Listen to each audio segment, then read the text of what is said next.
wildling. He has the 20% decoding debuff to work with, 25%. But he is on his boar, approaching for the rescue. We are going to see that first hit go through, and we are going to conserve the webs here. So Hava is moving a little bit more slowly, but oh, nicely done dodging that spin there from wildling. Looking for this rescue before half, but has been very... To get a terror shot, but we are going to be seeing our coordinator in the area, taking a bit of spit damage there, trying to head over to that psychologist in time, going to dodge the... Oh my god! Dodging the gun rather managed. We are in quite a tricky situation here. We have a, well, even a trickier situation now that we have trying to stay, because coordinator does still have that gun, so we are being very cautious here. And that gun will go through with the corruption stacking as well. So nicely done, but a lot slower. But oh, nicely done there, stunning Moving Cloud right out of that rock. Yeah, I was talking about that at the beginning of the match. I was really expecting to happen, but we are going to hold the stuns here, just trying to delay until after having not trying to fight that bolt here, probably trying to, in a way, bait that rescue, and is not quite going to be knocked out of that one this time. No, on the second snipe, we are going to try and make as much distance as possible, and managing to do that. A beautiful hook off to the side there, beautiful wax to work with here. We're about to reach the maximum amount of wax, so getting the rescue arm scot-free is actually going to be rather difficult here, especially if we use the hot wax, which we are about to do. We're going to get the hot wax, we're going to now that wax are just going to be difficult for him to catch up there. So if Aftermath's able to sneak it out the gate here, this could be a 3-man escape. Yeah, I mean, we have a bit over 40 seconds to work in of detention, but we are being so careful here, building the distance with that bomb, only on 60, 80, using that flywheel. Oh my goodness, going to use that flywheel there to ensure that we are not stunned or hit. Going to as well use the ability of the flute to jump over that ledge to make sure we are not hit with the terror shot. That flute is probably going to have a lot of utilization there, but we are going to get that first hit in there, and Arcia is going to as well be healing up. Yeah, London hit-bops really is. It looks much bigger than 100%.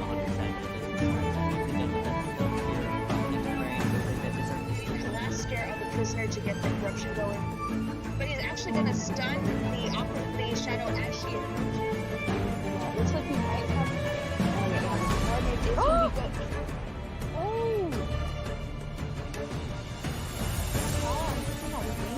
Down, getting rid of that attack recovery animation, forcing the bandit out. This puts our wildling coming in, but of course no one is on that time to make it. Looks like the bandit is trying to reach it in time. She was able to heal herself. Alright, we are able to get her. Oh, and then instead of vaulting, we're going to use a elbow pad, fake out the clerk, and get that second elbow pad in to try and just gain some more distance. Oh, nice blink! Oh, wait, Smith. Let's see how this plays out, especially with our prospector not having borrowed time. We do have a magnet on the court, but depending on how long this plays out, especially with how diligently we are keeping an eye on the last cipher, yeah, our magnet is on the clerk point. Eliminated. Our cipher over at the graveyard is not quite past half, just a little after. Oh, and I missed non-friendly after that. That is unfortunate. It looks like he is going to opt out of rescuing that prospector, and said he will be sent back to Manor. They do just need to get 2 survivors out of the gate. But unfortunately, the clerk is going to use a blink to try to get in, but she is going to miss that corner hit. No! Oh dear. Going a little bit more slowly just because it is a wildling. He has the 20% decoding debuff to work with, 25%. But he is on his boar, approaching for the rescue. We are going to see that first hit go through, and we are going to conserve the webs here, so Hava is moving a little bit more slowly. But oh, nicely done dodging that spin there from wildling. Looking for this rescue before half, but has been very...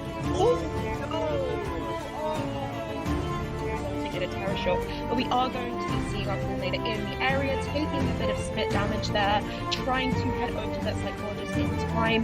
Going to dodge the. Oh my god! Dodging the gun rather than managing to. We are in quite a tricky situation here. We have a even a trickier situation now that we have. Trying to stay, because Coordinator does still have that gun, so we are being very cautious here. And that gun will go through. Wiz is being corruption stacking as well. So nicely done, but a lot slower. But oh, nicely done there. Stunning the cloud right out of that rock. Yeah, I was talking about that at the beginning of the match. I didn't really expect it to happen. Looks like we are going to come through the subs here. Just trying to delay until after having Not trying to fight that bolt here, probably trying to in a way bait that rescue, and is not quite going to be knocked out of that rocket this time. No, on the second snipe, we are going to try and make as much distance as possible, and managing to do that. A beautiful hook off to the side there, beautiful wax to work with here. We're about to reach the maximum amount of wax, so getting this rescue off scot-free is actually going to be rather difficult here, especially if we use the hot wax, which we are about to do. We've got to get the hot wax with going, so now that wax are just going to be difficult for him to catch up there. So if Aftermath's able to sneak it out the gate here, this could be a 3-man escape. Yeah, I mean, we have a bit over 40 seconds to work with of detention, but we are being so careful here, building the distance with that bomb, only on 60 AC, using that flywheel. Oh my goodness, going to use that flywheel there to ensure that we are not stunned or hit. Going to as well use the ability of the flute to jump over that ledge to make sure we are not hit with the terror shot. That flute is probably going to have a lot of utilization there, but we are going to get our first hit in there, and Arcia is going to as well be healing up. Yeah, undead hitbox really is. It looks much bigger from the 100 side than it does from the here from the terrain. There's the last scare of the prisoner to get the corruption going. But he's actually going to stun the opposite phase shadow as she looks like we might have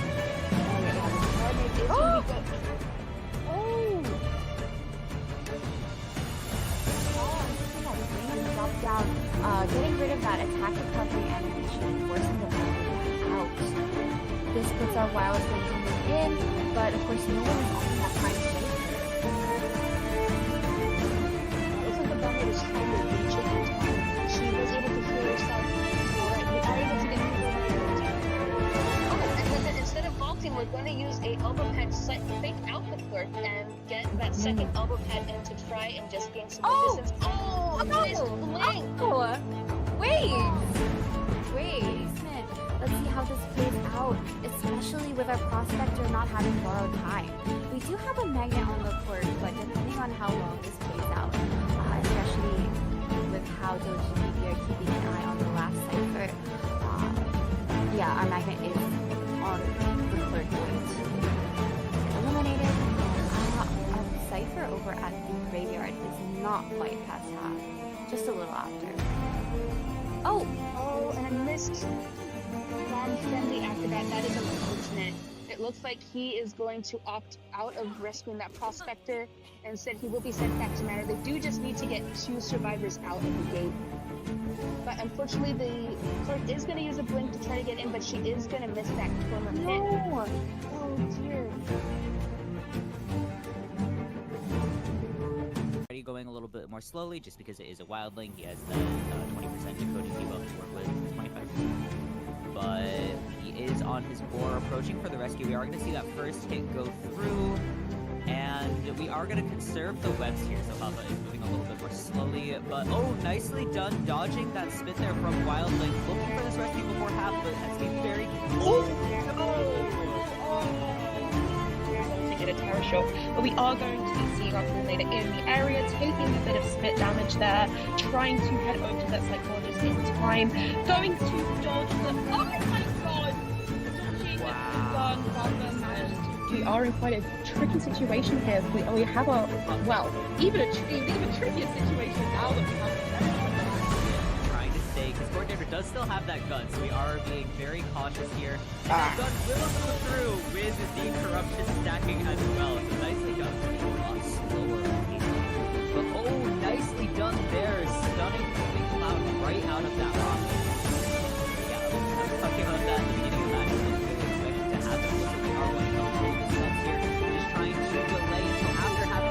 trying to find that bolt here, probably trying to, in a way, bait that rescue, and is not quite going to be knocked out of that weapon this time. No, on the second snipe, we are going to try and make as much distance as possible, and managing to do that. A beautiful hook off to the side there, beautiful wax to work with here. We're about to reach the maximum amount of wax, so getting the rescue off scot-free is actually going to be rather difficult here, especially if we use the hot wax, which we are about to do. We're going to get the hot wax with going, so now that Wax are just going to be difficult for him to catch up there.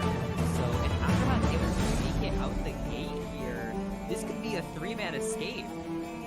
yeah, I mean, we have a bit over 40 seconds to work in of detention, but we are being so careful here, building the distance with that bomb, only on 60 AC, using that flywheel. Oh my goodness, going to use that flywheel there to ensure that we are not stunned or hit. Going to as well use the ability of the flute to jump over that ledge to make sure we are not hit with terror shot. That flute is probably going to have a lot of utilization there, but we are going to get our first hit in there, and Arcia is going to as well be healing up. Yeah, but that hitbox really is. It looks much bigger from the 100% than it is. The last scare of the prisoner to get the corruption going. But he's actually going to stun the Shadow Ash here. Looks like we might have... Oh!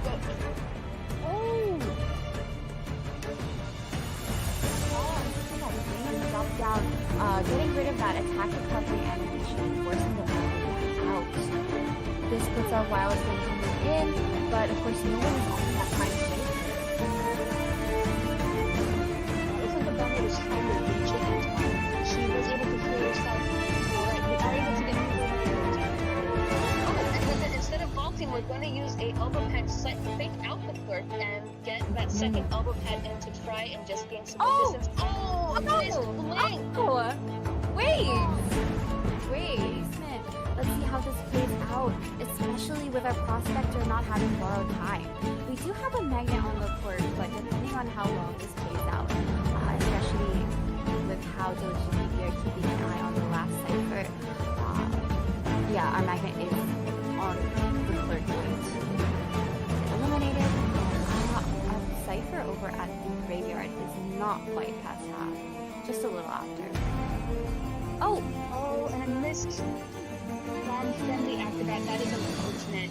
It looks like he is going to opt out of rescuing that prospector and said he will be sent back to Manor. They do just need to get 2 survivors out of the gate.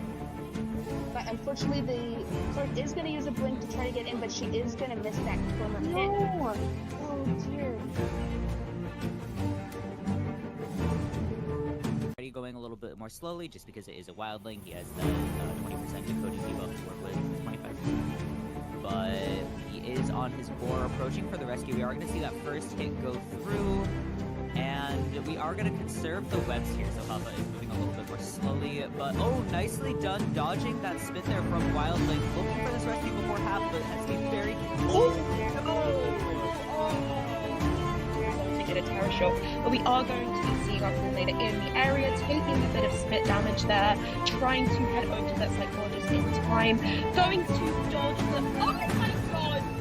Dodging the gun rather managed. We are in quite a tricky situation here. We have a, well, even a trickier situation now that we have a trying to stay, because Coordinator does still have that gun, so we are being very cautious here. And that gun will go through with the corruption stacking as well. So nicely done, a lot slower pace.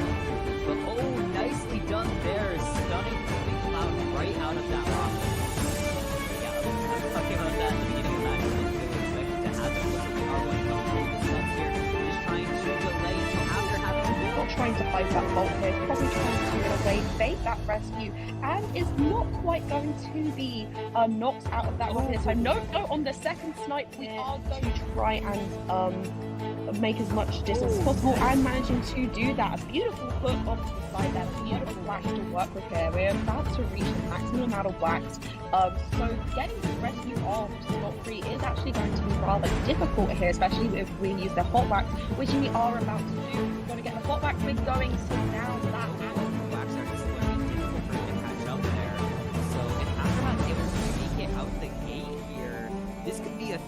escape. Yeah, I mean, we have a bit over 40 seconds to work in of detention, but we are being so careful here, building the distance with that bomb, only on 60, 80, using that flywheel. Oh my goodness, going to use that flywheel there to ensure that we are not stunned or hit. Going to as well use the ability of the flute to jump over that ledge to make sure we are not hit with the terror shot. That flute is probably going to have a lot of utilization there, but we are going to get that first hit in there. And Althea is going to as well be healing up. Yeah, but that hitbox really is. It looks much bigger from the 100% Last scare of the prisoner to get the corruption going. But he's actually going to stun the shadow as she looks like we might have. Oh, yeah.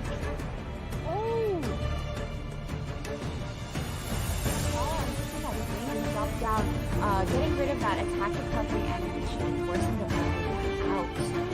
This puts our wireless link in, but of course no one is on that time to save It looks like the bummer is trying to reach it in time. She was able to heal herself. Alright, we are able to get and then instead of vaulting, we're going to use a elbow pad to fake out the clerk and get that second elbow pad in to try and just gain some more distance. Oh, nice blink! Oh, wait, Smith.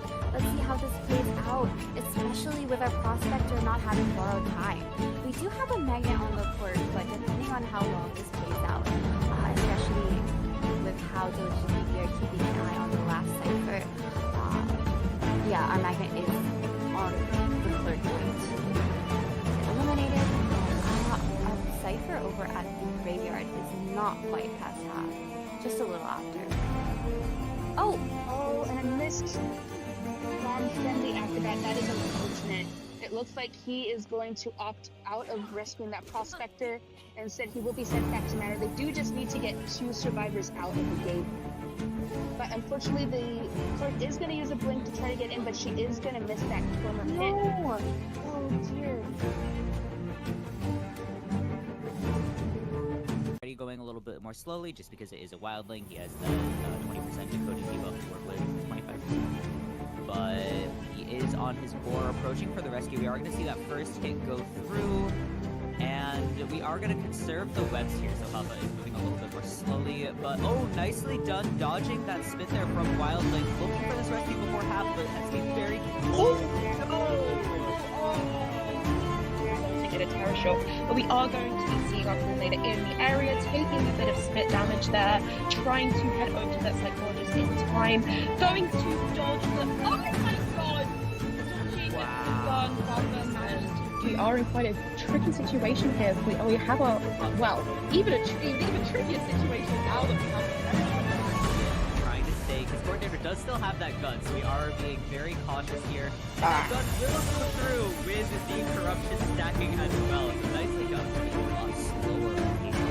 But oh, nicely done there, stunning the cloud right out of that rock. Yeah, I was talking about that at the beginning of the match. I was really expecting to happen, but we are going to hold the stuns here, just trying to delay until after having not trying to fight that bolt here, probably trying to in a way fake that rescue, and is not quite going to be knocked out of that rocket this time. No, on the second snipe, we are going to try and make as much distance as possible, and managing to do that. A beautiful hook off to the side there, beautiful wax to work with here. We're about to reach the maximum amount of wax, so getting the rescue off scot-free is actually going to be rather difficult here, especially if we use the hot wax, which we are about to do. We've got to get the hot wax, we're going to now that wax are just very difficult for him to catch up there. So if Aftermath is able to sneak it out the gate here, this could be a 3-man escape. Yeah, I mean, we have a bit over 40 seconds to work in of detention, but we are being so careful here, building the distance with that bomb, only on 60, 80, using that flywheel. Oh my goodness, going to use that flywheel there to ensure that we are not not stun or hit. Going to as well use the ability of the flute to jump over that ledge to make sure we are not hit with Terror Shock. That flute is probably going to have a lot of utilization there, but we are going to get our first hit in there. And Althea is going to as well be healing up.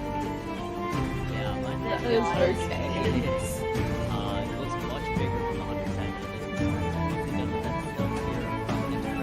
of this Last scare of the prisoner to get the corruption going. But he's actually gonna stun the obviously Shadow as she looks like we might have oh!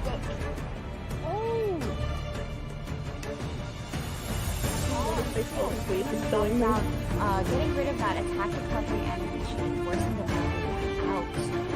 This puts our wild like actual money on the line this time. Commendable swimmer.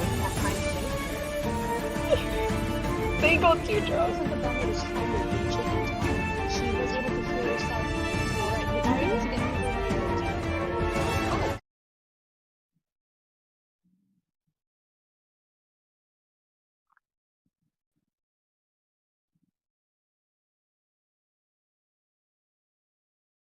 All right, welcome back everybody, and thank you so much for joining us for the final match of Elo League Round 2.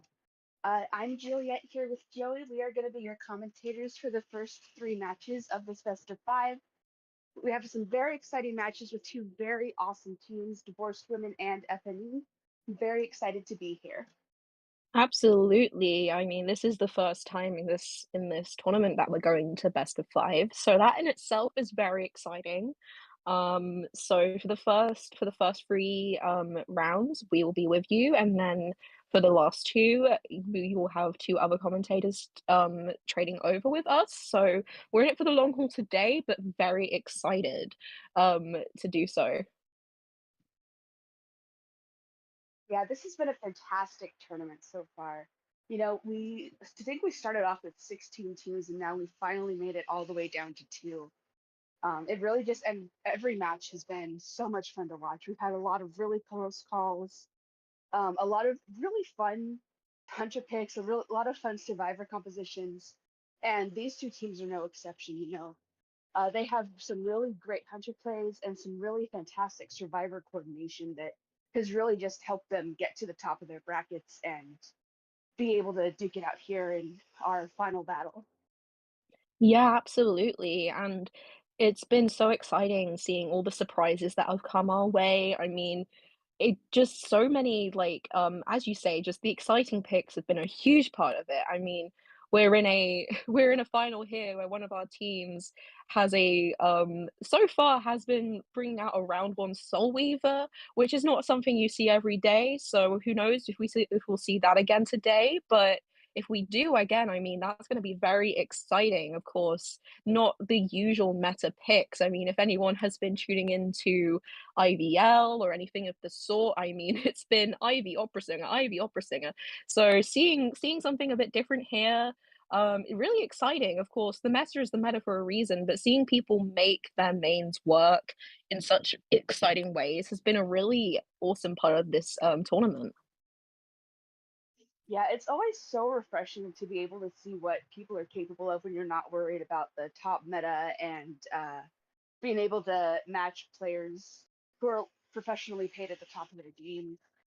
It's so much fun to be able to see what people who love this game and do genuinely play this game have in store for us. I mean, we've seen through these teams alone. I mean, we've seen an undead pick, which is just about unprecedented in tournament. We've seen plenty of breaking wheels, quite a few hermits, a couple of clerks. I think we've even seen a few fool's gold as well. There's just so much potential for hunter and survivor picks that it's really exciting to see how this is going to end.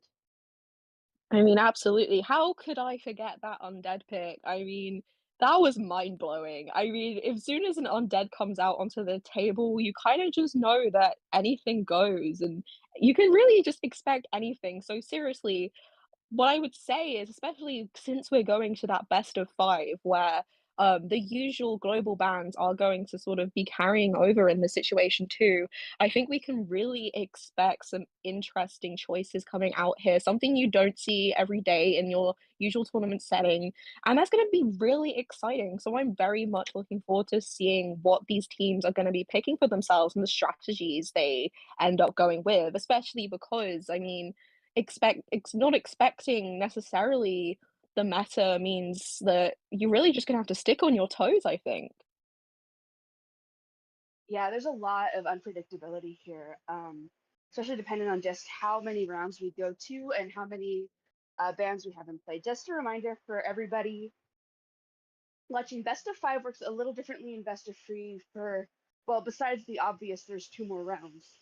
After you get past round three, once you get to round four, there are no more global bans in play, and the maximum hunter bans you can work with are three. So by the time we get to round four, if you pick any survivors, it doesn't matter if they're picked first, second, third, or fourth. That means they're no longer going to be taken off the table. You can use them again in round five. Now, that does mean you'll have six survivors that are going to be completely locked off, but that's really not too bad compared to getting a potential eight of them locked off in another global ban. Mhm, and it's really gonna change the way our teams are thinking about this because when you know that for those last 2 rounds, you're gonna be able to use anyone you want, you're gonna really be thinking about it in terms of, "Is it worth bringing out this character so early on at all?" Or anything of the sort, and being able as well to be utilizing those hunter bands all the way through is going to be so interesting in those later rounds as well. So there's going to be just a lot of sort of slightly different elements to this that are really going to just impact the tactics and the sort of thought processes that we see in the band pick stage because that is often just such a big interesting part of the tournament setting, the band picks and the attitude that teams take towards it. It can be just as important as the actual gameplay that follows, trying to sort of psych out the other team, predict what's going to come out. So knowing now that we're going to be in a best of five instead of a best of three, that's going to just make it all the more interesting. Especially too once you're dealing with hunters who have very known mains. Once you're able to start chipping away at all of those mains, you start getting down to even though hunters that might still be very strong aren't usually what our hunter players are known for. So that means we could definitely see, a surprising pick, or we could go off educated guesses, know what kind of hunters we've seen, and then just hope desperately to counter comp it best we can. I mean, last night, they went to overtime in a IVL match, and basically they managed to force one of the hunters into picking Naiad because his three mains had already been banned, and they had gone ahead and countercomped Disciples so hard that they basically forced him into picking a new character. This is Dongshin, by the way. They banned like everything, and then knowing that that Disciple or that Geisha was coming next, they decided to cover their bases and just try to prevent him from picking anyone but that Disciple because of how scary she is right now. Mhm. I mean, if we get to a point where the disciple comes out on either side of the team, I'm gonna be very personally excited. I mean, I'm so excited that we're seeing some high profile hunters like Dongjing bringing out that disciple and being so scary because I have loved disciple gameplay since the moment I started playing this game. So seeing her in tournament, I she's a personal favorite of mine. So I don't know. I guess if we're making a sort of wish list for what we might see today, I would love to see some Disciple because a lot of hunters I feel kind of even if they don't main her, kind of have her on the back burner. She can be a real problem, especially if you don't have a team comp specifically designed for dealing with her. So I feel like it's definitely there's a potential for her coming out maybe in those later rounds today. We'll see. Oh, I've been begging for Disciple picks. I love seeing Disciple gameplay. We've seen her a few times, I believe once or twice in this tournament. What's been really exciting is that we've had such a wide 100 pool, like we were saying before, that unfortunately it means we haven't seen her as much as I anticipated. But that's just because she's such a popular round three pick once both Shadow and opera singer off the table because of Warp making her so strong lately. You tend to see her get picked more often than not. But yeah, I would love to see a Disciple. I have been holding out hope for a Sculptor pick at least just once. I would love to see a Sculptor played. I miss her so bad. I know she's not as strong in the meta anymore, but if we end up on a map that's really good for her, we're going to best of five. I would love to see a Sculptor. But it looks like It we would. are getting in. Oh, sorry. Sorry, all I was going to say is it would be brilliant, but you go ahead. We are going to go ahead and get ready to start our tournament. FNE has gone ahead and banned Ever Sleeping Town, and in response to that, Divorced Women has chosen Chinatown as their map for round one. And FNE will be our first hunter for the first half. I'm very interested by this. Chinatown is often a map that comes out a little bit later into the tournament rounds.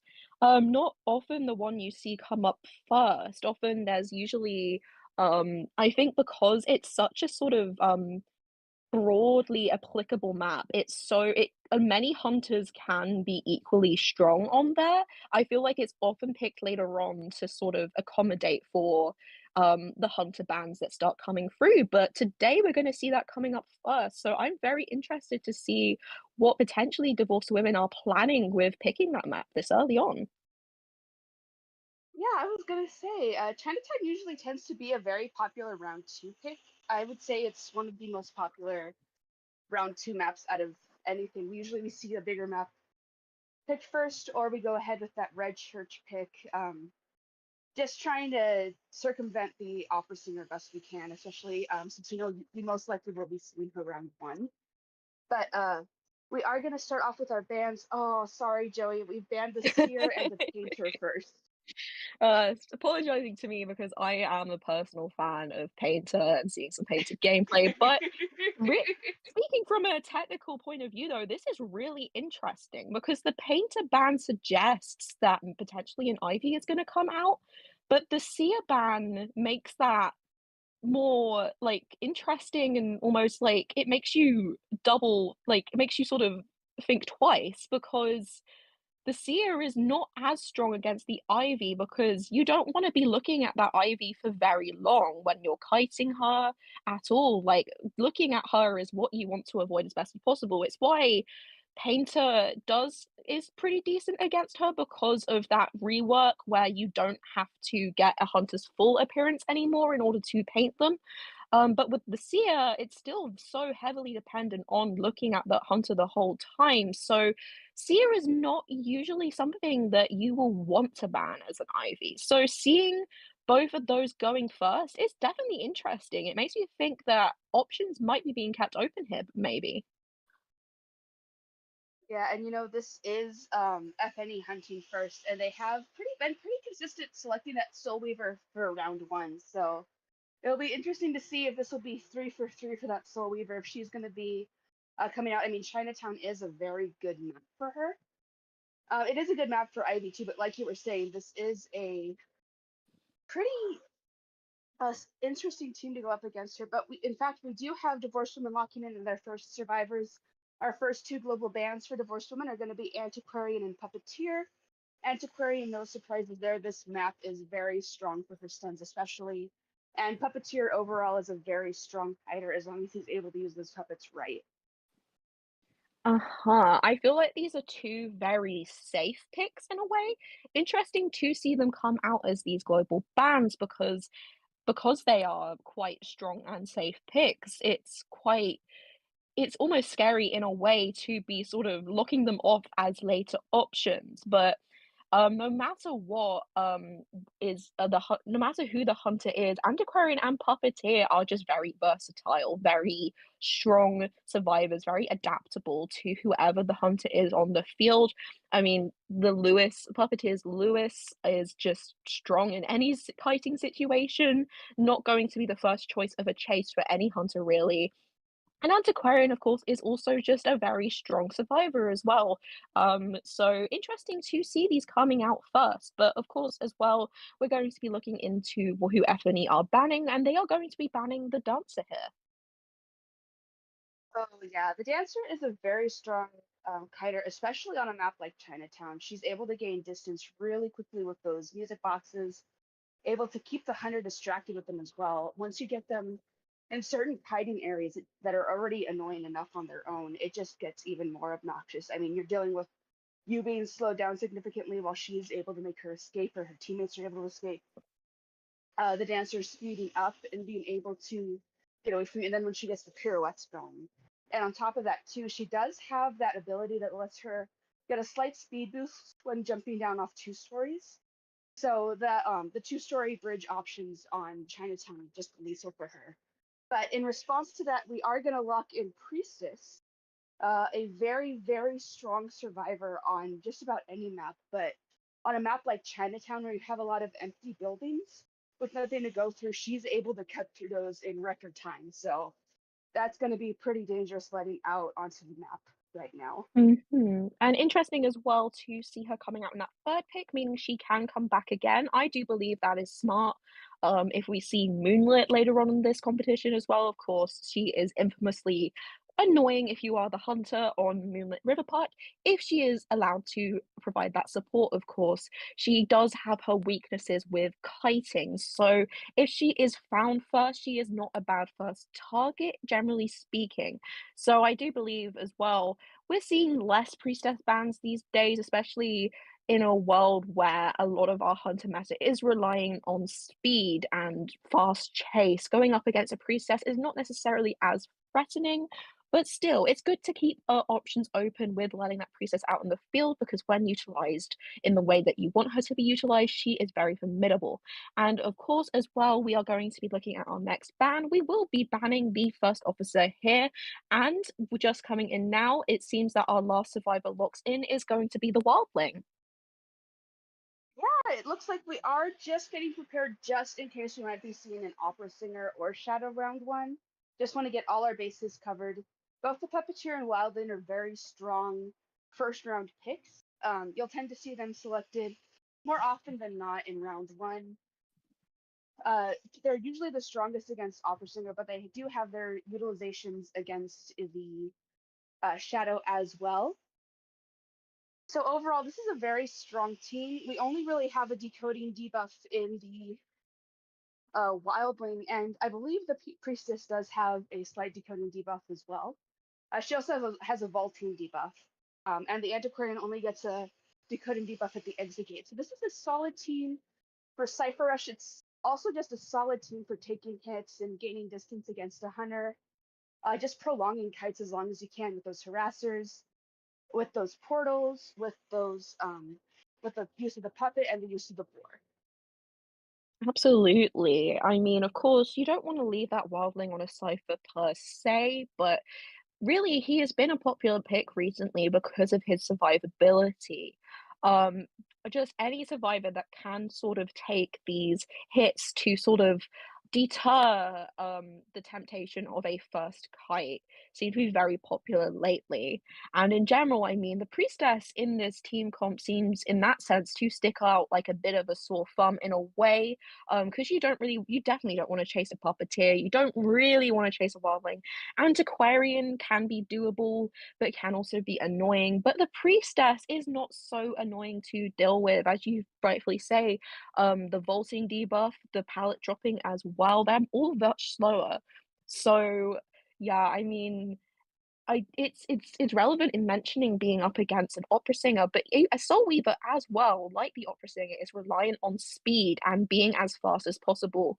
You don't want to be slow dropping those pallets and vaulting up against a Soul Weaver. So the Priestess is looking like a most risky choice here.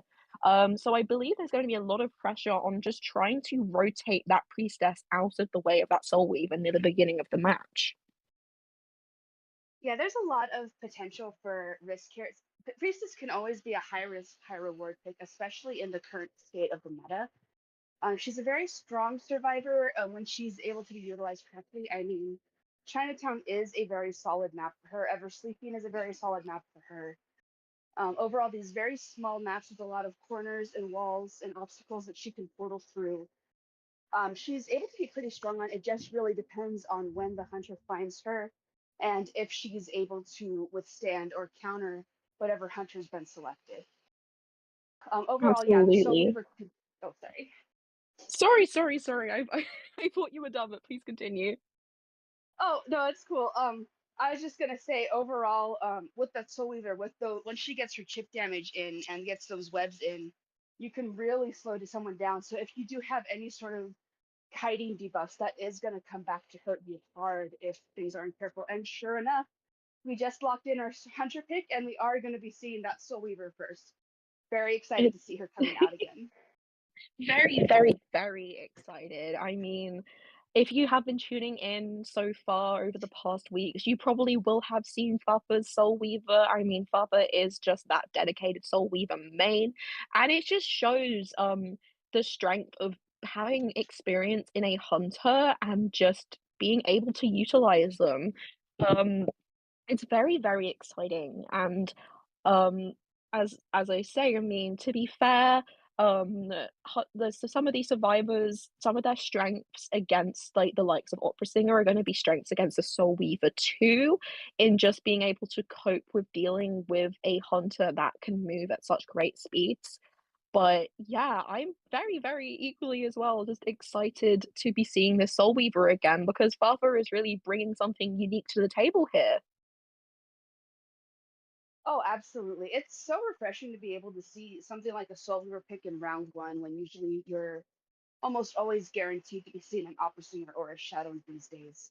But that just goes to show you just the diversity of Hunter mains and Survivor mains we have in NAU that we don't really get to see that much because we're always trying so hard to match the current meta. So that's one of the reasons I love tournaments like this is being able to see what powerful players like Fafa have in store for us and how these survivors know how to try and counter these picks as well. I mean, we do have a lot of survivors here do have decent decoding speed, decent kiting abilities, decent ability to take hits. We don't seem to have anyone too countered by chip damage, which is really nice. I can definitely see why we opted for the Wildling over the Mercenary in that respect. If we were anticipating that Soul Weaver, those chip hits from the Soul Weaver are absolutely lethal to a Mercenary. So even if we knew we aren't going to be seeing Opera Singer with that first officer band, it really did just make our decision for them.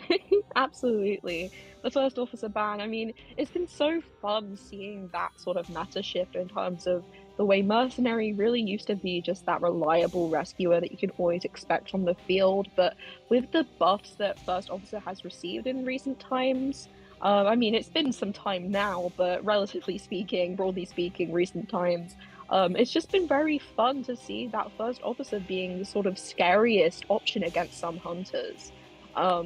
It's just a lot of fun to see. And yeah, as well, just yeah, that wildling, that reliable wildling just feels such a classic pick. He kind of had a bit of time outside of that sort of reliable meta, but he does seem to be back. But we are going to be getting into our ban picks here. Not ban picks, oh my goodness, spawn picks. With Priestess in the hotel, that wildling positioned very reliably in the middle. And of course, we're going to be seeing Antiquarian onto the umbrellas as well. So just waiting on Fapa's decision of where to place himself. Going to be nearest the Antiquarian, kind of with a good sort of scope of being able to go for multiple targets if he should so choose, I say. All right, yeah, and we are going to go ahead and get started with the first half of round one. FNE versus Divorced Women, FNE hunting, Divorced Women surviving. I'm Juliet, this is Joey. Good luck to both teams. Good luck to both teams. So we will be starting very shortly here. Just that good old loading in time, but there we go. So we are now right into this match. Spawning right in here, we're going to be looking for our target and getting ready to go as soon as possible. Heading in the direction of that Antiquarian and that Priestess, a pallet being thrown down there by the Antiquarian, probably to just try and distract from that Priestess who has been in the area, but we're not going to. Okay, we are not going to go into the hotel. We're going to go right into the middle towards that tree, with that Priestess kind of being in a dangerous vicinity toward from Fafa here.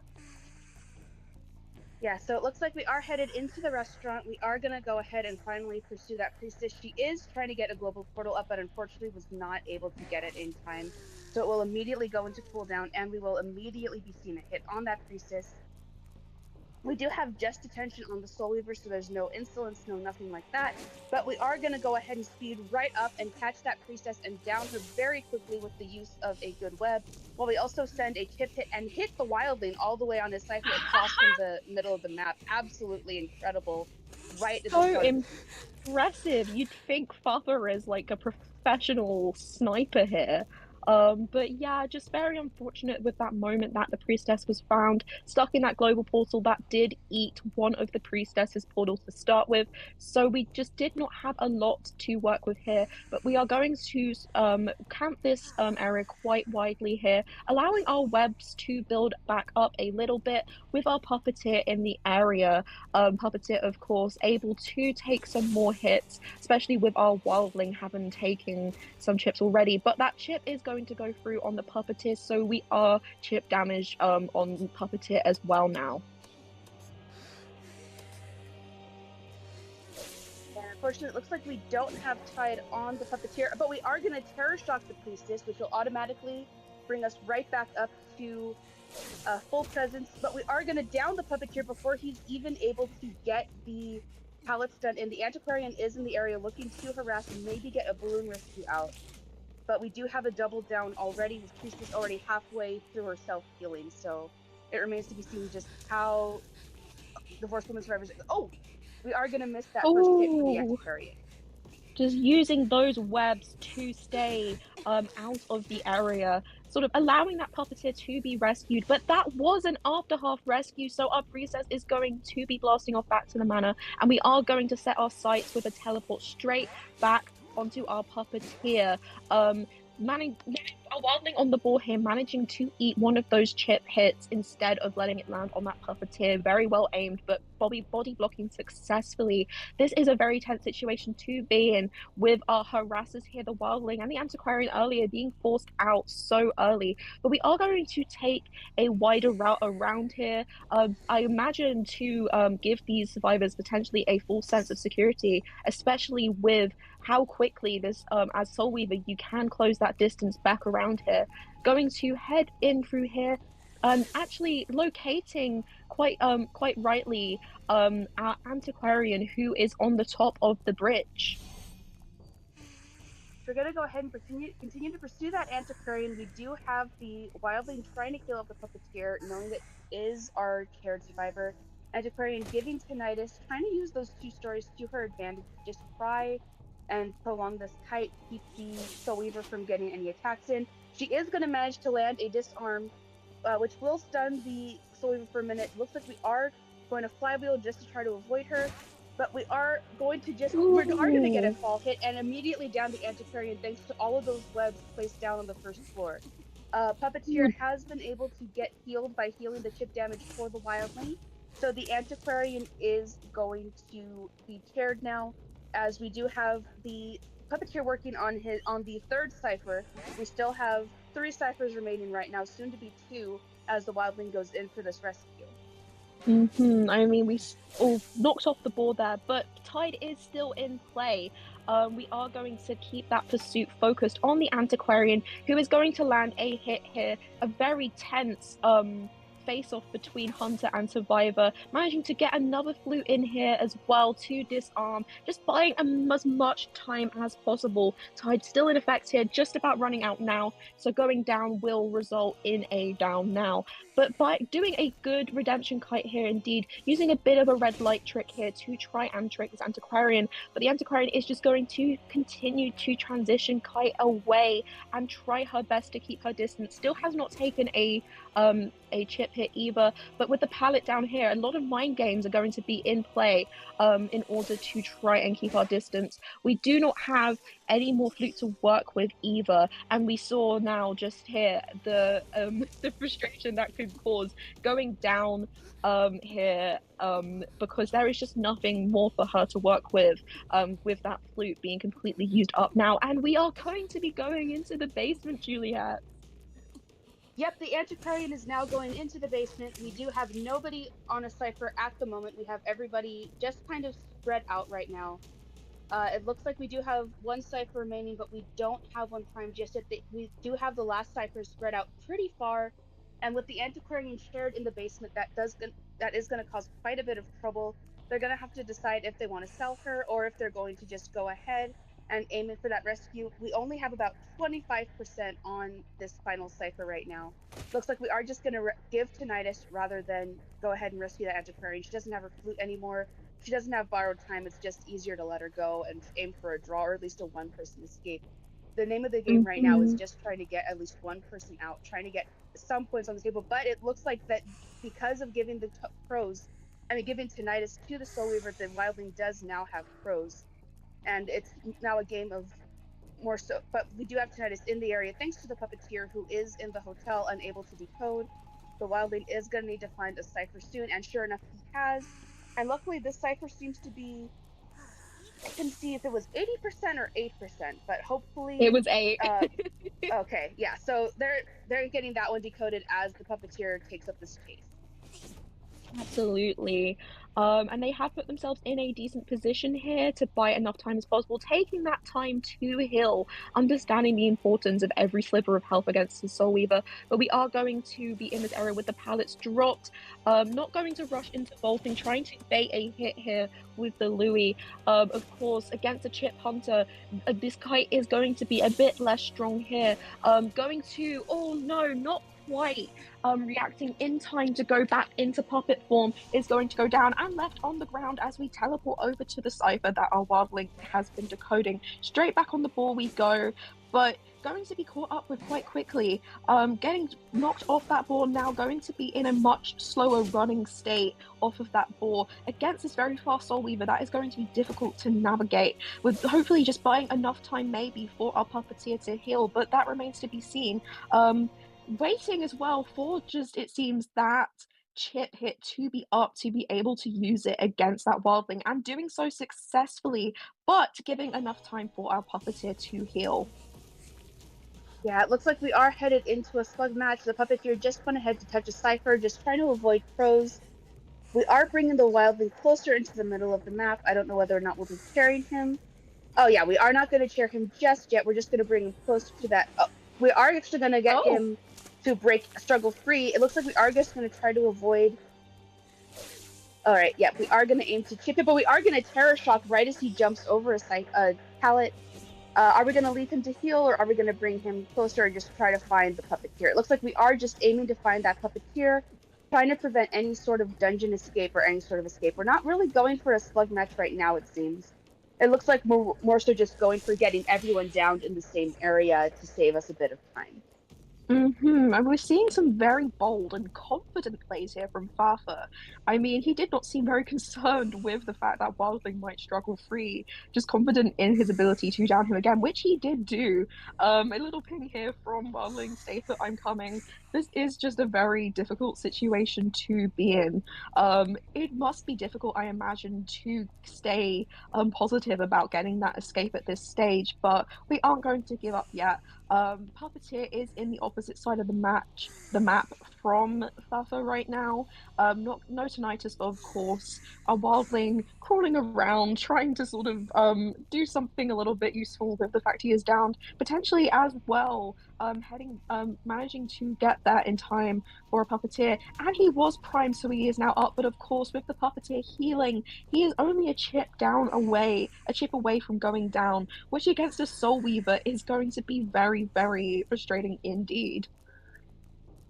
Yeah, and the Soul Weaver is now pursuing the Wildling, who is just about to chip down. He hasn't had to use his self-heal yet, which is useful, and he is back on the board. Puppeteer is, I believe, looking for a cipher, just trying to buy some time and get a cipher decoded. As the Wildling zooms away, we are at a cipher now, but it is at only about 35%, and the Wildling is getting terror shocked off the board and chipped down. Looks like we will be starting the process of bringing him back, or we are just standing over him for just right now. Yep, we are going to pick up the wildling, start the cycle again of bringing him back up towards the middle, just trying to find that puppeteer, just trying to finish this up. We are not Cypher pressure is and map control is very good right now. Just as long as we're able to get that wildling to use up his self heal and basically end this match. But it looks like our hunter is not trying to get a slug situation going on, more so just trying to get everyone down at once. But we are going to leave wildling for now as we continue to try to find the puppeteer who has done a very good job of staying hidden from the Soul Weaver in this end game. That could definitely mean something well for him if he's able to outlast his teammate. We've seen crazier things happen where even someone who is bled out can still get the exit, get a dungeon open. We even saw it in this tournament not too long ago. There's just so many different possibilities coming here. I mean, we do have teleport up here, of course, as well, which does make starting on another cipher quite difficult. But again, this wildling is not going to have to use his self-heal. The rotation skills here from our puppeteer just so strong, and of course, because of the healing abilities, our puppeteer, well, beforehand was on full health again, but with using Lewis is now on a chip damage once more. But these balls are going to be used up quicker and quicker as they're used again and again. But in this time, it's just going to be a case of can our puppeteer reach that cipher? We are going to be in the shoes of Farfetch here, kind of looking between puppeteer, looking between potentially looking at those ciphers. This is a game here of is it going to be worth staying on that wildling? But we are going to down the wildling again with that chip hit. And of course, as soon as he is, we're going to see that puppeteer once more leave that cipher alone, knowing that a shaking cipher is going to give everything away. This is such a patient game being played here. The fact that wildling has gone up twice without using his self-heal yet is just so impressive. And each time, Baba just seems to be rotating into just about the wrong location, just about missing our puppeteer, whose rotation skills here are just so impressive. Will the wildling get up again? Yes! The wildling will get to his feet again without using the self-heal once again, and is not going to be able to utilize that boss as well anymore. But we are now going to be looking, it seems, at a chase of the puppeteer. Yeah, so the puppeteer was able to switch to the puppet. We do have both the wildling and puppeteer in the area. It looks like we are finally going to just try and get that puppeteer down, knowing that he's able to heal the wildling, knowing the wildling would most likely not be able to heal the puppeteer, but we do have the wildling all the way back to a cipher at about 70% now. Knowing this, we are going to teleport over to the wildling right as he gets on the board. He knows he's being teleported against. We're going to chase him out of the hotel, get that chip hit in, just try to get that wildling down, and we are going to have him down. He will have the opportunity to heal again. It'll all just matter on if the puppeteer is able to once again avoid the Soul Weaver. If we are able to get the puppeteer down, that means the wildling will be able to get up and use his health heal. The puppeteer has been able to heal the wildling multiple times so far. It looks like he is already getting his way up, but right before we can catch up to that puppeteer, we're going to go ahead and go back to the wildling, double back over, make sure that we can prevent the puppeteer from healing the wildling, especially because we are in the area where dungeon is. And sure enough, the wildling has just pinged that to the puppeteer. We're going to go ahead and bring him over back to the hotel, get through this webbing just to gain some distance over to where we're bringing him. But we do have the other cipher nearly at about 70% or so. I believe we've seen that cipher shake. So it's really just up to the hunter here what he's planning on doing. And it looks like we are going to go ahead and share the wildling and chase after that puppeteer. I mean, forcing Farfetch into chairing that just shows the tenacity of these survivors. Just so much patience in this game today. I'm just so impressed with this gameplay. It's so exciting. But as well, I mean, just our puppeteer is now on half health, can technically take 2 hits here, but the way of being able to avoid the soul weave is being greatly reduced. Is going to take the hit here, cannot go into Louis. Is going to be the end here. What a shame, but not out of any lack of fighting. That cipher was so close to being on its way to being primed, but just Falpa's just boldness, confidence in being able to sort of continue picking up and carrying those survivors putting them where he wants them to be to just take control of the map. That was just so impressive and just well done to both teams. That was a really, really equal and strong fight. Yeah, what a fun match there. Really went on for quite a while just because these are such evenly tuned teams. I mean, you can see for sure why these two are the tops in this tournament. Being able to last that long against each other, being able to use those survivors as best they can, being able to heal a wildling so often that he didn't even have to use his self heal the entire time. And I think knowing that the hunter just decided to go ahead and chair him to just basically force the puppeteer to either come in for that rescue or try to aim for the dungeon. And sure enough, and by getting that last chip hit in, that did spell the end of the game because if that puppeteer was able to use the puppet, that would have definitely gotten them. That could have He could have been able to rescue the wild, and they might have been able to even pop that cipher. And both of them have borrowed time, which would have been just so basically it would have turned the tide of the match around. Really, it could have gone so many different ways, and it really just goes to show you just how unpredictable this tournament is going to be and how honestly unpredictable the ultimate winner is going to be, especially when we're going to get to be seeing these teams up to a potential best of five. Absolutely. I mean, it's exactly as you say, and gosh, it's really just it's a shame I feel that the priestess was found so quickly early on without any priestess without any portals to utilize in that first kite as well. That really just was a real shame because I mean we saw the sort of the endurance that divorced women survivors had in that match.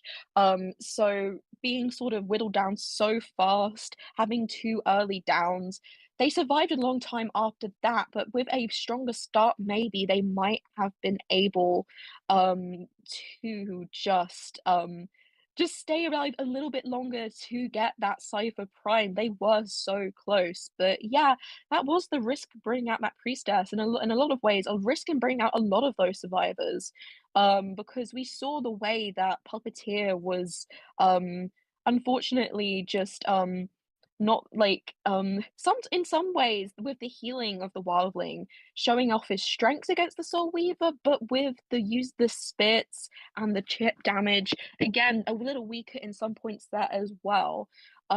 So yeah, just it was such an interesting team comp that we saw there, and we saw as well how just some of those risks unfortunately just didn't pay off. Yeah, overall, again, this was a high risk, high reward type of matchup. Unfortunately, that priestess kite just did not last as long. She was not able to get that global portal up, which would have definitely helped her way early on. Losing that was very unfortunate. It looks unfortunately, the team did a very good job at harassing together, working together, but because of that, they weren't able to get much decoding progress. And by the end, the final ciphers they all had were so spread out all around the map that spending all that time trying to rotate to avoid the hunter and heal each other up in the end just prevented them from really getting that last cipher finished like they needed to. But overall, you could definitely tell that the divorced women survivors were doing what they could to try and get that cipher popped. You had excellent rotation from the puppeteer, excellent managing to be able to just heal that wildling over and over again. Very good harassment from the antiquarian. Very good utilization of that two-story from the antiquarian. Unfortunately, it was countered by those darn fall hits that are always just so dangerous, especially on a map like Chinatown where you have so many places where you can fall from. We are going to get started on our second half with divorced women hunting and FNE surviving.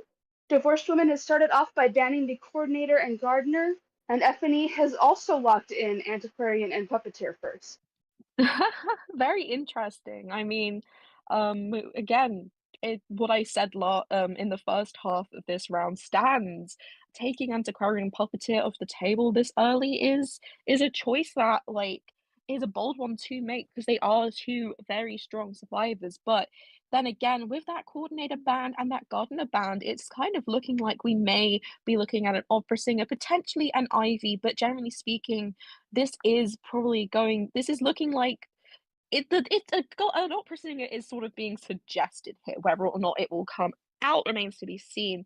but looking in the Antiquarian and the Puppeteer against a potential opera singer is of course smart, and in the future rounds, of course, with Hunter bands to play with, this is the only round where they have to prepare for such a thing. So, looking in the Antiquarian and the Puppeteer, it makes a lot of sense. Yeah, overall, this is a very strong team. With those coordinator and gardener bands, it certainly does feel like we are anticipating an opera singer around one. Just make or well, we should anticipate an opera singer around one. We actually also banned the priestess this time. Really, no surprises there. She can be very strong on this map. Unfortunately, being found first by the Soul Weaver, getting that global ban, that global portal locked off, we were unfortunately just not able to see the priestess utilized to the best of her ability, just because of how early that kite was and how dangerous that Soul Weaver is, especially when she's able to get that webbing up on a place like Chinatown. But maybe this time with a different hunter, we'll be able to get to see a little bit more of the priestess and what she's capable of on a map like Chinatown, because we have seen some really strong priestess plays here as well. But we won't see what she's capable of because we are banning her. My bad. Yeah, I mean, I think seeing this sort of playing around with the priestess in this first round, with her being picked in the first half and being banned here, it really speaks to the way like the way we feel about priestess over here in NAEU, even in a time where we are sort of adapting to the meta that we see globally and over in the China server as well, with the coordinator, the gardener being very respected and very almost feared when you are playing an opera singer, for example. We're still going to be banning that priestess. You don't see that so much in other regions, but here we are scared of that priestess still. And it's just it I think it speaks a lot to the usage of her in our region. So it's fun to see that priestess ban. It's fun to see the way we still regard her so highly. But in lieu of that priestess ban, we are going to be locking in the psychologist, another survivor that, much like that puppeteer, just can take that extra hit. Very valuable against the opera singer. Yeah, the psychologist is a very strong pick. Really good against either the shadow or the opera singer, just in case we are not putting that potential shadow pick out of mind. It's always good to just have a healer on the team. Psychologist, it does tend to be a better healer if you don't know what you're up against. You'll usually see a barmaid picked if you are definitely anticipating that shadow. The psychologist, she does have that shield, which allows her to take that extra hit, or take a hit for a rescuer if she's been left to decode without having to worry about taking a full damage for herself until you get that shield taken down. Overall, this is yeah, it feels like we are just anticipating one of those two hunters right now. And our final ban is going to be the acrobat. No surprises there. The acrobat is a very strong survivor, very good at kiting, especially overall in a place like Chinatown. Once you can get into those alleyways filled with those pallets and those obstacles and those windows, he's able to jump over those without really worrying about a terror shock, able to get some really solid debuffs on a hunter, depending on which bomb he uses. Really, no surprises. We want to get such an annoying survivor off the map as soon as possible. Of course. I mean, this does also mean that he is totally free to come out later. I mean, that would be the case anyway. But yes, in a match like this where really of course divorced women are looking to get as many eliminations as they can to stay tied with F and E. You just don't want that strong kiter on the field. And almost in response to that, we are going to see the first officer locked in. The kind of survivor that, again, you do see banned a lot and who often comes out if he is not banned. Again, we are looking at a team with survivability. They are all very, very strong. None of them are going to go down too easily. Of course, the psychologist, once the shield is gone, only really has the raw kiting to utilize, but all of these are going to prolong those kites inherently with the kits that they have. So, of course, we are really looking here at a formidable team comp that is hopefully just going to survive as much as possible to get as many survivors out as possible. Yeah, very strong team here. Very solid team. This is definitely a team that is really more aligned towards the current meta right now. I feel like we're going to be seeing a lot of teams like this as we head into our autumn tourney season, as we head into the KOA 8 season. It really just goes to show just how much the game has changed here. We have a very strong stunner, as we've seen.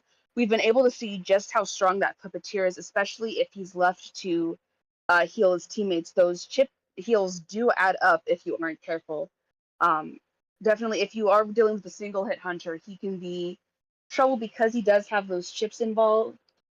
He is able to just heal those up, be able to just prolong his survival. The psychologist too is able to take plenty of hits.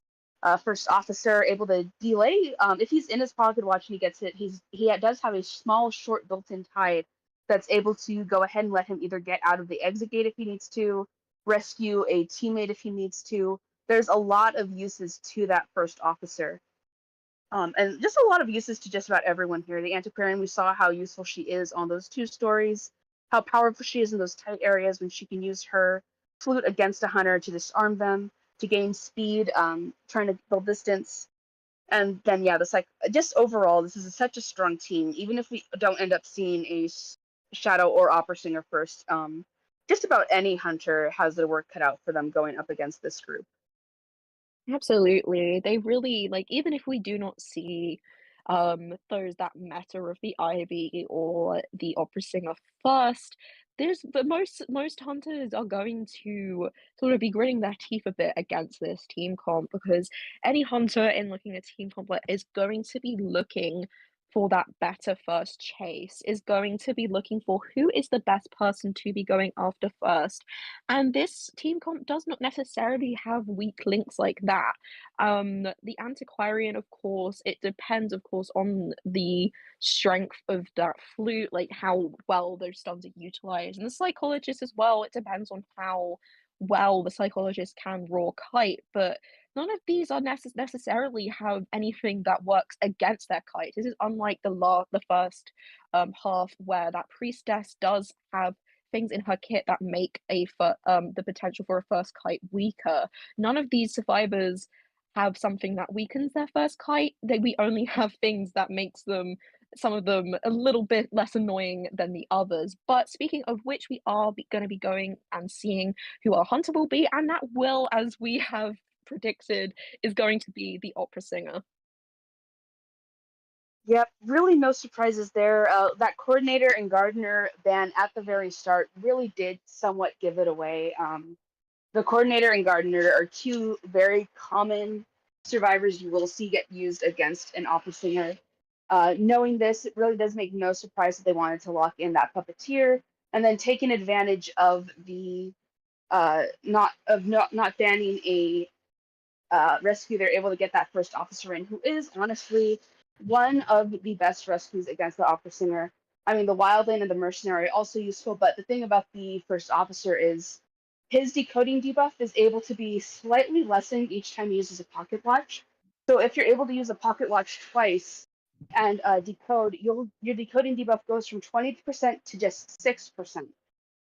So overall, we are looking at a team that is aiming on Cypher Rush because remember, we do need to get as many survivors out on FNE's side just to make sure we can secure that win for the first round, have a points lead and a rounds lead going into round 2. If we are able to get a 4-man elimination with that opera singer, we will be automatically going into at least a round 4, because that does mean we still need to get a best usually would be 3 out of 5, or best of how many are able to best out of how many are ties overall. So we do have a lot riding on these picks going into the second half of round 1. Mhm. Of course, yes. Really at this early stage, just trying to stay as tied as possible is going to be the name of the game. So we are looking for that 4K here.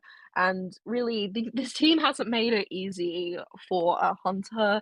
This is going to be, we were going to have a bit of a fight on her hands in terms of securing that. And really, just with the inherent layout of this team comp.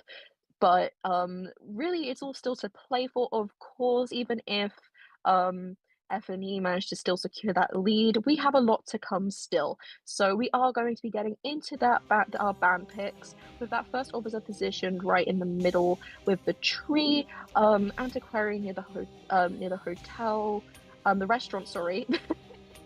And psychologist and puppeteer down at the bottom near the hotel. That is the hotel. Yep, and we are going to get into the second half of round one. Divorced woman hunting, FNE surviving. I'm Juliet. This is Joey. Good luck to both teams. Good luck to both teams. We'll be getting right into it very shortly. Yeah. Of course, we are looking to be the nearest target is going to be that antiquarian. So whether or not we go straight for that or look for someone else remains to be seen. Not a bad potential first target, of course. And it is looking like we are heading straight towards her, trying to rotate away as fast as we can, and doing so successfully, managing to avoid the opera singer as we head more into the center of the map instead, with our sights now on that first officer. Yep, we are going to go ahead and bait one of those pocket watches on the first officer. Not really going to chase. Oh, we are actually going to pause the deduction real quick. Just 1 second, folks. We are going to just give a quick pause here. We just have a little bit of a pause. Just give us 1 moment. So that should seems begin we're shortly. just having a bit of a lag problem. Of course, we can all relate to that with these with Matisse's servers. It's very understandable. So hopefully that can be resolved shortly. But yeah, I mean, this is a strong start, of course. It really just goes to show as well the way that where you necessarily spawn, especially when you're a fast hunter like the opera singer, you can't always it's difficult to predict where the hunter will go first and who that first target will be. I mean, placing that first officer in the middle kind of is in almost sort of a bait of the chase in a way, but there is also the danger, as you rightfully pointed out, of just baiting out those pocket watches. Of course, they are a limited resource, so one of them being baited out just like that, it would be frustrating to deal with. So where we start again, we may be starting over from the start of the match. It seems like that is going to be the way it is. So thankfully for our first officer, that the pocket watch will be returned very shortly. Oh, I think actually no, we are unpausing. So scrap that. We are not restarting. We are unpausing and getting straight back into it. That that pocket watch unfortunately is going to stay gone. Yeah, and we are going to meanwhile head into the hotel. We do have the psychologist who looks like she will be our first target going into this. She is utilizing the 2-story in the hotel to just try and gain some distance from that opera singer. Opera singer is trying to locate her. As it has picked up on the blood trail, she should have her eyes on the psychologist very soon. And sure enough, there she is, taken up back to that 2-story. We are out of the shadow just for right now, having to manually walk up those stairs, get that pallet broken open as we head down. Aren't able to get that fall hit because the psychologist has gained just that much distance. Continuing to loop around this area, but we are going to get that hit in. But thanks to that stress shield, the psychologist is going to be able to gain some distance without having to worry about taking a full hit just yet. Meanwhile, the opera singer is continuing to try and catch her throughout this first story chase, and we do have our very first cipher popped as FNE focuses on cipher rushing as the psychologist takes this chase. Absolutely. We are going to as well just take that first hit, of course, but the ciphers have been going along very smoothly now. Getting that first hit of actual damage has taken a long time, and meaning that our cipher rush has been coming along nicely. Of course, with the psychologist going down right now next to that cipher, that is going to interrupt that a little bit, meaning that the first officer has been forced off of decoding that. But having our psychologist chaired after 2 ciphers have been popped is not bad for FNE at all.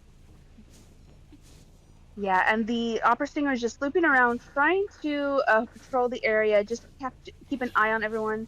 First officer is using that second pocket watch of his, able to avoid the opera singer for now as he tries to come in for that first rescue.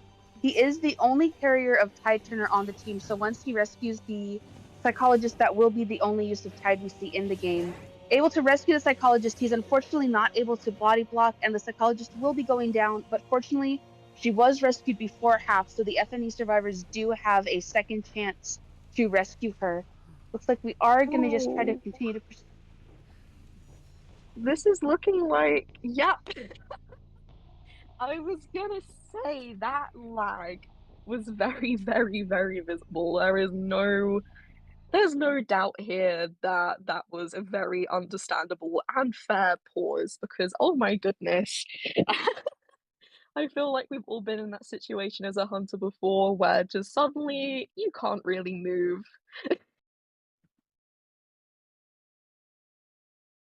Yeah, we are unfortunately seeing a bit of lag issues on both sides here. So just it is a universal thing. Just one of the most relatable things about being an Identity 5 player is that lag, or just making sure everyone's able to do the best they can on these maps.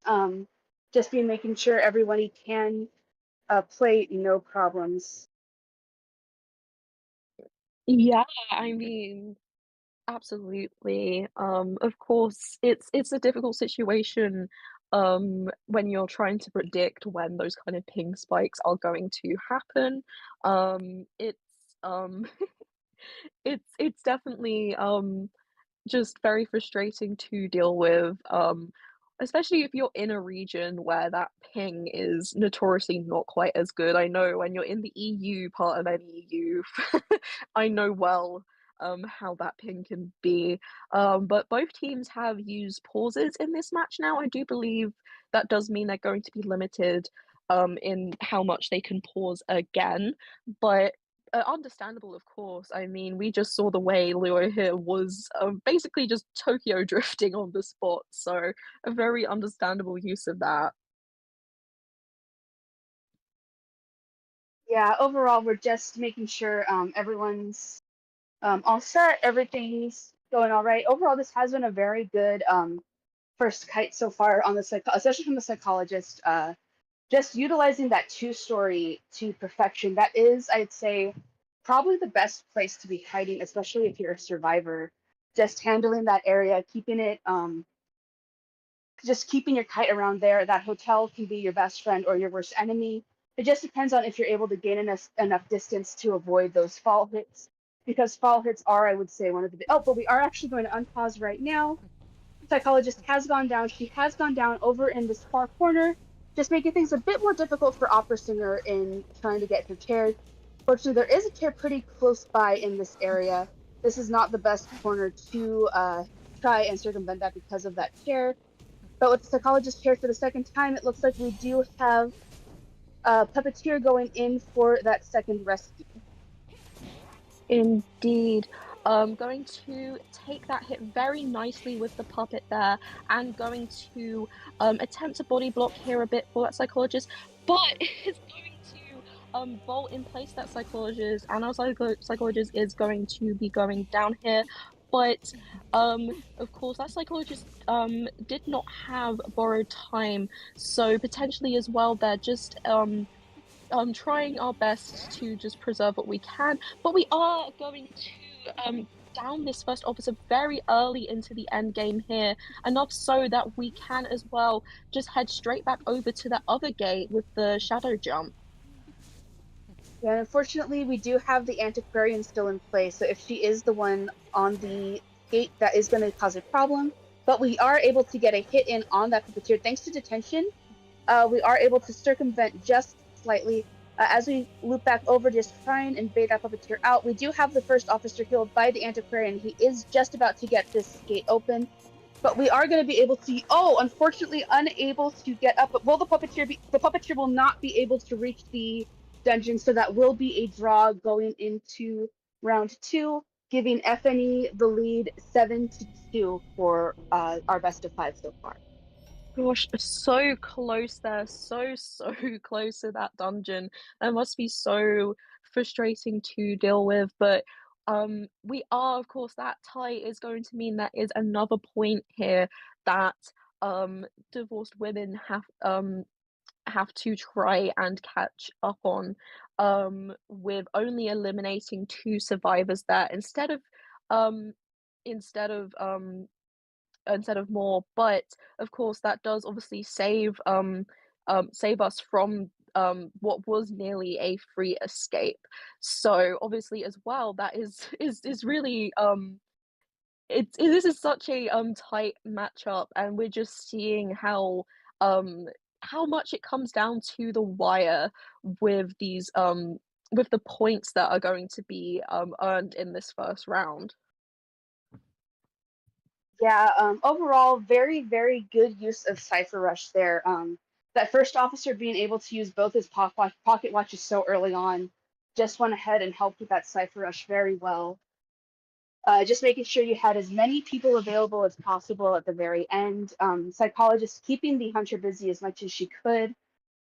Just using that first kite to buy her team enough time to get those ciphers popped, to keep the opera singer from having too many people to be able to keep down at once. So overall, yeah, just a very, very strong thing, and it goes to show you just how powerful it is to go up against characters like the opera singer who have been meta for years now, for over a year now, who now does have a bit of trouble getting those 4-man eliminations like she used to, especially on a map like Chinatown. Yeah, absolutely. It's just Chinatown in the first round, I mean, we were talking about that, and it really is just it's so exciting to have seen that map come out as early as it did. Because yeah, it's not something you usually see in that first round, and we're seeing just it's really often just used as a sort of more of an equal playing field. So, yeah, of course, on a map like this, we're seeing the strengths of both the survivors and the hunters coming out in full force. And yeah, just um that choice of survivor comp was just so difficult as well to come up against, even with the sort of speed of the opera singer. And as well, that match did get paused twice. So that does sort of affect your momentum as well, especially as a hunter. Of course, one of those times was because of ping on the hunter's side, but as a hunter trying to sort of navigate those like pauses like that and getting back into the flow of things, it's a bit of a distraction. So being able to sort of hold your own in a situation like that, especially against such a strong team comp, that is going to be difficult. Yeah, and it's really interesting too that this time we have both teams are going to be going into round one with and round two with the exact same global bands.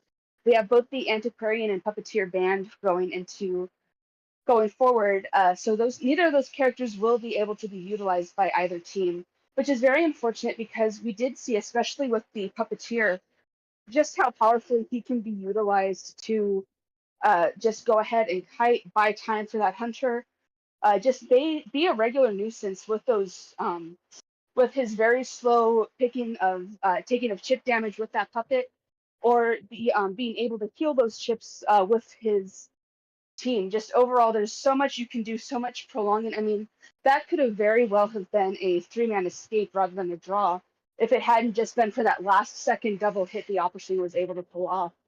It just goes to show how strong of a character the puppeteer is, which definitely explains why you want to lock him in as early as you can, especially if you know you don't have to deal with an opera singer going forward either. Yeah, I mean, we're definitely probably going to be, I imagine, seeing some sort of that opera singer ban coming through now. So yeah, I mean, we're probably going to be working without that opera singer going forward potentially, but we are going to be going very soon now into the map band and picks, and it's looking like Leo's Memory is going to be the banned map this time around. Yeah, Leo's Memory is a very strong map going into round two, especially It's known as a pretty solid counter for the Opera Singer, so we might see the Shadow Band over the Opera Singer going into round two.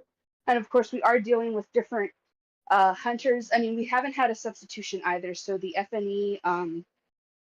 So we might be possibly seeing a Soul Weaver band going into round two. We might be seeing a possible other pick, or we might want to go ahead and face off against that Soul Weaver again. It really just depends. Oh no, we are banning Leo's Memory. That is not the map we're picking. My bad.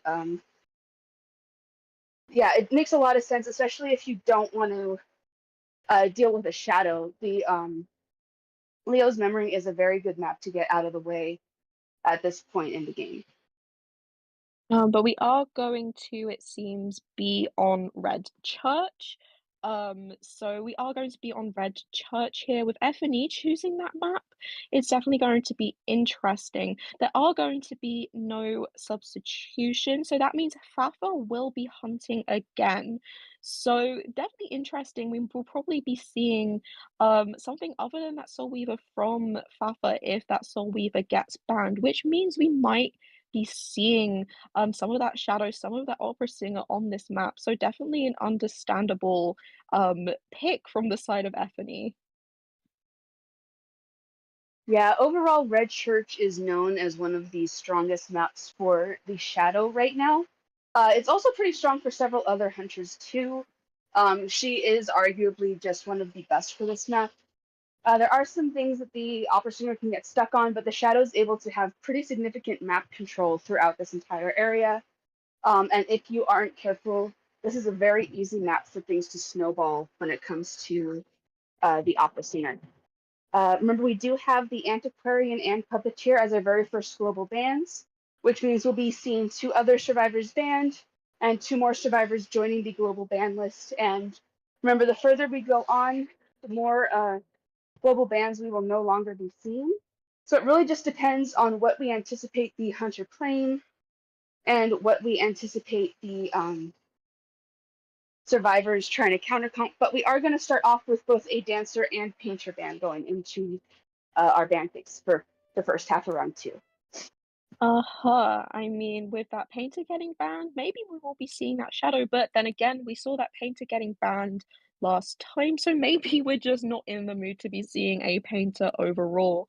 But we are, of course, with that dancer ban. Dancer is, of course, just a very strong support on this map as well. This is a smaller map than many of our others, so the usage of those boxes and being able to just be hidden in tight corners and just be really annoying at covering a large range of kiting area.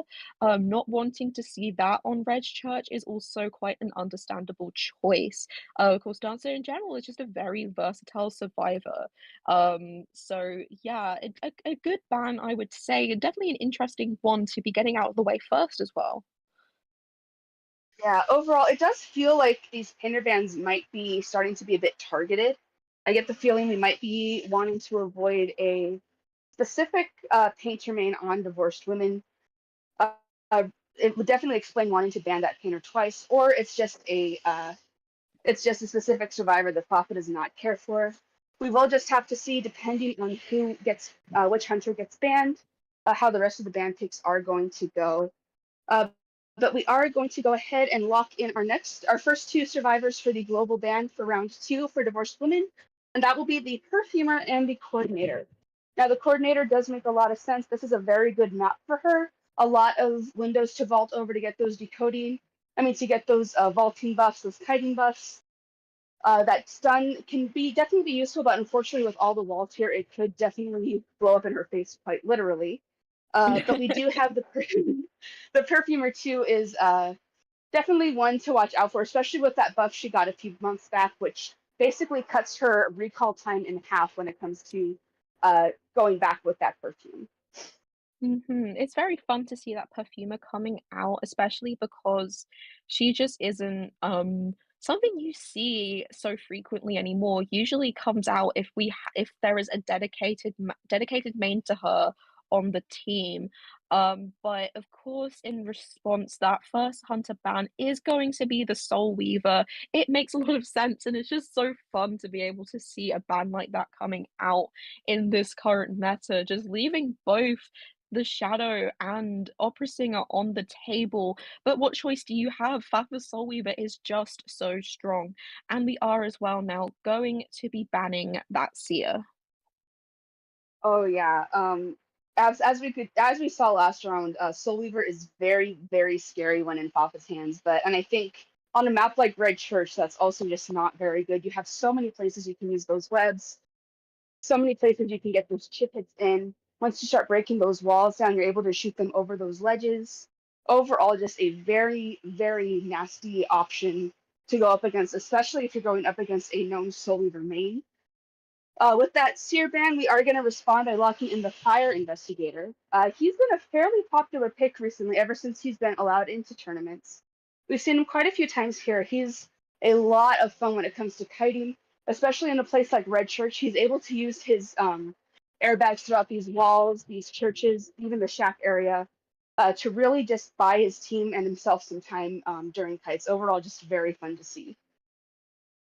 Yeah, I mean, especially on this map, Red Church is so reliant on its narrow corridors. So much of the map is made up of that. Seeing that Fire Investigator coming out here is just, it makes a lot of sense. You can be utilized to his best strengths with the airbags blocking off just the entire alleyway of movement so easily, but as well as picking that Fire Investigator in response, we're going to be seeing that first officer banned. Always makes a lot of sense to see that ban coming through. Oh yeah, as we saw in the last round, the first officer can be utilized very well on just about any map. He is a very solid survivor, very good at taking hits when he's going for rescue because he does have that delay if he's on his pocket watch. He's able to get those decoding debuffs lessened with every time he uses them. I mean, as we saw, even dating the pocket watch out at the very beginning of the last round, unfortunately, did give the first officer a bit of an advantage because it did right off the bat give him a 20% debuff to a 14% debuff. And we're going to finish up by locking in Mercenary. Now that we do have the Soul Weaver off the table, it's a lot safer to bring him out now that we don't have to worry about chip hits, hopefully.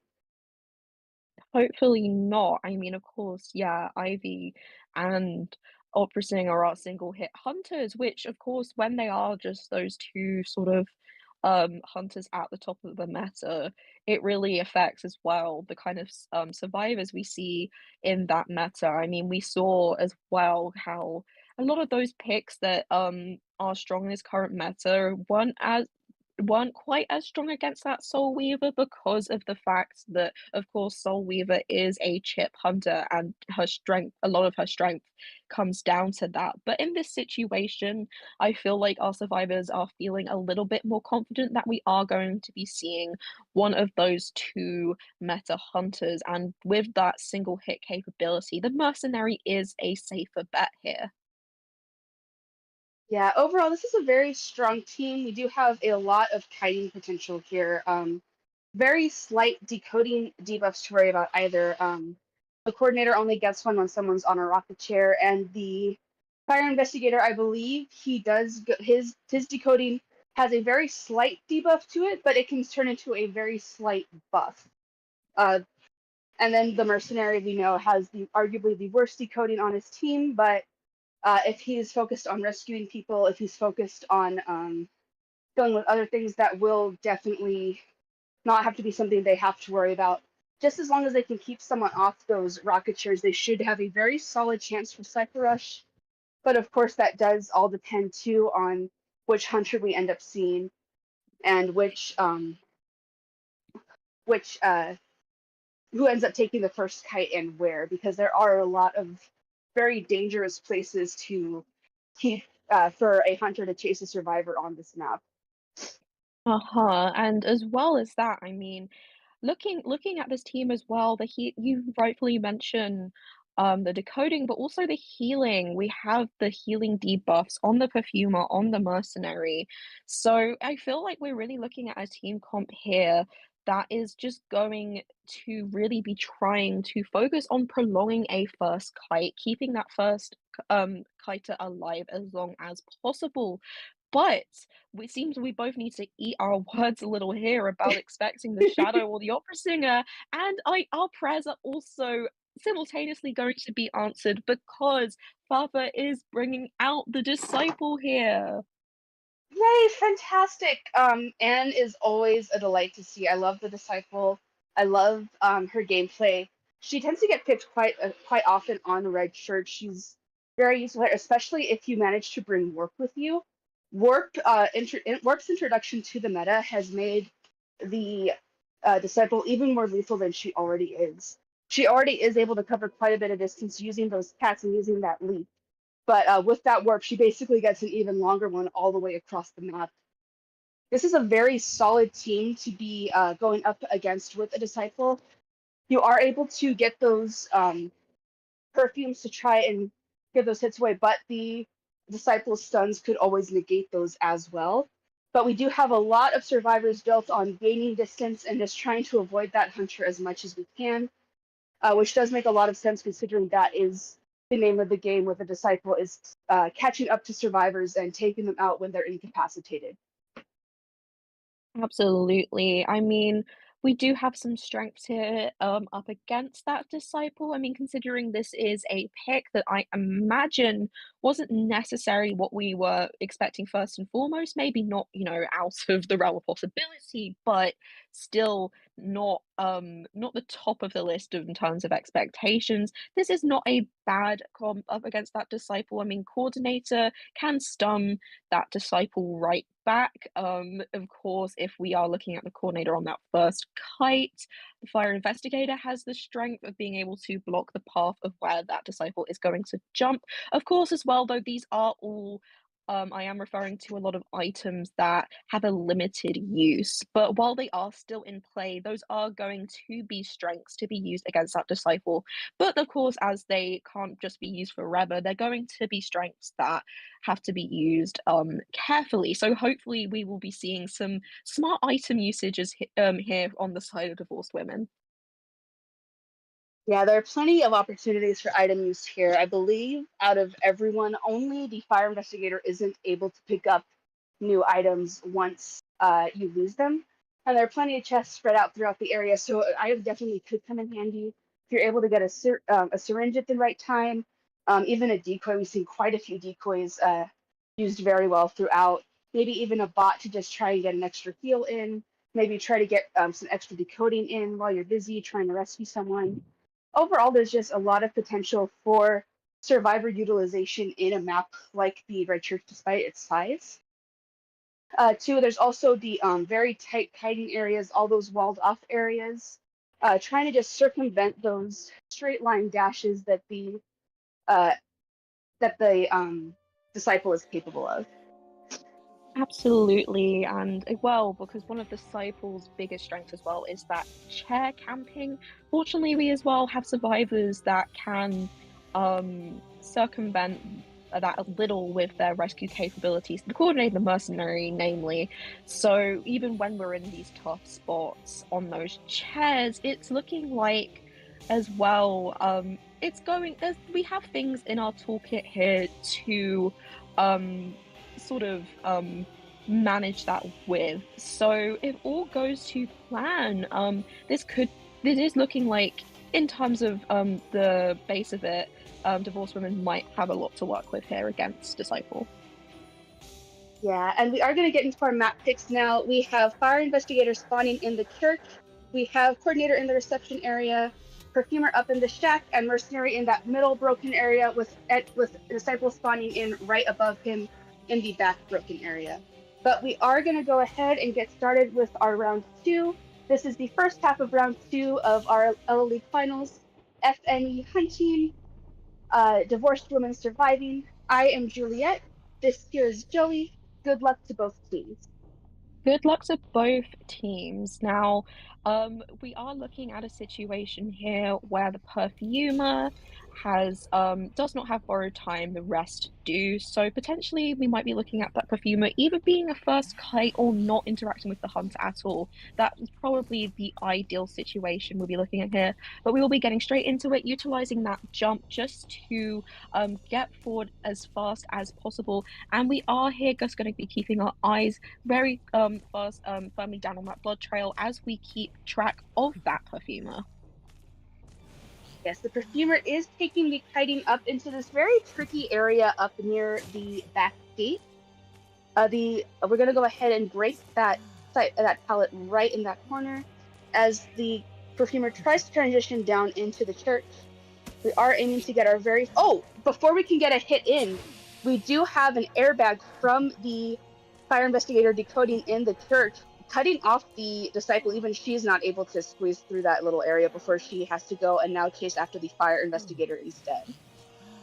Absolutely. That is going to really throw a wrench in things, utilizing these doorways so strongly, using the borrowed time there to just keep that distance while transitioning through the church. But we are going to use the link here to get through that window, to not be slowed down. This is looking like a situation where we are going to get that first hit quite easily, and that first hit is going to be delivered. We are now out of airbags as well, so we are just going to have to raw kite here.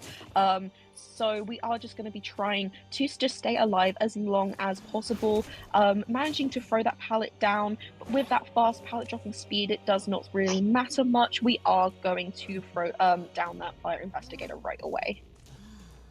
Right, and we will be carrying the fire investigator to the chair in the graveyard, just getting that very first chair in. We only have one cipher decoded so far, but we do have the coordinator coming in for that rescue. We're going to land a hit on that coordinator before she's able to get a hit to get the fire investigator, but she will be letting him out soon. The two of them are in line for that gun, and we will go ahead and use that gun before the disciple is able to land a hit, but she is going to follow the fire investigator into the reception area to continue the kite on him. Indeed, a very good use of that gun there, and a very good effort in avoiding those cats. But in our second attempt here, these cats are going to be landing on that fire investigator, managing as well, however, to vault out of that church, forcing our cats into the cancel animation. Not much to cancel here. We are out of items, but we are going to transition back over to the graveyard and playing a bit of mind games here with where we are going to transition to next by going back into the reception area, which is going to be a difficult area to be kiting that disciple, of course, resulting in that down hit. But our cipher progress is looking very healthy. That gun from the coordinator earlier buying us a lot of time, buying a fire investigator a lot of time to be getting out of that area and prolonging that kite. Yeah, and we did go all the way back down to the graveyard in order to just cut off that final cipher getting primed. Coordinator was working on that. She is injured, but we do have Perfumer in the area as well to assist with the decoding because she doesn't have that 30% debuff when someone gets rescued. We do have the Perfumer in the area, but we are going to manage to get the Coordinator down. The fire investigator has been rescued by the mercenary. That is going to be the use of Tide in the game, as the Perfumer uses Flywheel to manage to avoid the disciple, but she's going to be unable to perfume in time because of all those stuns. But we are going to land a hit right along with a pallet stun, giving us enough time to possibly decode or at least heal up, because the fire investigator will be dead on chair. Absolutely, and the fire investigator as well is fortunately out of the area and starting a brand new cipher, so it is seeming like all of this effort over here is going to work as a bit of a distraction, taking up all of our disciples' energy and hopefully just wasting enough time, especially with that accelerated decoding in play, to get the last cipher prime. No Tide in play though. We are going to try to body block there, but not quite managing it. But that does also mean that our mercenary is still on full health. Going to use an elbow pad to get out of the way of that cat to ensure that full health does remain intact. And of course, Perfumer as well, just continuing on that cipher. It may not be the one we end up priming and popping in the end, but it is doing a very good job of keeping the Disciple occupied, not quite getting the rescue off there, going to be using the cats here to just try and thwart that rescue as much as possible. But equally, we are actually here going to pick up our perfumer to try and just force that mercenary out of being able to rescue. But we are going to use that elbow pad back towards the chair, just wasting so much time hoping a little bit here to see the struggle free, and that is what we are going to see. And the Oh my Cypher is going god. to pop while we're in the animation. Oh, this is an absolute turnaround for divorced women. Talk about a complete turnaround. Being able to go from a very tight situation in the very first round to having a four-person endgame at the very end. We already have both. It looks like we have two people at both exit gates, but we have switched to teleport now as we try and reach to the coordinator who is over at this end gate. It looks like we could be dealing with a tie situation here as she's left the decoy over at the. Well, we're not going to fall for that decoy as the mercenary continues to get his gate opened up. The fire investigator and mercenary should be able to get out of here in time. But with this being the perfumer's first carrying, we aren't going to be able to stop things as the coordinator goes down as well. We are looking at a draw going into round. No, we aren't going to look at a draw because we did have the fire investigator go in and rescue that perfumer. This could potentially turn into a three-man endgame or three-man escape if they play their cards right here. Absolutely. I mean, with that perfumer being on her first chair, it just gave our survivors complete free reign to be able to run for that chair, especially on a map with the size of Red Church. Just really you playing the rotational game here to just try and spread out as much as possible, to not be found, to lose this disciple, to hopefully get all of us out. We're looking at that perfumer on that gate right now. That gate is halfway open, but with the disciple able to jump, will we be able to open it in time? It does not look like it. However, that perfumer was rescued just before half, so there is going to be time for her on a chair, but this is going to be really difficult and tight here.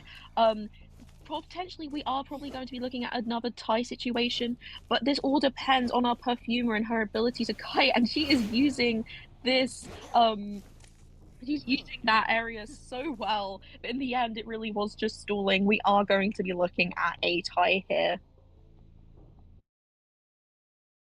Yeah, overall, very, very well done. I mean, being able to pull off a three-person harassment against a against a hunter, being able to just have two survivors available to deal with that hunter while she's trying to get people chaired, trying to get people eliminated, and despite doing the hunter doing the best to uh, avoid body blocks, avoid missing any hits. That was a very, very well done move on Divorced Woman's part, getting a draw going into the second half, which means their hunter just has to eliminate at least two people in order to keep that draw going. Or if they can eliminate even more, that's going to get Divorced Women with a round in their favor as well, just giving them another chance to make up for lost time in round one, which is very exciting. Overall, there is just a lot of potential for what's going to happen going into the second half. Absolutely, and what was just so satisfying about, that matchup as well was just the fact that, I mean, when you pick your 4 survivors like that, you are thinking about how you're going to hopefully be able to utilize them all to the best of their ability, and in this situation, it seems like really all of our survivors there, their strengths got played into really well. The coordinator's gun playing a key role, the airbags from the fire investigator doing so as well. Mercenary as well, just the strength of his survivability and the elbow pads just being so helpful at the end there. So really just divorced women really did well at utilizing their picks. And of course, Perfumer was a little bit more difficult, of course. I mean, getting caught in the stun while you're perfuming is really just such a pain against a disciple if you're trapped in that situation. But even so, just a very strong team effort there, and definitely just a lot of pressure being kept up against Fafa on the hunter side as well. Yeah, overall, just very, very good team coordination, very good rotation here, keeping the ciphers being able to prime that other cipher while keeping the hunter busy watching this cipher, having both the mercenary and perfumer in the area while the fire investigator was able to run away and get that cipher decoded. I mean, you had the coordinator on chair. She's the one with the big decoding debuff, and you could see divorced women did try to keep her off of a cipher as much as they possibly could, which is definitely to their which definitely did help big time in their favor, being able to get that distance. And we did see that the coordinator, like you said, we were able to get an item and able to use that decoy. Unfortunately, the decoy was not able to fool the disciple by the time she got to the reception area because the coordinator was long gone by then. But it just goes to show just how useful items can be if you use them at the right time. Absolutely. Yeah, as well, just being able to go into those chests is something that's just so handy.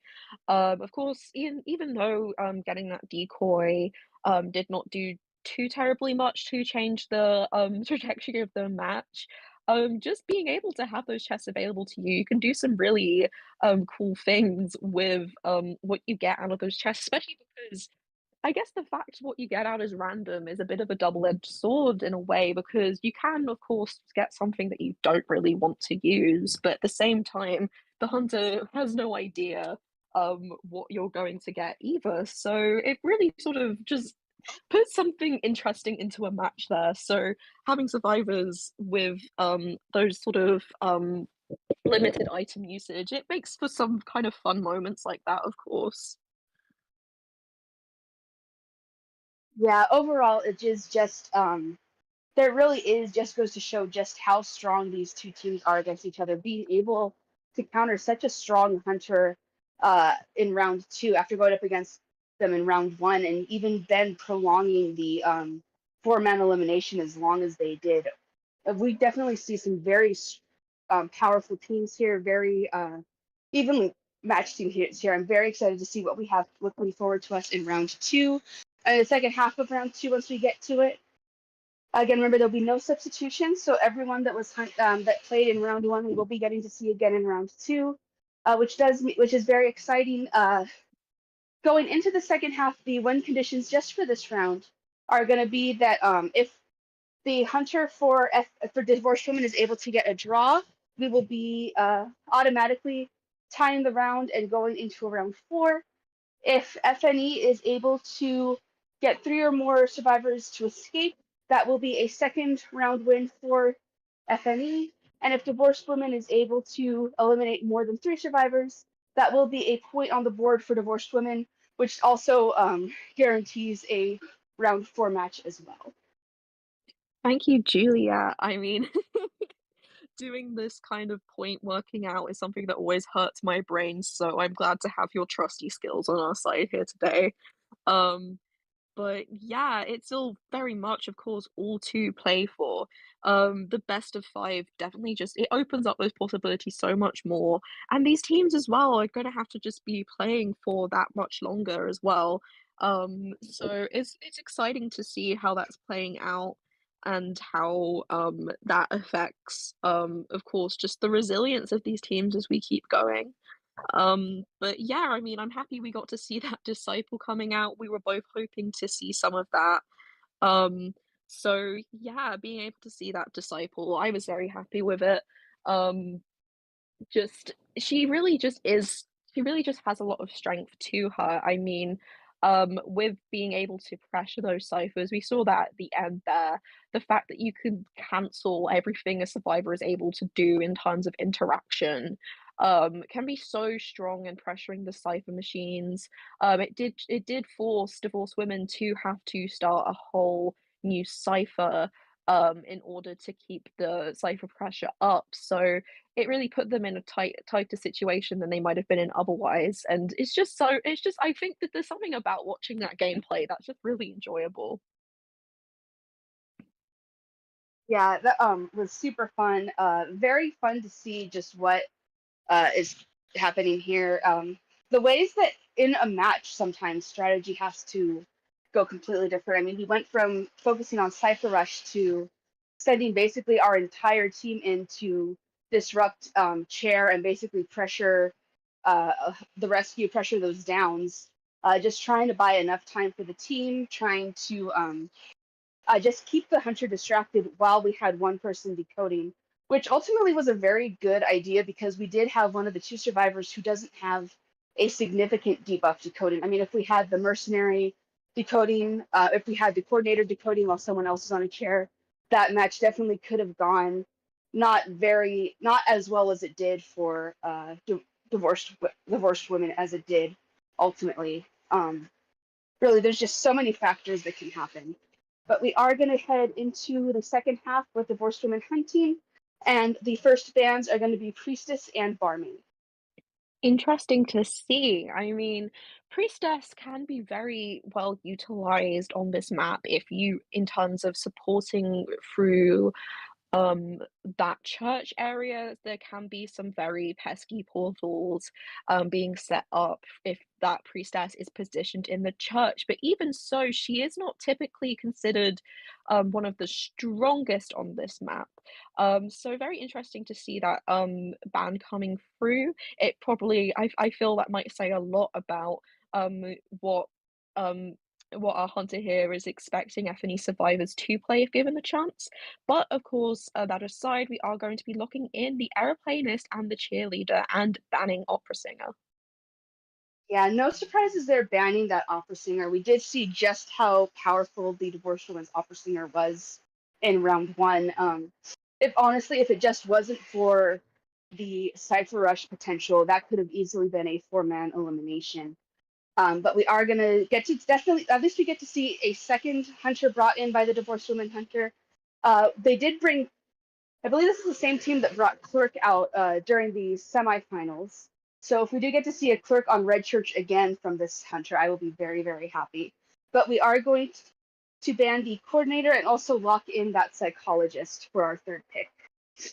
Very exciting, and a pick that makes a lot of sense. I mean, Psychologist is just one of those survivors that's really doesn't matter the comp that you're in. It's always going to be a very reliable pick, and I feel like that is why we're seeing that Psychologist not come out into a global ban yet. So, speaking of which, we won't be seeing the Aeroplanist or the cheerleader again on the side of FNE, but this is not a bad map to be seeing them. Of course, the Aeroplanist is can be very strong in getting out of the way of a hunter on a map like this, where the walls are going to stay in the way of the hunter, but not so much for an aeroplanist. And the cheerleader as well, being able to dash away on a map this like as small as this can really make a big difference in terms of getting between some of those key hiding areas. But we are going to be banning the mercenary as well. This does also sort of, I would say, um potentially mean that we might be looking at one of those single hit hunters, maybe a shadow. It all remains to be seen. I mean, if they did bring out the clerk earlier, we might be seeing that as well. But in response to that mercenary ban, we are going to be looking in the first officer. Yeah, overall a very strong team here. We have the aeroplanist, good for gaining plenty of distance in a short amount of time. The cheerleader, who's able to use very powerful supports, and the speed boost she gets for herself, followed by that speed debuff, is honestly pretty useful in a place like the Red Church. I mean, you have plenty of walls and pallets where if you time things just right, that slowdown isn't really much of a problem at all. And you're still able to keep enough distance against a hunter. A psychologist, as we've seen, she's able to take an extra hit, able to prolong the fight. And as we saw last round too, FNE does have a very strong psychologist and first officer.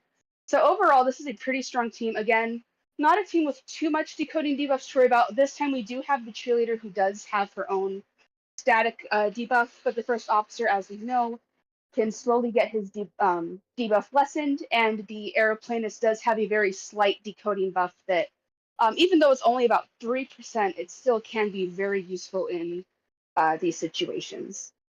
And if we are looking at a shadow here, this is definitely a strong comp and potentially a possibility they are preparing for, because all of a lot of these survivors just have that sort of survivability you're looking for, especially in the sense that the airplane and the cheerleader can build really important distance, which against that shadow you do not necessarily want to be tight kiting there. So especially since this is a map which would be very powerful for her with just being able to control so much with the yift speed and the short distances between ciphers. This would not be a bad map for the Shadow to come out on at all. So it would be interesting to see if that is what we're looking at here. But definitely, it's definitely something that we could definitely be prepared to see. Yeah, there really is just so much potential for Hunter Pick on a map like the Red Church. There's a lot of different utilizations for hunters here. A lot of hunters you normally wouldn't think would be very strong can suddenly be incredibly strong on a map like this. There are just so many different corners you can go through, so many different areas you can kite through, so many different ways you can just try to block off survivors using those broken walls to your advantage on either side. Kiting areas, just as long as things are. Oh, but we are going to lock in our hunter, and we are going to get to see that clerk again. Very exciting.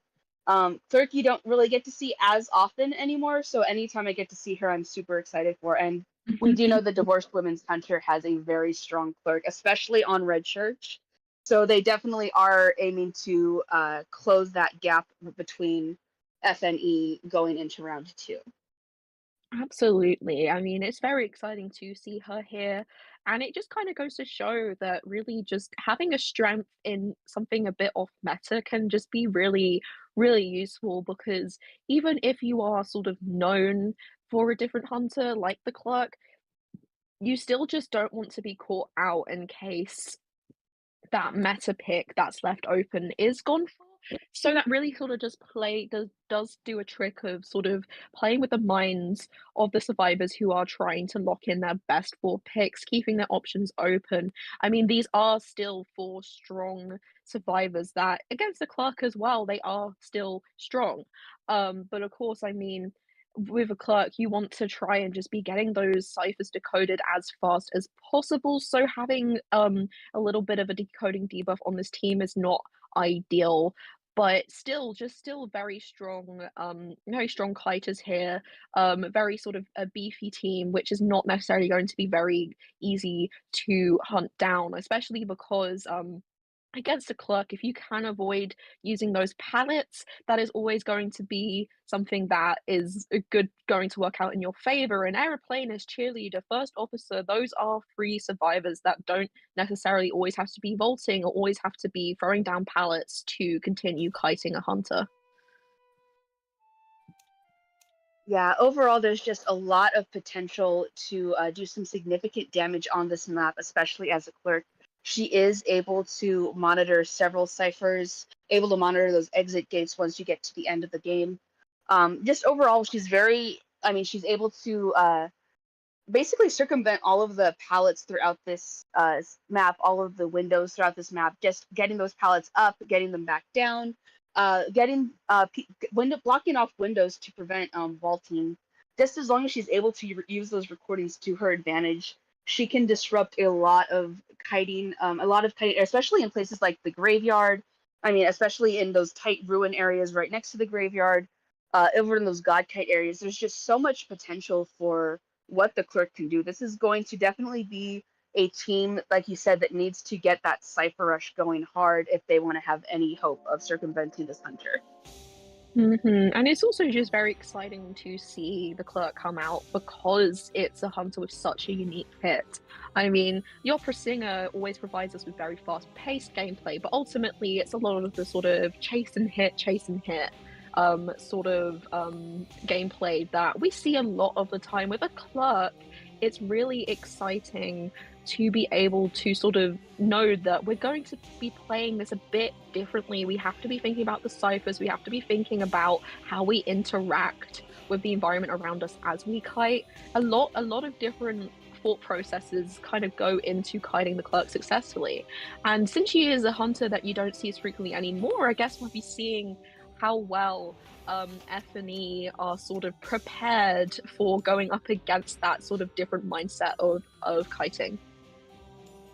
Oh yeah, and we are going to go ahead and get into our map picks now. We have Cheerleader in center, First Officer down in the reception area, we have Aeroplanist in shack, and we have the psychologist spawning in those graveyard ruins just up above the graveyard itself, with the clerk spawning in right into that graveyard. Plenty of options to pick when it comes to first chase here. Most likely the psychologist, since she doesn't have borrowed time, but we are going to get into second half for round 2. Divorced women hunting with FNE surviving. This is the finals for Logging Off League. I'm Juliet, and this here is with me, Joey. Good luck to both teams as we go into this match. Good luck. And just looking at those personas there, I'm noticing some 2 bits of Tide Turner, and 2 bits of no borrowed time, so that will be exciting to watch. But we're getting straight into it with our sights very directly, very immediately on that psychologist who has run right into the eyeline of our clerk, following that blood trail in order to just stay focused on our target here and just try and close that distance and stay on track. Finding a target this early on is, of course, a definite boon for any hunter, but of course we need to be getting those free hits in there on that psychologist, who does have a little bit of cheer from the cheerleader that she has passed on her way. Yes, and it looks like we do have a recording being worked on the psychologist as we get that first hit in.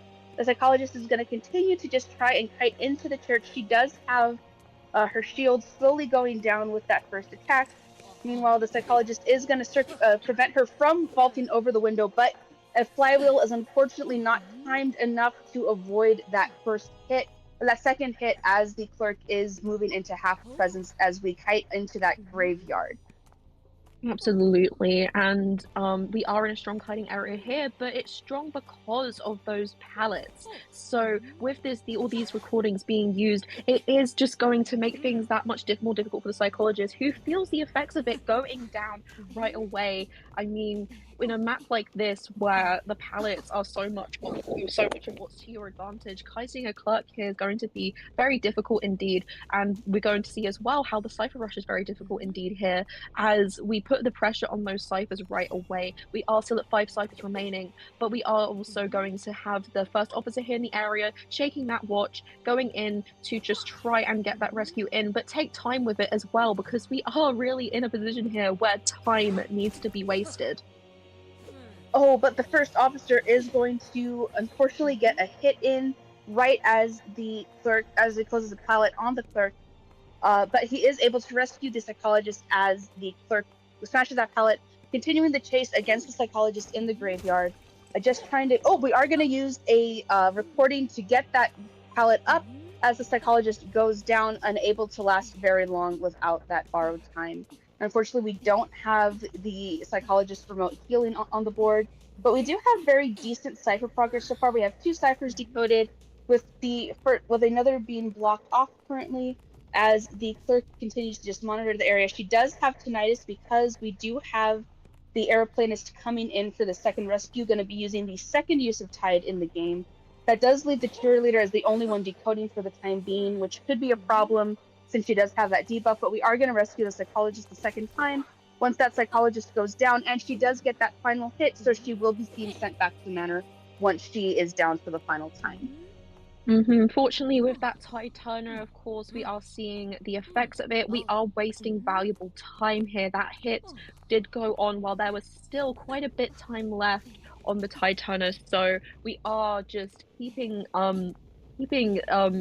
this clerk distracted from pressuring the other ciphers as we go, with another cipher very close to being primed from the aeroplanist, but just so quickly we have a recording on him being put into effect, which is just going, if we can see these fast reaction times, that is going to do so much to prevent our decoding. But we are going to see this next pocket watch in play from our first officer, going to use all of that to prolong the kite, but with an incredibly aimed blink, utilizing that heavy hit as well to ensure that the hit is landed. We are going to circumvent the effects of that pocket watch and down that first officer in time that is definitely going to be very valuable to this clerk.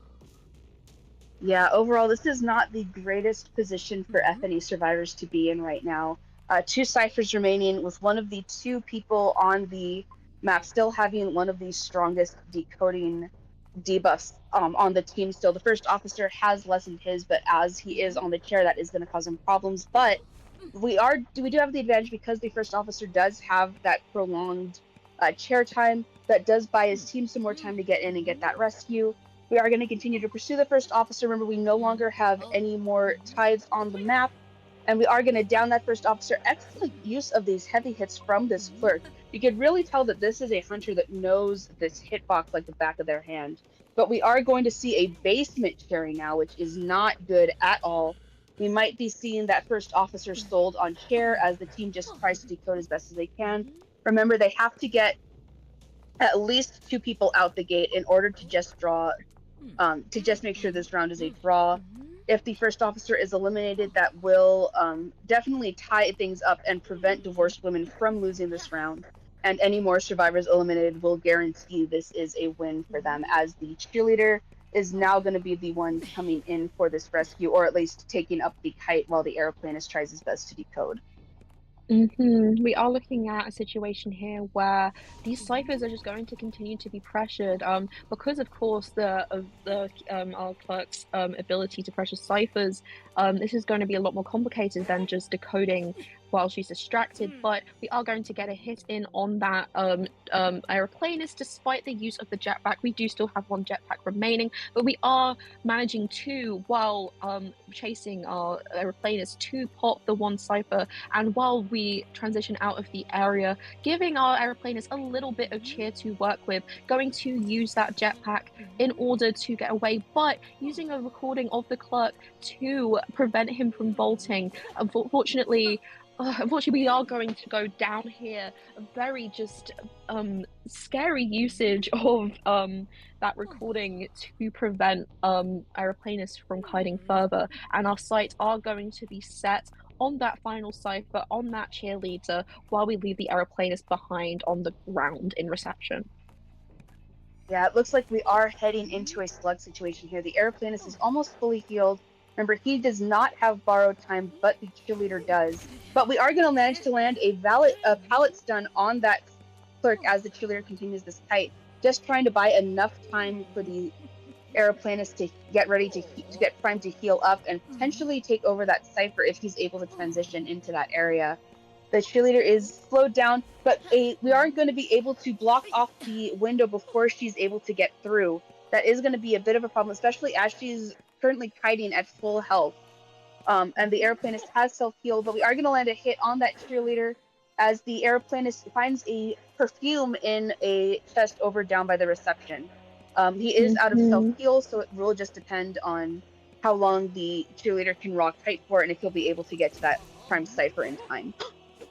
Ooh, an attempt at just using that flywheel to bait out their hit to manage to bolt that pallet, but not quite timed about right. We are heading into another chest here. Of course, when you're already on half health, there's only so much a perfume can do, so not a bad choice. Did he get another perfume out potentially? Who knows? I don't believe he picked up what he got out, so I do not imagine it was another item that he felt like was worth going for. In fact, he is going into a 3rd chest here, but unfortunately our clerk does have him in her sights. We are not going to be able to be digging around for anything else, attempting to use that perfume, but unfortunately just not quite managing to do much with it, teleporting back to cheerleader, but not quite going in the right direction at first that she has gone in, giving her some time to build a bit of distance, not able to really do much more to that cipher either, as it is locked off very quickly.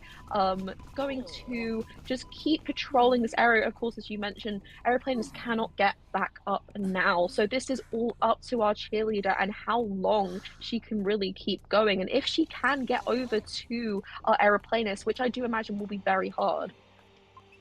Yeah, unfortunately, it looks like this is just going to come down to rock hiding. We are using a speed boost to get away from that clerk as best as we can. She still has plenty of recordings at her disposal, but we are going to manage a hit right before the cheerleader can get that pallet down. So that will be a 4-man elimination.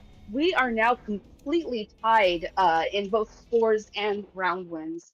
Both teams have managed to get a 7-2 win in their rounds, which means we do have a completely tied game going into round three.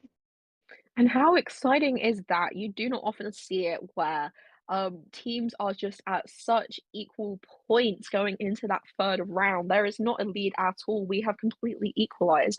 And it just really goes to show how much these teams have earned their spot in this final.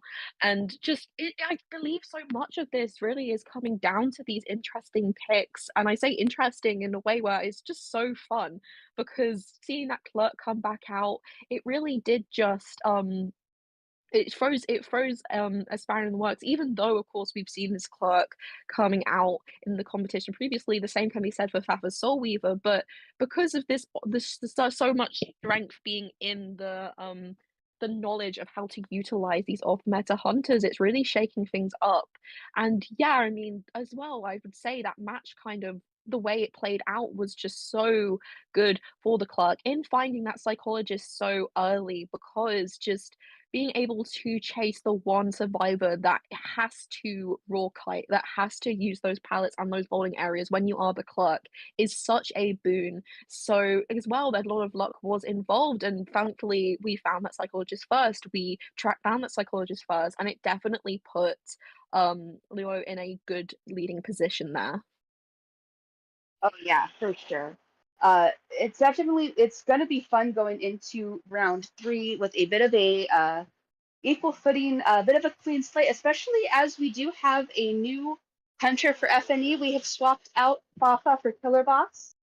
Now, Killer Boss has a very eclectic hunter pool, so I'm definitely excited to see what Killer Boss is going to be bringing to the table when FNE starts hunting. Absolutely. I mean, kill a boss as well. Even though, of course, we see Killer Boss as the hunter that comes out later. There's so many hunters in Killer Boss's pool. So, I mean, I believe it was Killer Boss who was bringing out the undead last time. So you really Yes. just cannot. It's going to be so interesting to see what comes out here. I mean, with Chinatown being taken already, I imagine potentially you might not see that undead again because Chinatown is just a very strong map for the undead. But really, just there's so much to be pulling from here in terms of the hunters we might be seeing. So very, very exciting stuff. A sub of the hunter is always something very exciting to see. Yeah, this is genuinely so very exciting to see going into round three, knowing that we do have three more rounds to go basically to decide who is potentially going to win this. We are for sure going to be going into round four after this because of the way things are drawn right now, which means that you will get to see our next set of commentators, Mima and Bugs, which I'm very excited for. I'm glad they'll be able to commentate on these matches as we have. We are getting ready for that first half. It looks like we do have no more map. We can reset maps now, which means that the maps we have seen previously can be selected again, which means we can see Chinatown and Red Church again, which could definitely be very exciting if we do see them again, or if we end up going with new maps going in with these new hunters. Ah, yes, thank you for pointing that one out. Of course, you don't see a best of five every day, so it can be easy to forget some of those rules around the maps. Of course, we are not allowed to ban maps at this point either. So at this point, it is just a matter of picking a map instead of also being able to ban one. And it is looking like for this time, we are going to be looking at Moonlit, always a fun map, often coming out in these situations where we are trying to put one side at a potential disadvantage. So very exciting to be seeing this Moonlit come out. We are definitely going to be playing in a way where we definitely have potentially a tactic or two in mind. Oh yeah, absolutely. Especially as we get divorced women hunting first.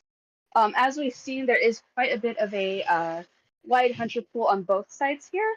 The hunters we've seen so far tend to do their best on these smaller maps as it is. I mean, we definitely have seen the utilization of Soul Weaver on Moonlit early on. We've seen plenty of opera singers able to control that Moonlit River, but we are also going to be working with 2 Hunter bands this time. So there's a very good chance we might not be seeing opera singer or clerk from Lua again, as Divorced Woman is going to be hunting first and they don't have any substitutions. But that does leave plenty of options open for Moonlit. There's plenty of hunters that usually tend to be situational for this map. I mean, Gamekeeper is a very popular pick for Moonlit River on those big maps in general. Wax Artist can be used very well here. You can definitely use the Shadow. She's not the best hunter on here, but she is very strong. And, you know, if somebody does want to bring Hermit, we've seen quite a few Hermits. It would be a lot of fun to see another Hermit match again. It just really depends on how things end up going.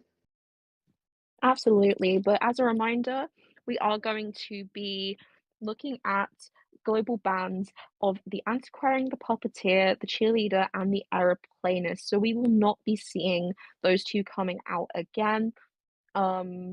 So yeah, all very strong survivors. But at this point, um, yeah, who they pick here will still matter as we go forward, but we are getting near the point where there won't be more global bans getting added, so that is also very exciting territory to be in. Um, so no antiquarian, no puppeteer, no cheerleader, and no aeroplanist to work with on this side of FNE. But we are, with that in mind, going to be banning the acrobat and the priestess on this map. Yeah, absolutely no surprises. You know, Aeroplanist being locked out in the last round is going to be a pretty unfortunate. He tends to be, I forgot to bring this up when we were talking about him, but he does tend to be mostly situationally picked for this map specifically. It is honestly one of his strongest maps, especially in the current meta. So really no surprises that I'm really not unfortunate that he's not open, but really no surprises that we've banned the Acrobat and Priestess in response. The Acrobat, we know, is a very useful survivor. Don't believe we've actually seen him played at all yet so far in these finals, which just goes to show how strong of a kiter he is to want him banned pretty much every round. And you know, the Priestess needs no explanation. The Moonlit River Park map is one of her playgrounds because of the way she's just able to completely circumvent the way that the map is split in half with those 2 bridges being the only real points of entry. She's able to use those portals to get across very easily. This does mean that the map control and cipher rotation game is going to be pretty straightforward for the way the map is laid out. But we are looking at our first 2 survivors locked in, and they are gonna be the Mercenary and the Painter. I do love seeing some Painter gameplay, so there is some bias there, but we'll leave that behind for a moment to discuss the choice of this, because the Painter coming out might suggest preparing for that Shadow, but of course, I mean, we're also just, working with, a world where the painter's utilization is sort of being valued a little bit more since that last rework, where getting those painting outs is a lot more efficient. So seeing that painter here, not too surprising and very happy to see. And that mercenary as well. Interesting to see that mercenary get put onto the global bans. But of course, as well, when that first officer in some situations is starting to become the more desirable pick, not too difficult to see why we might be bringing out that mercenary here. And we are going to be banning the opera singer and the Ivy, so we definitely won't be seeing that Ivy. So it's so interesting to see as well, because Painter has started to come out more in response to Ivy meta, but it seems as well that we're starting to sort of let go of that kind of way of thinking about it. I guess similarly to the way that um, we started seeing the likes of Gardener and Coordinator in response to Opera Singer, but now we don't necessarily only see them in that context. So very exciting indeed. Oh, absolutely. And you know, I'm thinking about it. I remember, I believe a Painter kite on Moonlit for the FNE survivors is what ultimately won them their very first won them the playoffs going into the very start of this tournament. They had an incredibly strong Painter gameplay on this map, especially where the Painter was able to be utilized very, very well against, I believe, a Gamekeeper. or it was either a gamekeeper or a reptilian, but either way, it was a very fun match to watch. Very exciting to see how that painter is going to be utilized, especially as we get a ban on the embalmer and locking in that seer as our third pick this time around. Exciting to start beginning to see the sort of embalmer crossing people's minds. He's an interesting one because especially when you're so determined to be getting those extra escapes, that embalmer can be very crucial when utilized correctly. So definitely thinking here in terms of just that tie break mentality, just getting that embalmer off the field, not letting them utilize him just yet is definitely a choice being made here because we are in such a deadlock in the points. And of course, the seer is strong. The seer is strong in any situation, especially since we won't be seeing that Ivy here. Being able to get that Ivy off the field and get that seer in there is definitely just going to be a strength for this team. And no matter what, the seer's support is very strong. And if that seer is the first kite, that is also strong. So it's just a good pick overall. Just especially just sort of in response to just trying to be like survive as long as possible, get everyone alive at the end game for as long as possible. I feel like this is the sort of mindset we might be seeing here. Oh, for sure. There's definitely a lot of utilization for this team here. A lot of with that with that seer pick, we're trying to get a bit of remote help where we can, trying to gain distance with that mercenaries elbow pads with that painter painting. But our final ban is going to be that barmaid, which is very interesting here. I am wondering if we might be seeing a hermit pick after all. I know that barmaid pick does tend to come out in response to a hermit, so but she is very useful in general. With this goal of so far just banning good strong kiters, strong healers, and people who are able to gain distance throughout this map, it does seem like we are gearing ourselves up towards trying to keep combat up close and personal against our survivor team here. As we get our final pick ready, that will decide just what sort of strategy FNE wants to go up against, especially with such interesting bans for this map in particular. Absolutely. I'm very excited to see as well, sort of when you ban the opera singer, when you ban the Ivy in this current meta, it means you're going to be starting to look at um the picks that you kind of can only that you really do start to see once you get further into the tournament and these bans start coming into play. So yeah, it's looking very exciting at this team comp right now. And our last pick is going to be coming through, and we're going to be looking in that perfumer. So yes, it's fun to be seeing that perfumer, seeming like a perfumer is a particular choice for Effany, of kind of enjoying utilizing her on a team comp. So it's always fun as well to see these situations where you're seeing a survivor get picked, definitely, but just because of a team's personal preference. Yeah, it's very exciting to see that perfumer picked finally. We are looking at a team that really wants to either take hits or just waste that hunter's time as much as possible. Um, yeah, we do have that perfumer who's able to use those perfumes to the best of her ability if she's able to use them to disrupt a chase from a hunter, especially one that has a bit of a faster speed. Um, the mercenary is able to use those elbow pads to get away. The painter is able to just to stun the hunter for an extended time as long as that painting does go off. And the seer is able to use those owls for not just himself but for the rest of the team. So overall, even though we have banned several survivors that can gain distance of their kits very strongly, this is also a team that can gain distance very organically as long as they're able to time their item usage right and just be able to just avoid that hunter as best as they possibly can, depending on where they end up kiting and where the ciphers end up at the end of the map. Because as we've seen several times throughout here, cipher rotation and map control on Moonlit River can really just decide everything.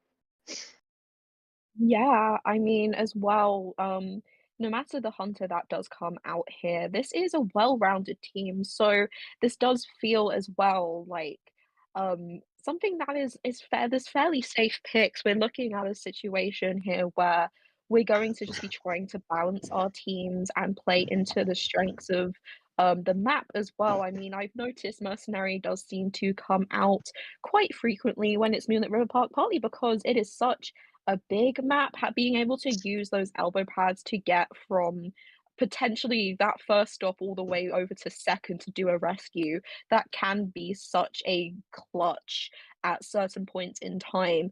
So definitely playing to the strength of the fact that this is Moonlit River Park, and as well just having strong kiters and strong support. There's definitely a lot going for this team in terms of just being able to support one another.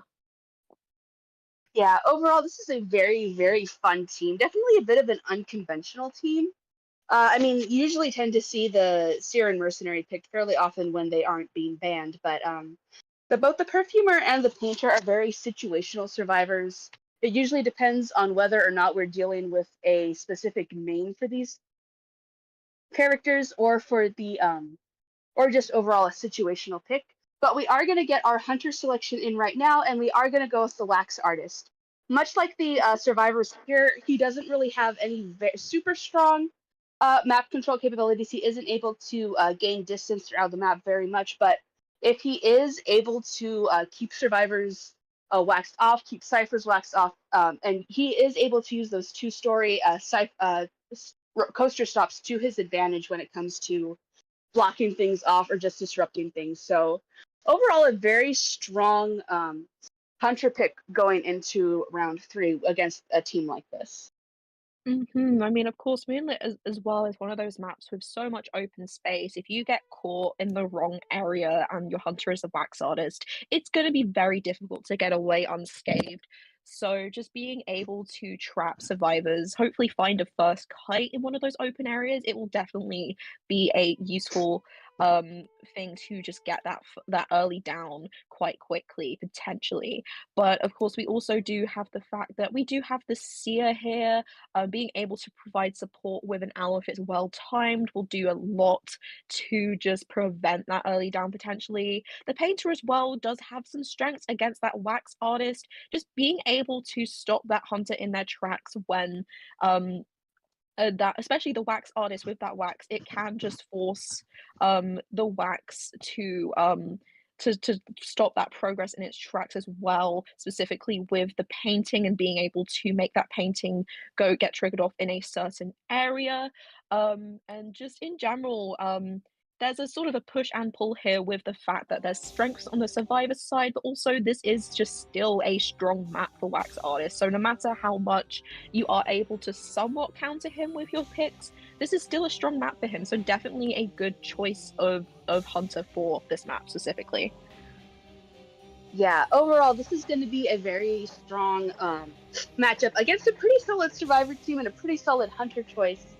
You definitely see why we wanted to ban those characters like Priestess and Embalmer. We want to try to keep survivors from getting that dramatic of a distance between the Hunter, basically forcing them to select survivors that are a bit more close range, a bit easier to deal with here. The Wax Artist does excel in close range combat. He does definitely have utilization of that gun of his.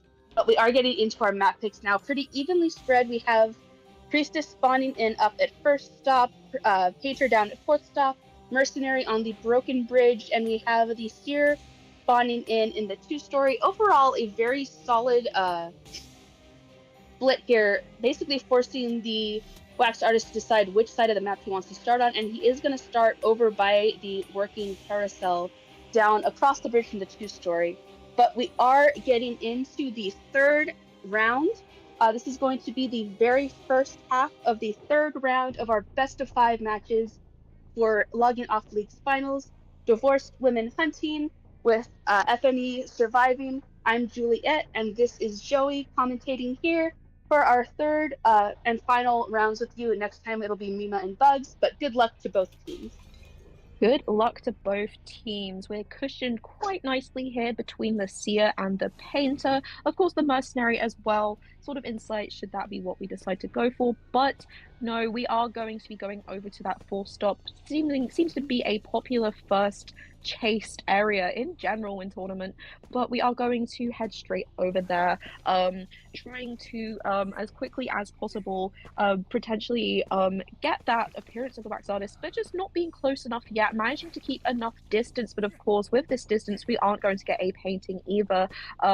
But throwing down that palette now, which does now limit the reusability of this kiting area as we just continue the pressure of the wax. But we are now getting a painting off, so that face has been recorded, and we are now going to be able to prolong our kites with the use of those paintings as well. That first painting coming into play right now. We do not have any excitement in this match, so we are going to be actually teleporting right away, going to, instead of staying on that painter, heading straight across the map to find the perfumer instead. Yes, and we are going to go ahead and just swap to the other side. The perfumer does have a perfume up, unable to use it by the time that her wax reaches 100, but she is going to be able to use the owl to vault. But even though it is an owl hit, getting that terror shock locked in is going to get the wax artist at full presence, meaning he is able to use that wider drop of wax. He is continuing to chase the perfumer. She does have the roller coaster at her disposal, but she is going to flywheel right away, but unfortunately not enough to get that full 100. But thanks to that perfume, she is going to perfume back. Unfortunately, that does bring her right back to 97% wax. So she does take that hit at the 100. As she heads up back to the four stop, it looks like she will be trying to get onto that coaster as best as she can before she's able to get off. And the wax artist is on his way, double checking to see if that stop has been turned off. It has not. The perfumer is stuck at second stop right now, just waiting for that cooldown.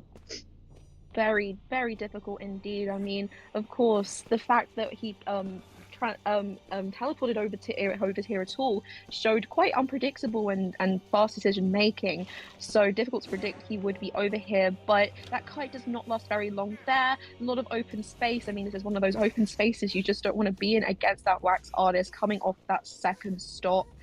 We are going to be chaired right on that second stop with that coaster still there, which does give us some capability of potentially getting back on there after a rescue.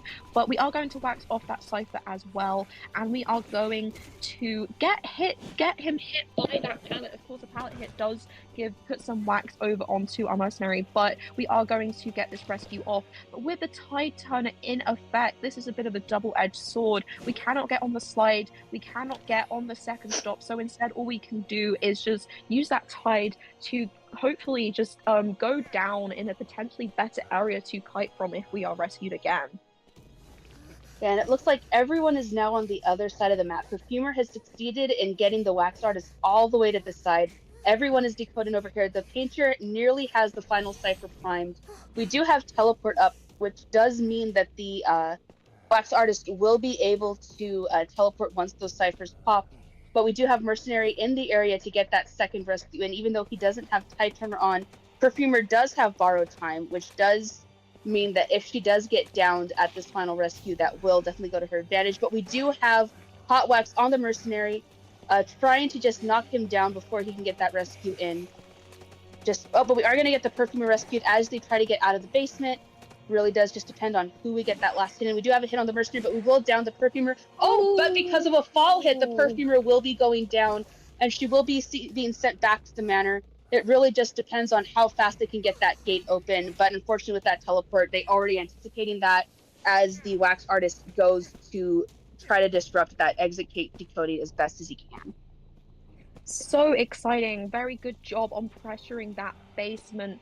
None of that could really go quite as planned, with obviously the mercenaries strengths in the delayed damage, but we are just going to kind of ignore that Seer who has got onto the third stop.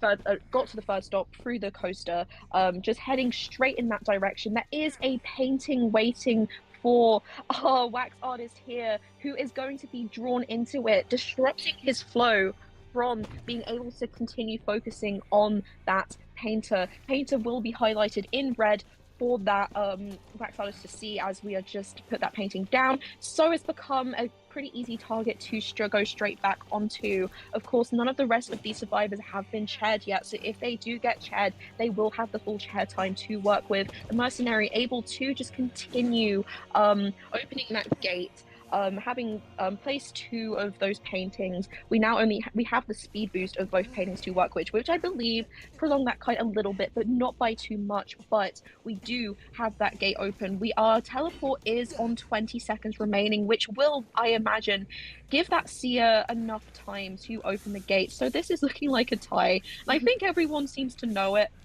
Leo having having some fun at the chair there, accepting the result of the match. And what an incredible tie that was, Juliet. Yeah, that was a really fun tie, a really fun match to just kind of watch. Very good Cypher rush, very good Cypher rotation on this map, but also very good pressure on that exit gate at the very end, basically forcing the Seer to have to run away to the other gate, forcing just the Seer and the Mercenary to just focus on getting out rather than rescuing that Painter. Overall, very strong start to round 3. Remember, we are trying to get as many points and round wins on the board as we can as we continue to move on into a round 4 and potentially a full round 5 situation. With that tie, it does leave us open for a lot of different scenarios here. FNE's Hunter is going to have to eliminate at least 2 people to draw the match and guarantee a round 5. They will need to either eliminate more than 2 to have FNE get back to having that point advantage. But if divorced women can get 3 or more survivors out of the gate, that will guarantee for them a point going into the next round. And we do have FNE hunting now with their with divorced women's global bands being Antiquarian, Puppeteer, Perfumer, and Coordinator. Uh-huh. And I mean, just to cycle back a little bit to that last match, just before the ban picks start coming through, I mean, that was just so exciting. Just seeing the way that the the the paintings were being utilized to force the wax artist to change targets, finding that perfumer, but that owl coming in to prolong the kite. It was just so good to watch the way in which each survivor was being used to their strongest potential. So yeah, I enjoyed watching that so much. Just to be able to get that perfumer on the chair only as the last cipher was being primed. Like that cipher rush was incredible to be able to sort of reach the end of the final cipher before accelerated decoding even went off, because I saw that going off kind of as she was going down into that basement. But also there was just so much strength as well on the side of Luo, with the fact that he was able to keep his cool and just use that full hit as well. That full hit just changed the match. But anyway, just very, very exciting stuff.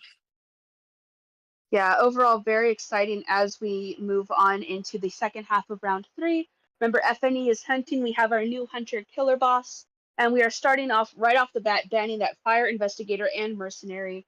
Really, no surprises there. Both very annoying survivors. I mean, we saw the utilization of a mercenary even on a map as big as Moonlit with those elbow pads in just the last half. But the fire investigator, he's able to lock off so many different entryways. Being able to lock off those stairs throughout the roller coaster stops. Overall, just a general nuisance, no matter, especially on a map like this when he's able to gain plenty of distance, able to just try and disrupt the kiting and the downing that the hunter needs to get done on such a big map. There's so much ground to cover. It makes a lot of sense to want to get rid of those survivors that can cover so much distance. Absolutely. I mean, we've just been seeing the strength of that fire investigator so much. It's been so exciting. Especially because just whenever we see a new survivor out on the playing field and seeing them utilized in new exciting ways, it's always just so invigorating for what this could mean for, for the meta, of course, because whenever there is a new survivor that is worth banning, that kind of makes you consider who else you can ban. I mean, before Fire Investigator is here, that does mean that someone else would have been banned in this situation. So this game is just constantly changing, and it's just very, very exciting. But we are going to be looking here interestingly, almost mirroring the bans from the start of this round, instead of banning Acrobat and Priestess, we're going to be locking in Acrobat and Priestess. And for all the reasons you've mentioned, it makes a lot of sense that we are looking at the Acrobat. The Acrobat is so strong on this map. So many points on the map to abuse with those the use of the fire bombs and the bombs. I should just say bombs, and the priestess, of course, is Moonlit River Park. What more needs to be said? But Ivy and Hermit getting banned here, very interesting. So we won't be seeing that Hermit gameplay, unfortunately, just yet, and we won't be seeing Ivy here. This does leave, of course, some other hunters open, but yeah, no Hermit here, Juliet. Yeah, no Hermit here, no Shadow here. We are opening up the potential to see an Opera Singer, to see just about several different types of hunters here.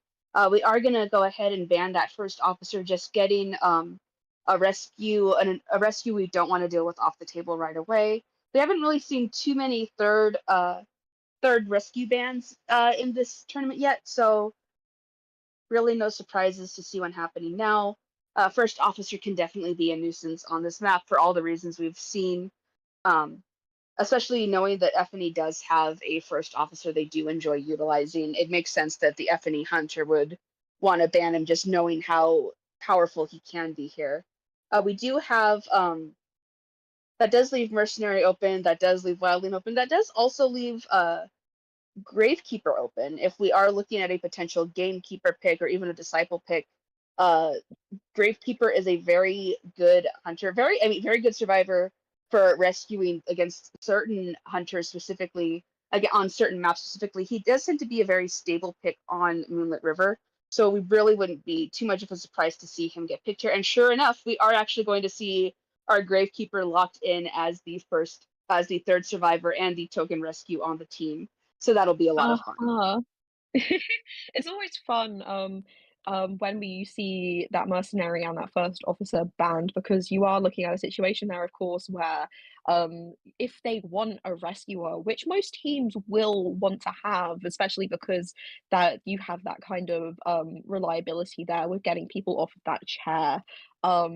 Sort of forcing out a third choice is always very exciting.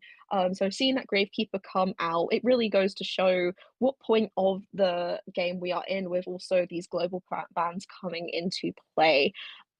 So yeah, getting sort of the Acrobat and the Priestess out as their global bans here makes a lot of sense due to the strengths they have on this map.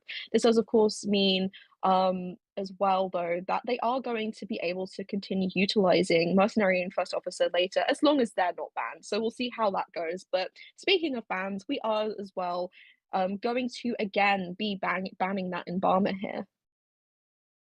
Yeah, really no surprises here. The Priestess being allowed out on the map is already going to be problematic enough. That Priestess, as I said earlier on, she is able to cut away that the advantage of that two bridge map control for the hunter. She is able to use those portals to just gain distance wherever she wants, as long as she's able to set it up. The Embalmer too, we have seen him utilized very effectively throughout this tournament, especially on a map like Moonlit. If he is able to time his coffin right and on the right person, he can get someone all the way to the other side of the map from where they've been downed and can be absolutely deadly. Overall, Acrobat, Priestess, and Gravekeeper on Moonlit River enough are already going to be annoying to deal with. So wanting to get that Embalmer out of the way just guarantees a little bit of extra, a little bit less of a headache for the hunter, depending on who ends up getting picked here. Yeah, I mean, it's now that's exciting. Ignore everything I was potentially about to say. Entomologist is our last pick here. Not a pick you see every day anymore, but something I'm very excited to see, because especially because we don't see it so much anymore these days. Entomologist kind of had a brief moment of time of being a very frequent pick, but it's kind of faded off into obscurity a bit. So seeing the entomologist on the field is just very, very exciting. This is just a very, very strong team in terms of kiteability, of course. I mean, as it still stands, of course, finding that priestess first could definitely be a strong pick here. But um, depending on the hunter, I mean, entomologist is often not picked up so much because it really just depends on some hunters really counter entomologists, while others are countered by entomologists. So it's going to be interesting to see which hunter comes out here. Yeah, overall, there's just a lot of potential for several different things here. The entomologist pick does suggest a potential clown pick, which really wouldn't be a surprise, especially on a map like Moonlit, being able to gain all that distance in a short amount of time. And I know I've brought it up at least once already, but it is really Identity 5 infamy, that very long Moonlit River match against a priestess and a clown that went on for so long that there was actually a commemorative graffiti made for it, and did ultimately end up in the priestess getting nerfed more than she already to be weaker, basically to the point that she already is. She used to be stronger, which is absolutely terrifying to think about. I am so glad that I did not start playing this game back when the priestess was at her absolute full power. That would have been absolutely mortifying to deal with as a hunter main. Very But much ultimately, so. yeah. Very much so. Yeah. Um, it's just going to be it's gonna be very fun to see that priestess out on Moonlit at all, because there's a lot of times where that's not allowed to happen. So being able to witness that is very exciting. But we are going to be seeing the opera singer here. Very interesting. I mean, interesting in the sense that we are at such a point in the rounds where this is not the typical um team composition you would see coming out against an opera singer, because at this point in the tournament we're just thinking of so many different possibilities that we're not necessarily anticipating the opera singer, but here she is, of course, allowed to come out, and out she comes. Of course, it's going to be interesting to see, of course, how we cope against this, I imagine. Yeah, overall, there's a lot of potential here for a lot to happen. It just goes to show just how strong of a hunter the opera singer still is, even in spite of all those nerfs, even in spite of just how difficult it is on a big map to play her. On a map like Moonlit or Lakeside is usually not the best the best map you want to be on against an opera singer. I mean, you want to be on as an opera singer. And overall, this is definitely a team that you wouldn't expect to see an opera singer against, which is why selecting her might be a good idea. I mean, these aren't survivors that are well known for being opera singer clowners. They are, I mean, as we were talking about, the clown is a very well known entomologist counter.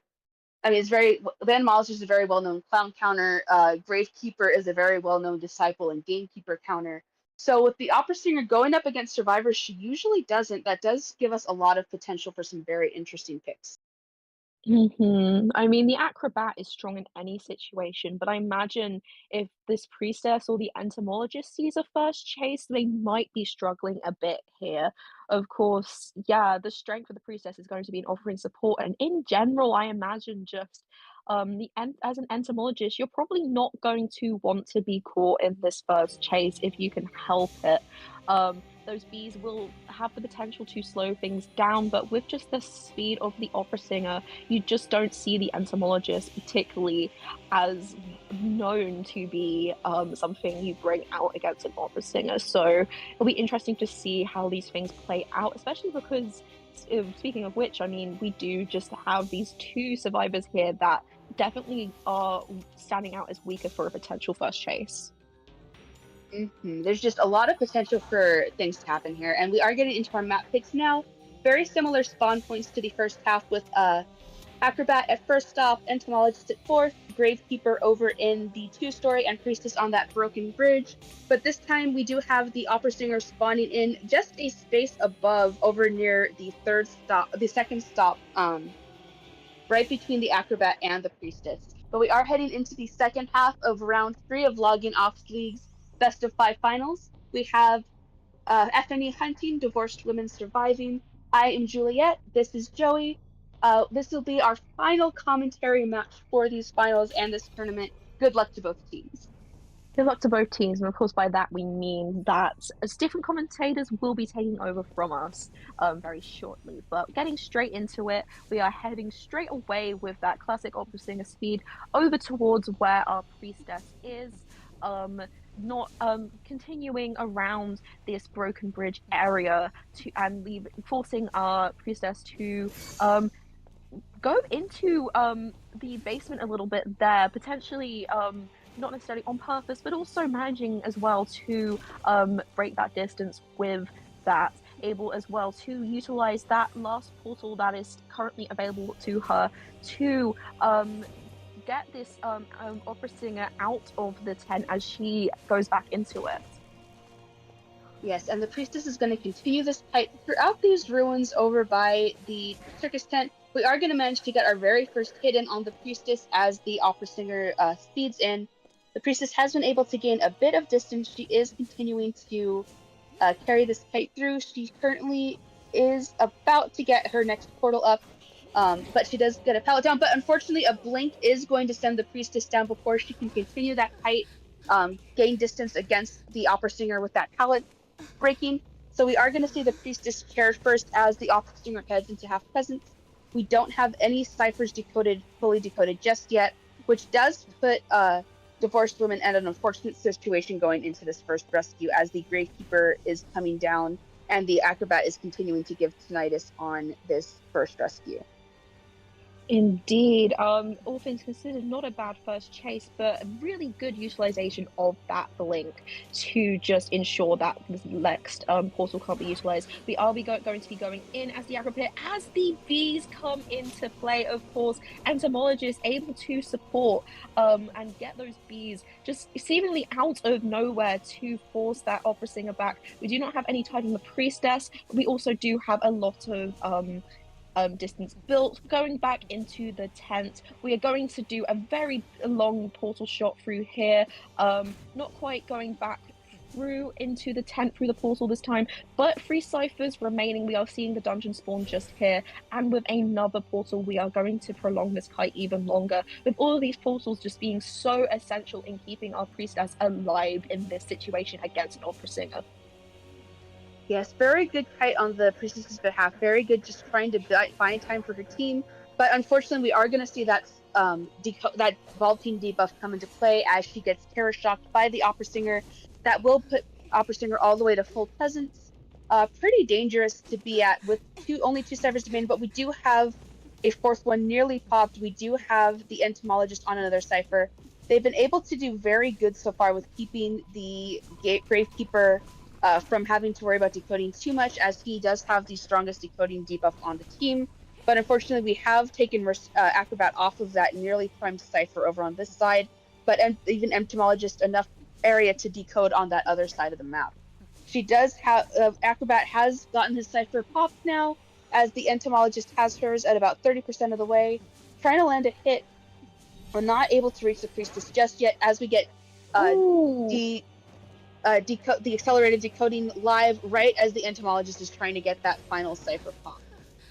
Indeed, not quite able to portal away there, getting hit out of it and getting sent back to the manor. Unfortunately, that was very close indeed and a very strong effort. Managing to hit Gravekeeper through that pallet, but throwing that pallet down also on her face to slow her down.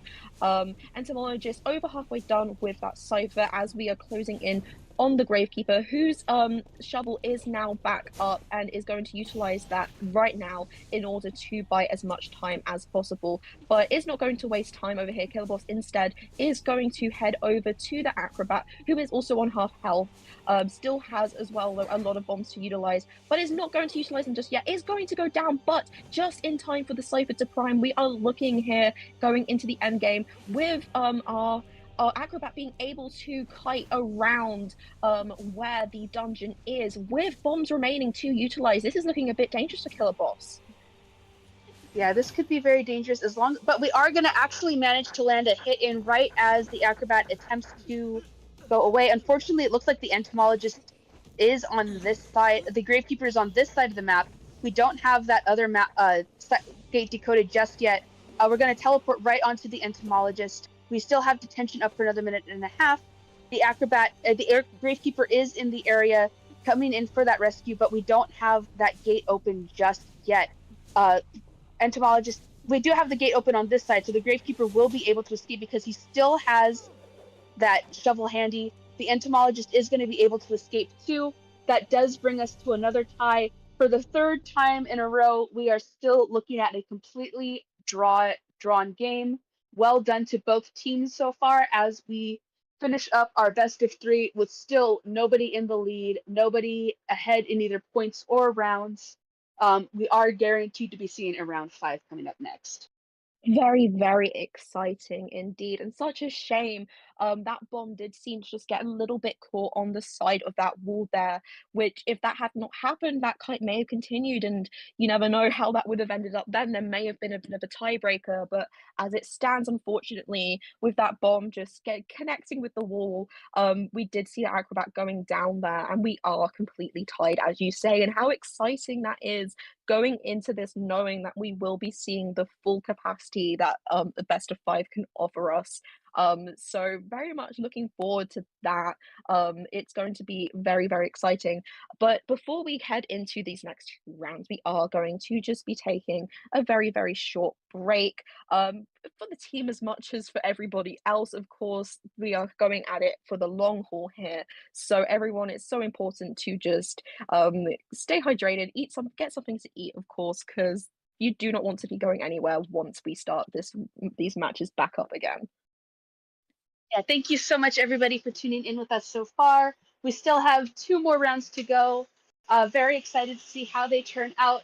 We do have new staff coming in for the entire thing, including 2 new commentators. We not really new. We've seen them before. Mima and Bugs. Very excited to get to see how they react to going into round 4. Remember, global bans are static.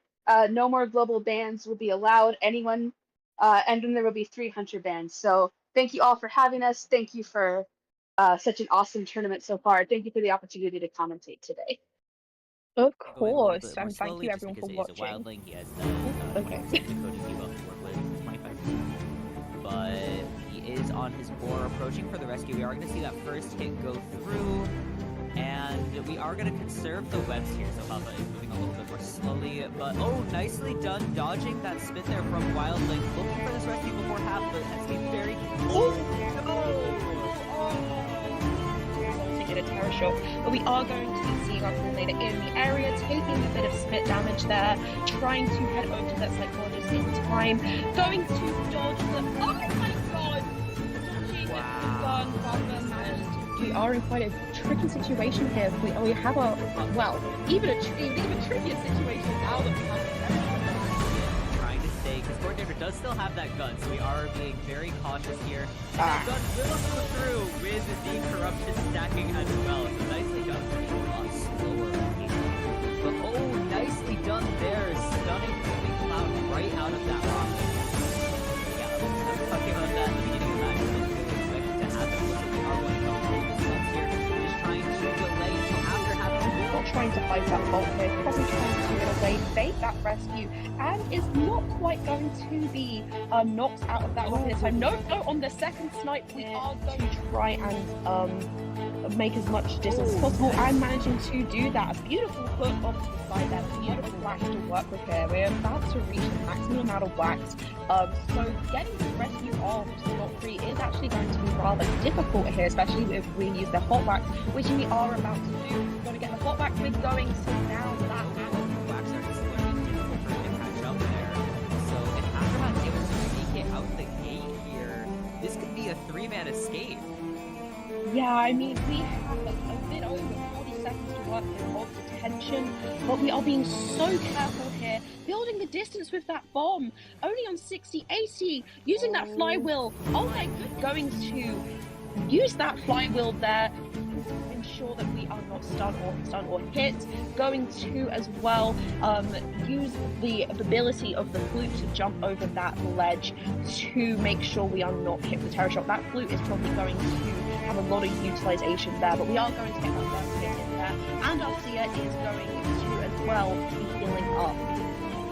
Yeah, undead hip-hops really is. It looks much bigger from the hunter's head than it does from the prisoner's head. Nicely done with that stealth here from the terrain. Looks like that is certainly The last scare of the prisoner to get the corruption going.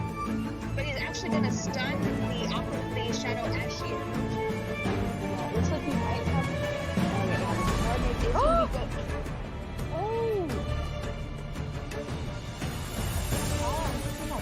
Drop down, getting rid of that attack recovery animation and forcing the battle out. This puts our wild thing in, but of course no one is on that time to make it. Looks like the Guardian is trying to reach it in time. She was able to heal herself. Alright, we are able to get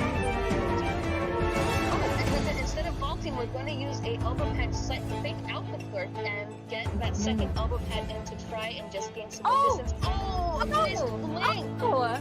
Wait, Smith. Let's see how this plays out, especially with our prospector not having borrowed time. We do have a magnet on the court, but depending on how long this plays out, especially with how Doji maybe are keeping an eye on the last cipher, yeah, our magnet is on the clerk going to get eliminated. Our cipher over at the graveyard is not quite past half, just a little after. Oh, and I missed Ron Friendly after that. That is unfortunate. It looks like he is going to opt out of rescuing that prospector and said he will be sent back to Manor. They do just need to get 2 survivors out of the gate. But unfortunately, the clerk is going to use a blink to try to get in, but she is going to miss that corner hit. No! Oh dear. already going a little bit more slowly just because it is a wildling. He has the 20% decoding debuff to work with, 25%. But he is on his boar approaching for the rescue. We are going to see that first hit go through. And we are going to conserve the webs here, so Papa is moving a little bit more slowly. But, oh, nicely done dodging that spit there from Wildling. Looking for this rescue before half, but has to be very... Oh, to get a terror shot. But we are going to be seeing our coordinator in the area, taking a bit of spit damage there, trying to head over to that psychologist in time, going to dodge the... Oh my god! Dodging the gun, Papa managed to... We are in quite a tricky situation here. We have a, well, even trickier situation now that we have trying to stay, because Coordinator does still have that gun, so we are being very cautious here. And that gun will go through with the corruption stacking as well. So nicely done, but a lot slower pace. But oh, nicely done there, stunning the cloud right out of that rock. Yeah, I was talking about that at the beginning of the match. I didn't really expect it to happen. So we are going to come through the subs here, just trying to delay until after having not trying to fight that fault here, Cousin trying to, in a way, bait that rescue, and is not quite going to be knocked out of that weapon this time. No, on the second snipe, we are going to try and make as much distance as possible, and managing to do that. A beautiful hook off to the side there, beautiful wax to work with here. We're about to reach the maximum amount of wax, so getting the rescue off scot-free is actually going to be rather difficult here, especially if we use the hot wax, which we are about to do. We're going to get the hot wax with going, so now that wax are just going to be difficult for him to catch up there. So if Aftermath's able to sneak it out the gate here, this could be a 3-man escape. yeah, I mean, we have a bit over 40 seconds to work here of detention, but we are being so careful here, building the distance with that bomb, only on 60 AC, using that flywheel. Oh my god, going to use that flywheel there to ensure that we are not stunned or hit. Going to as well use the ability of the flute to jump over that ledge to make sure we are not hit with the terror shot. That flute is probably going to have a lot of utilization there, but we are going to get our first hit in there, and Arcia is going to as well be healing up. Yeah, undead hitbox really is. It looks much bigger from the hunter's head than it does from the here from the terrain. The last scare of the prisoner to get the corruption going. But he's actually going to stun the shadow as she approaches. Looks like we might have... Oh, yeah,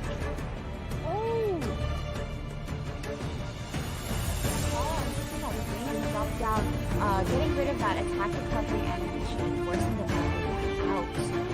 This puts our wild things in the in, but of course no one is on that time safe. This is the gun that is trying to reach it in time. She was able to heal herself. Alright, we are able to get people in time. Oh, and then instead of vaulting, we're going to use a elbow pad set, fake out the clerk and get that second elbow pad in to try and just gain some more distance. Oh, nice blink! Oh, wait, Smith.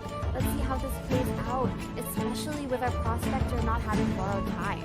We do have a magnet on the court, but depending on how long this plays out, especially with how diligently we are keeping an eye on the last cipher, yeah, our magnet is on the clerk going to get eliminated. Our cipher over at the graveyard is not quite past half, just a little after.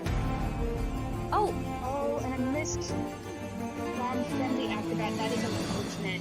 It looks like he is going to opt out of rescuing that prospector and said he will be sent back to Manor. They do just need to get 2 survivors out of the gate. But unfortunately, the clerk is going to use a blink to try to get in, but she is going to miss that corner hit. no! Oh dear. Already going a little bit more slowly just because it is a wildling. He has the 20% decoding debuff to work with, 25%. But he is on his boar approaching for the rescue. We are going to see that first hit go through. And we are going to conserve the webs here, so Hava is moving a little bit more slowly. But, oh, nicely done dodging that spin there from Wildling. Looking for this rescue before half, but has to be very... Oh, To get a terror shot, but we are going to be seeing our coordinator in the area, taking a bit of spit damage there, trying to head over to that psychologist in time, going to dodge the... Oh my god! Dodging the gun rather managed to... We are in quite a tricky situation here. We have a, well, even trickier situation now that we have trying to stay, because Coordinator does still have that gun, so we are being very cautious here. And that gun will go through with the corruption stacking as well. So nicely done, but a lot slower pace. But oh, nicely done there, stunning the cloud right out of that rock. Yeah, I was talking about that at the beginning of the match. I didn't really expect it to happen, but we are going to hold this up here. Just trying to delay until after having to move not trying to fight that bolt here, probably trying to in a way bait that rescue, and is not quite going to be knocked out of that one this time. No, on the second snipe, we are going to try and make as much distance as possible, and managing to do that. A beautiful hook off to the side there, beautiful wax to work with here. We're about to reach the maximum amount of wax, so getting this rescue off scot-free is actually going to be rather difficult here, especially if we use the hot wax, which we are about to do. We're going to get the hot wax rig going, so now that wax are just going to be difficult for him to catch up there. So if Aftermath is able to sneak it out the gate here, this could be a 3-man escape. yeah, I mean, we have a bit over 40 seconds to work in of detention, but we are being so careful here, building the distance with that bomb, only on 60 AC, using that flywheel. Oh my goodness, going to use that flywheel there to ensure that we are not stunned or hit. Going to as well use the ability of the flute to jump over that ledge to make sure we are not hit with terror shock. That flute is probably going to have a lot of utilization there, but we are going to get that first hit in there, and Althea is going to as well be healing up. Yeah, but that hitbox really is. It looks much bigger from the 100 side than it does from The last scare of the prisoner to get the corruption going. But he's actually going to stun the Shadow as she approaches.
All right, everybody, welcome back.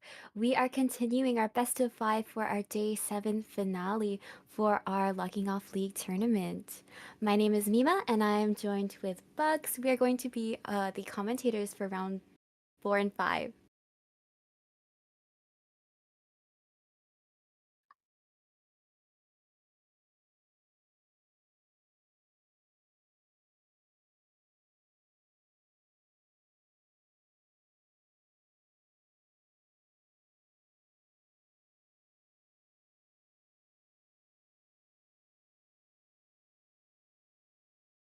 All right, let's figure this out. We got to make sure that we're hearing Bugs as well.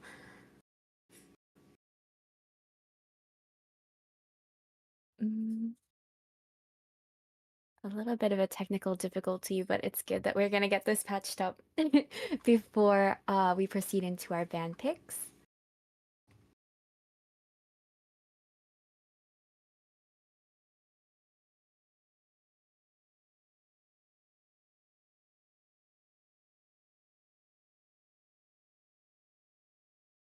All right, and in the meantime, I hope everyone has returned with a nice snack and maybe something like water or your drink of choice to hydrate with.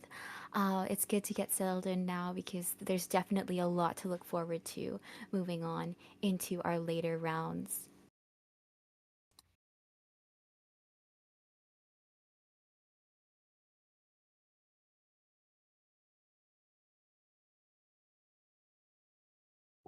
Hello.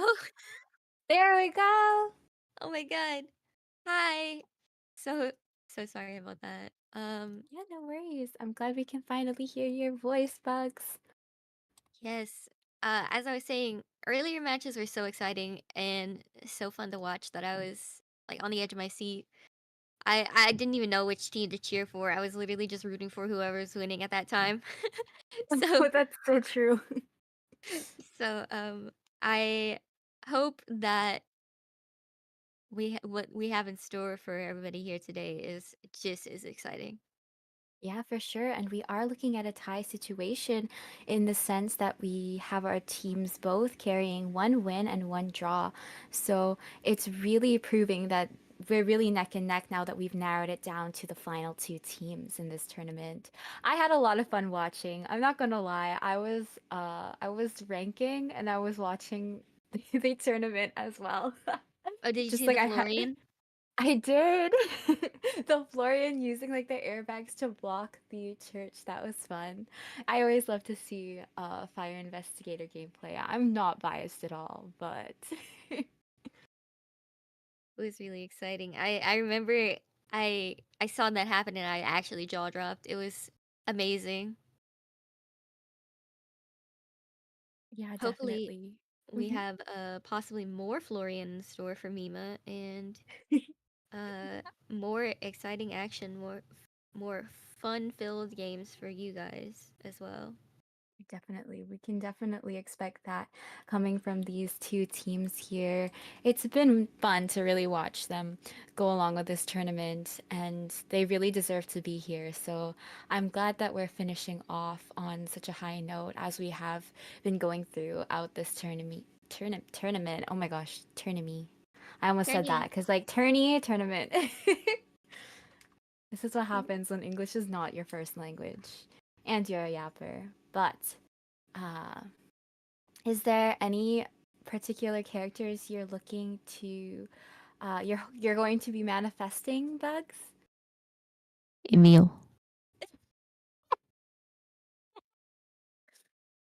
I like how you can tell that Bugs just got up real close to the mic and was like, The answer Emil. is Emil.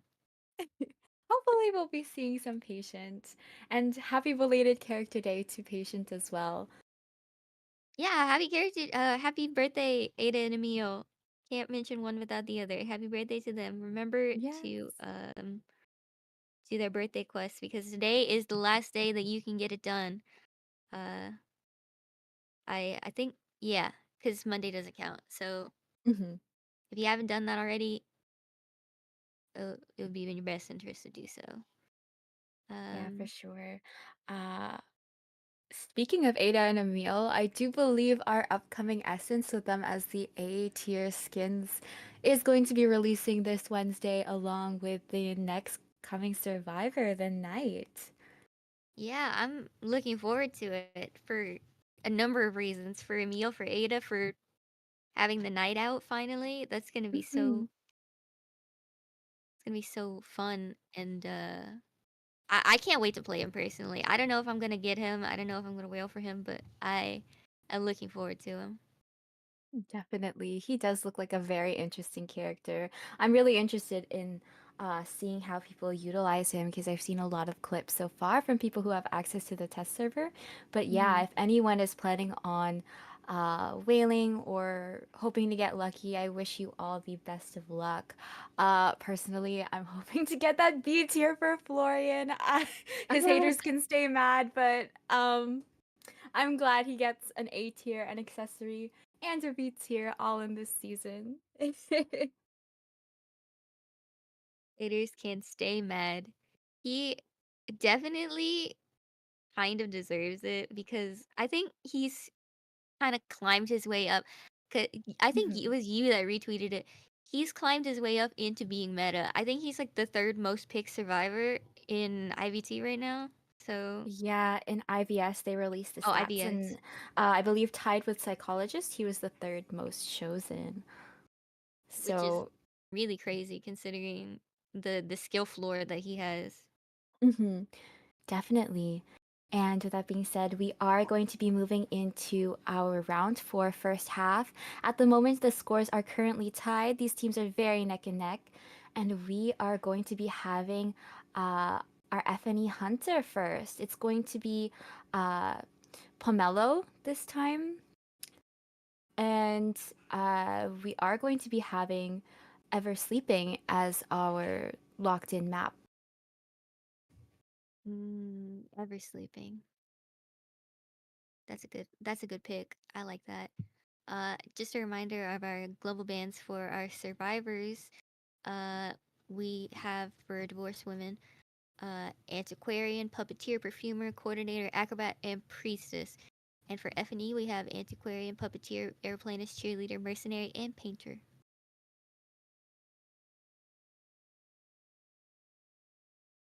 Yeah, I really appreciate the global ban system because it allows for us to narrow down the survivor pool. And as we move into this fourth and fifth round, we're really going to see these formidable teams get creative with their team compositions. Yeah, especially since you get to see more like out of the ordinary picks. Maybe we could see Emil. Maybe we could see Florian. Uh, but yeah, it really makes the survivors have to open up their survivor pools a little bit more to fit the what they believe that the hunter might be. So the global ban system is really good, I think. Definitely, and it allows for that variety as well.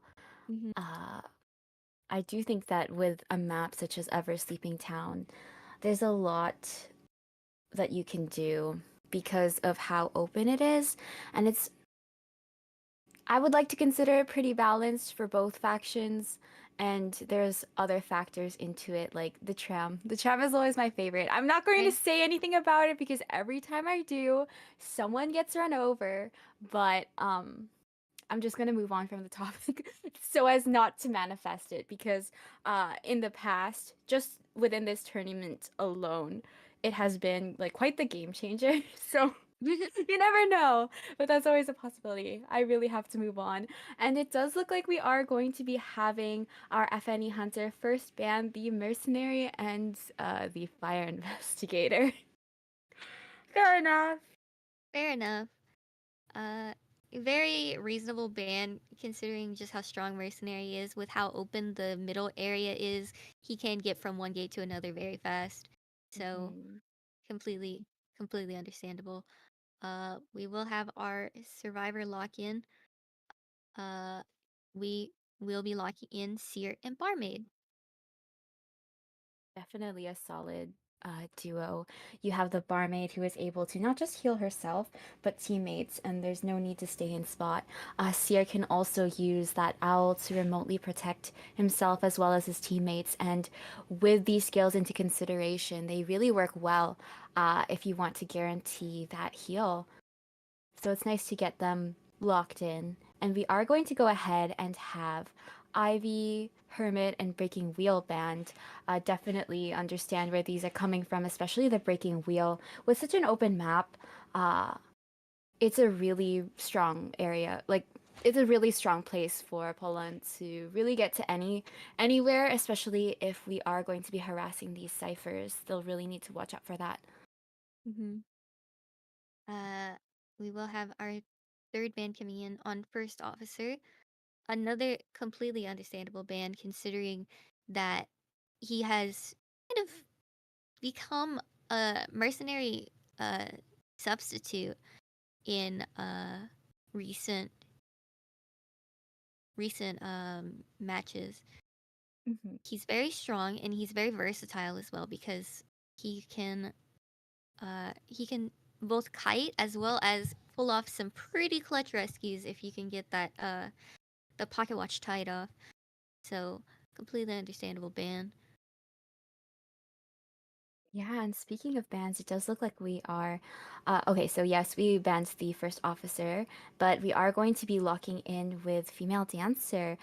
Definitely another fun map for the dancer. I think with the incorporation of two-level stories, it allows for you to be able to utilize another aspect of her kit that may or may not get used a lot, but really does come in clutch in terms of making a distance if she falls down from any uh, second level.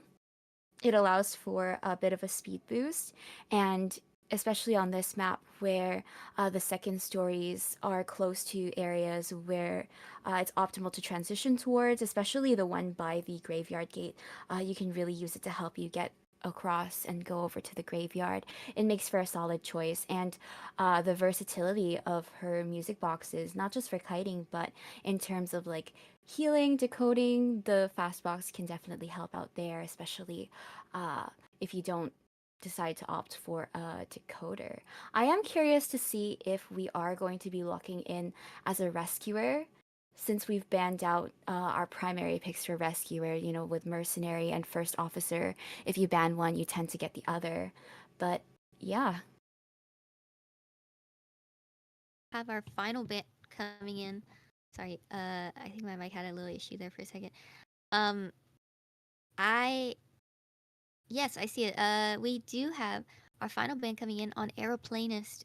Another reasonable ban considering that those airbags can really be a game changer, especially with the varying height levels.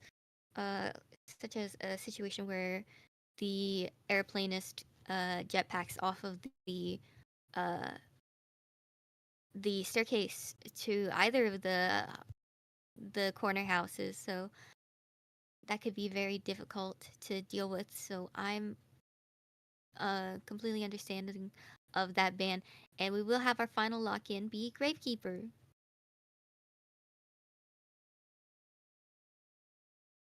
Yeah, good call with the Gravekeeper. I think it does uh, allow for some really good terrain coverage. I think that's what Gravekeeper has advantage in terms of like comparison to First Officer.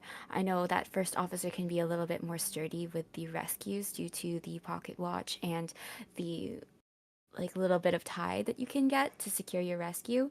But what Gravekeeper makes up with is the shovels that you can use to not just tank a hit, but to allow you to get from one point to another at a bit of a faster time.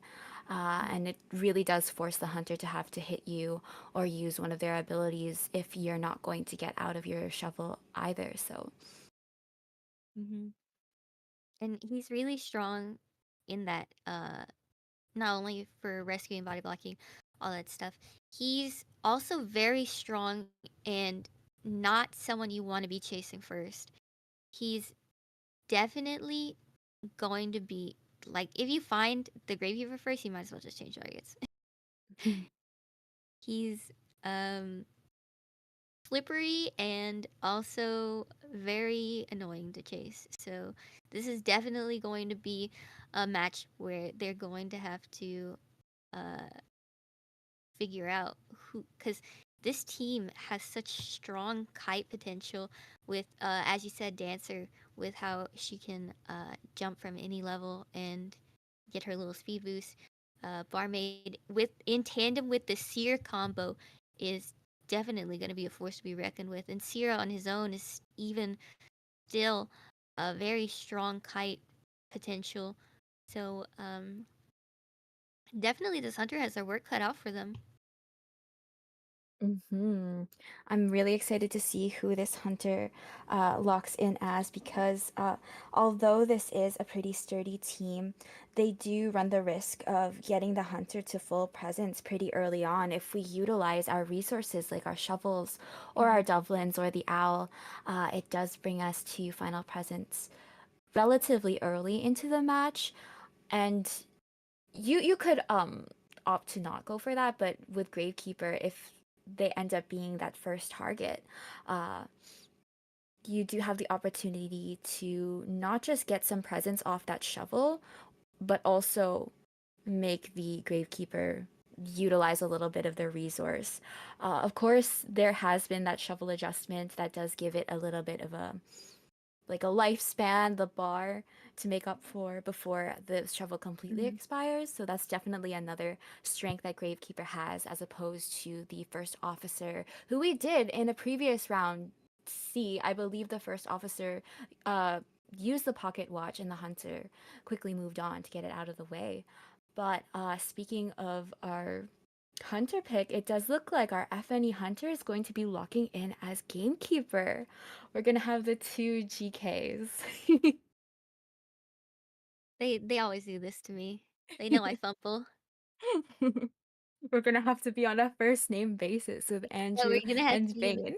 we're gonna have to be on a first name basis this time around.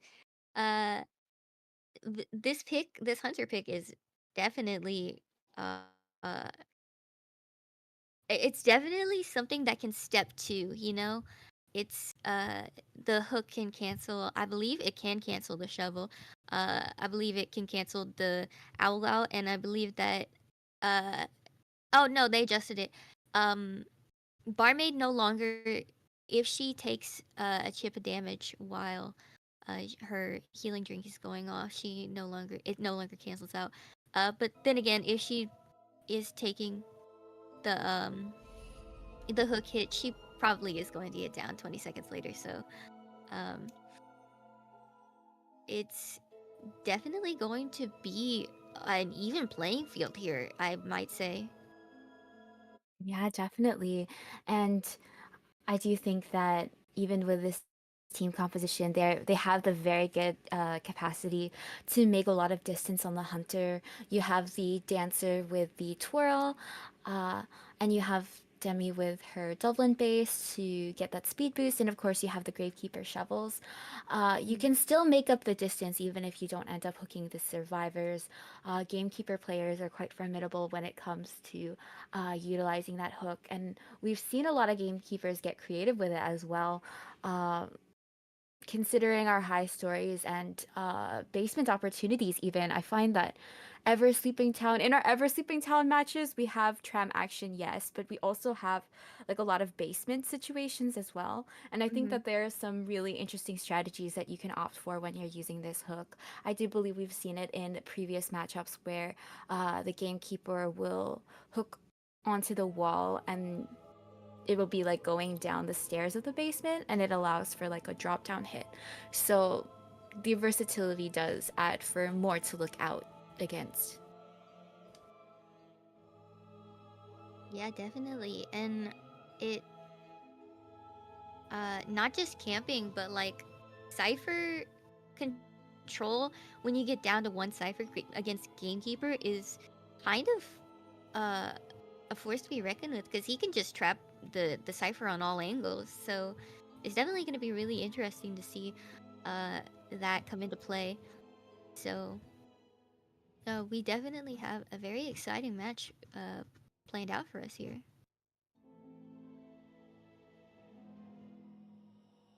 I'm really excited. I like again, these teams are very neck and neck. So I just find myself rooting for the both of them. If not whoever's in the lead at the live moment. It's gonna be so The fun. I'm cutest already skins. excited.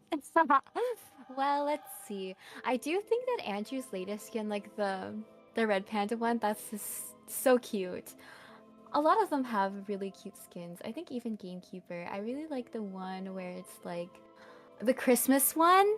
I love Oh that yeah, one. the Yeah. Christmas one. I forgot that one came out. Oh, I never see it because it's never Christmas when I play. It's Christmas can very be cute. all year round. It is almost the season. It's I'm almost the excited. season. I'm excited to see who gets the Christmas skin this year. I believe last year was Jose. Mhm. So that one was really nice too. I wonder if we're gonna go like Hunter x Hunter serve again this year. We'll just have to see. Yeah, we'll just have to see. Maybe it. No, I'm not gonna say that. I I hope they give it to Norden so everyone gets really mad. Just kidding. I remember I sent an email when I first started playing IDV. I sent an email to Mhm. NetEase and I was like, I have an idea for a skin. Give Norton like a Winter Wonder skin, and make his magnets snowballs. And So cute. and they were like, oh my god, that's such a good idea. We're taking it into consideration. And then they never did it. Please go back to your notes, Netties. Go back to your notes and listen to Bugs. Bugs knows best. Yes. All right, so we are going to be moving into our match here now that our players have locked in.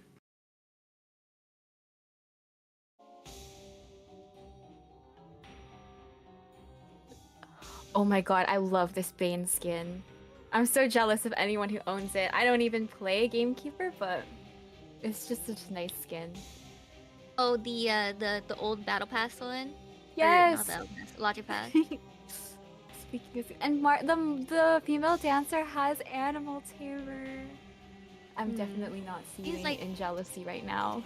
Seems like we're gonna have a match where we don't quite know who to root for yet, but excuse me for 1 second. All right, so we are going to end up with a bit of a sideways W with our hunter spawning in the corner at the fake gate with our barmaid. Our dancer is going to be in the middle, our gravekeeper at the second story graveyard spawn, and our seer will be at the dancing geisha gate. This is going to be the first half of round 4 with our FNE hunter up against our divorced women survivors. My name is Mima and I am with Bugs. Best of luck to both teams. Yes, best of luck to both teams. Good to spawn on the opposite side of the tram's path. But we Yeah, are going definitely. to go ahead and see our gamekeeper go for our barmaid first, who does preemptively drop the pallet. Yes, and Barmaid is working with Broken Windows here, so we might be able to see some early action on the Broken Windows. Getting a hit a little bit preemptively here, but the Barmaid is able to use her Dovlin to try to get a little bit more time here. She has also used Knee Jerk as well as the transitioning into an area where the dancer has all of her slow boxes set up. Now we are going to get a second hit on the barmaid, bringing our gamekeeper to first presence. So barmaid is going to utilize the last Dovlin. Oh, beautiful owl from the seer to allow for extra time for this barmaid to get this heal in. But we are going to be transitioning away from the setup that female dancer has provided, and we are going to be at the gate. Oh, but we are going to be using the blink to catch up with our barmaid. Now we're in a little bit of a sticky situation here for the barmaid as she has no more items to work with.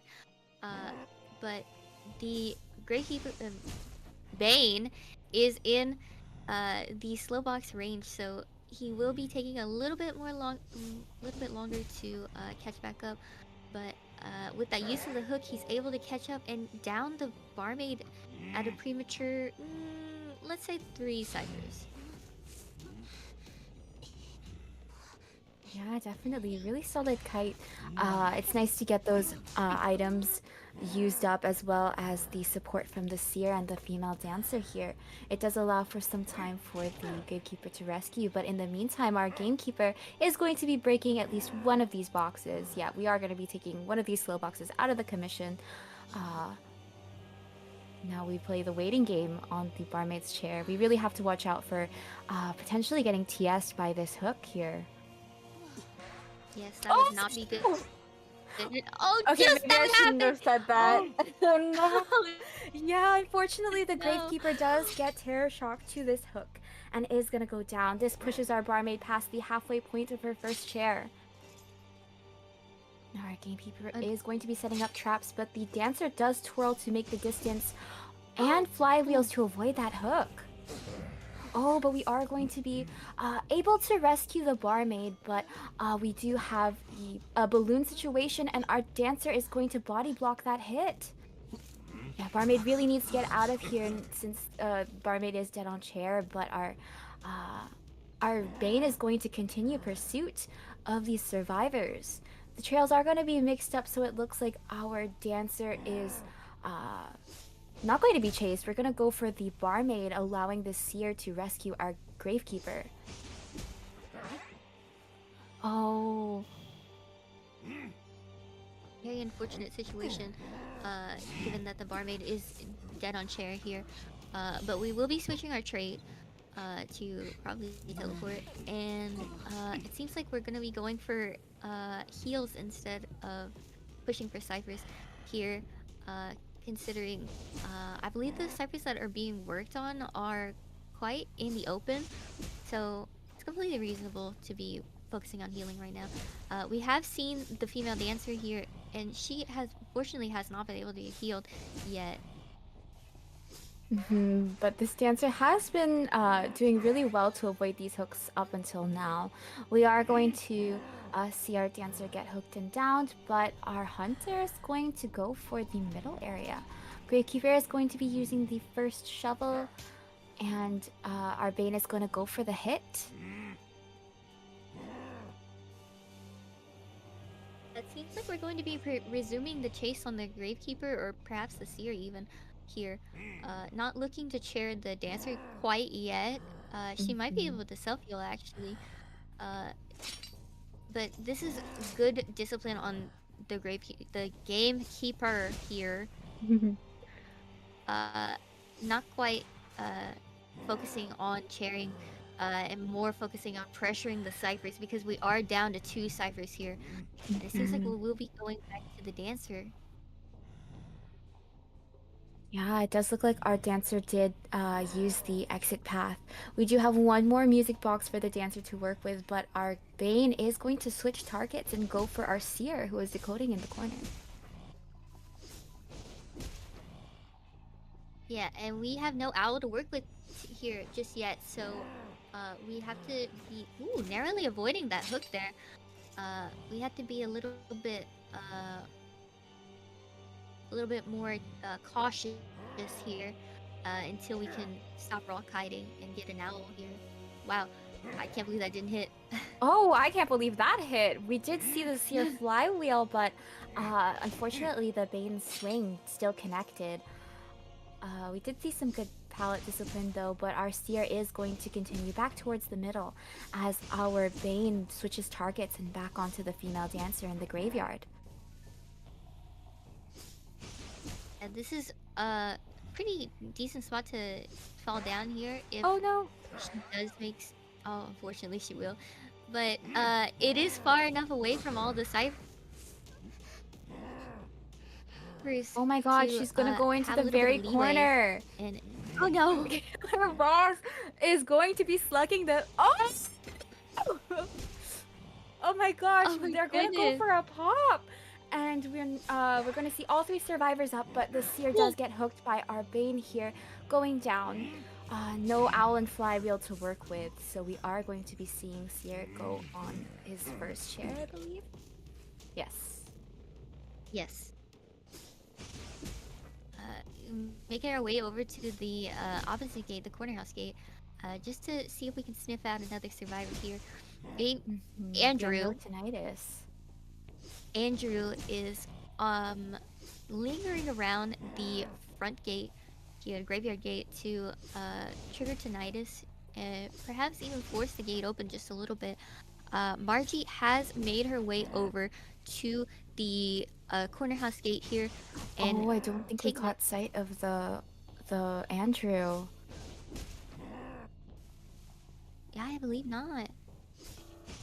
Okay, now Oh my take note, goodness, the dungeon Andrew has is- crows. No, he's not crows. Oh no. Okay, we are Oh, gonna but he see has an elbow Andrew pad to work with. utilize. Yeah, the elbow pad, and it does look like Beautiful elbow pad. we're going to be switching targets over to our Andrew here. But the dancer is successfully able to rescue our seer. Our Andrew, however, is going to be going down, but we do have a little bit, 30 seconds left on our detention as well as our teleport almost off cooldown. This is a little bit of a sticky situation considering the Gravekeeper has already seen the chair before. But as a rescuer, I do believe that he has a little bit more chair time than the average survivor. So it's possible to still make a play. And even with detention out here soon, all of our survivors currently on the playing field are injured. So it's still a bit of a sticky situation to be in, and we seem to have found the seer here. Oh, the seer does have an owl to work with now, as well as Flywheel, but we are in a tough situation because this gate here is the one with the most progress at the moment. Now the dancer has begun working on the opposite gate, and the dungeon is in the area. Can they make it to the dungeon in time? Oh, we're gonna hook the seer's owl here. And we just have to be really patient as Dancer's Gate is almost open. We are in the dungeon area, but this is a very open space to work with. Oh, unfortunately, Seer is going to be going down, and this is going to result in a one-man escape for our divorced women survivors. Congratulations to our FNE Hunter. A great start for our FNE Hunter. That was very tough to work with. If you were DW's survivors, it was just a back and forth to each gate, just racing between both of them to try and get to one gate to another. Somebody's chaired over here, can't go over here. The hunter's over there, can't go over there. It was a very tough situation, but it seemed like they stayed very calm and level-headed. So I gotta give them props for that. And their coordination in the beginning, especially, was so commendable that it really shows that this team's communication is on par. For sure. Wow, that was a really intense match. It was really fun to watch from start to finish.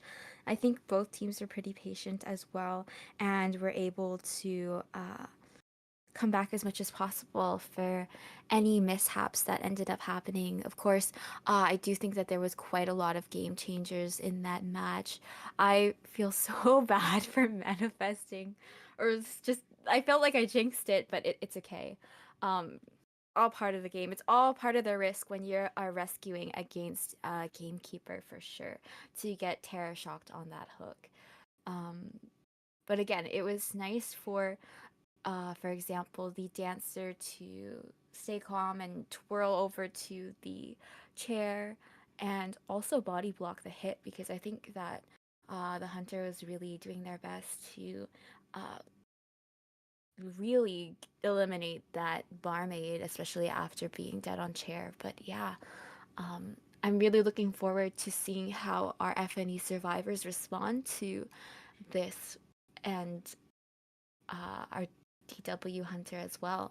Since we are going to be moving into our ban and pick selection, will share the global bands for FNE once again. It's going to be Antiquarian, Puppeteer, Aeroplanist, Cheerleader, Mercenary, and Painter. So we are definitely not seeing these survivors as they've been taken out of the table. Yes, definitely. And it leaves the air open for versatility as well as not quite seeing teams that will be just set to counter one hunter. But I gotta highlight it because it was my favorite part. But um the uh the the when the cipher popped, Mima screamed quite loud and it was quite Sorry. funny. It was quite funny. And it was masterful work really because the seer kind of had positioned himself in such a way that was allowed him to get in a position where he was further away from the cipher and behind the pallet, so the hook hadn't quite hit him, and it was quite he had a little bit of fancy feet there, so I thought it was pretty funny. Mhm. Oh yeah, for sure. Oh my gosh, like I wasn't even playing, but I felt my life flash before my eyes because like you put Dancer down and as the gamekeeper was in the teleport animation, you just see the dancer get up. It was just so shocking to me.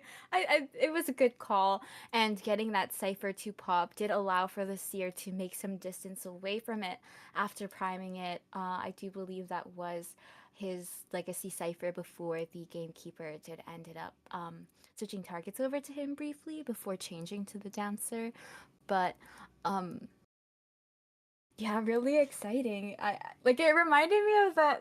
This is so specific, but you know that meme where it's like the two people like they're driving past each other in the cars, but they're like looking at each other, really Mhm. shocked. Like that's what it reminded me of. Like the gamekeeper and the dancer.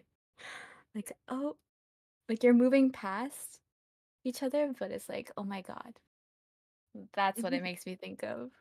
It was definitely a little bit of sticky situation too when the uh the cyber popped and the seer unfortunately couldn't transition away from the front gate. So Andrew was kind of just sticking near the front gate, anticipating to have to rescue the seer. And Dancer was all the way in the corner, so she couldn't get to the other gate before the hunter did. It was a mess. It was really cute though. True.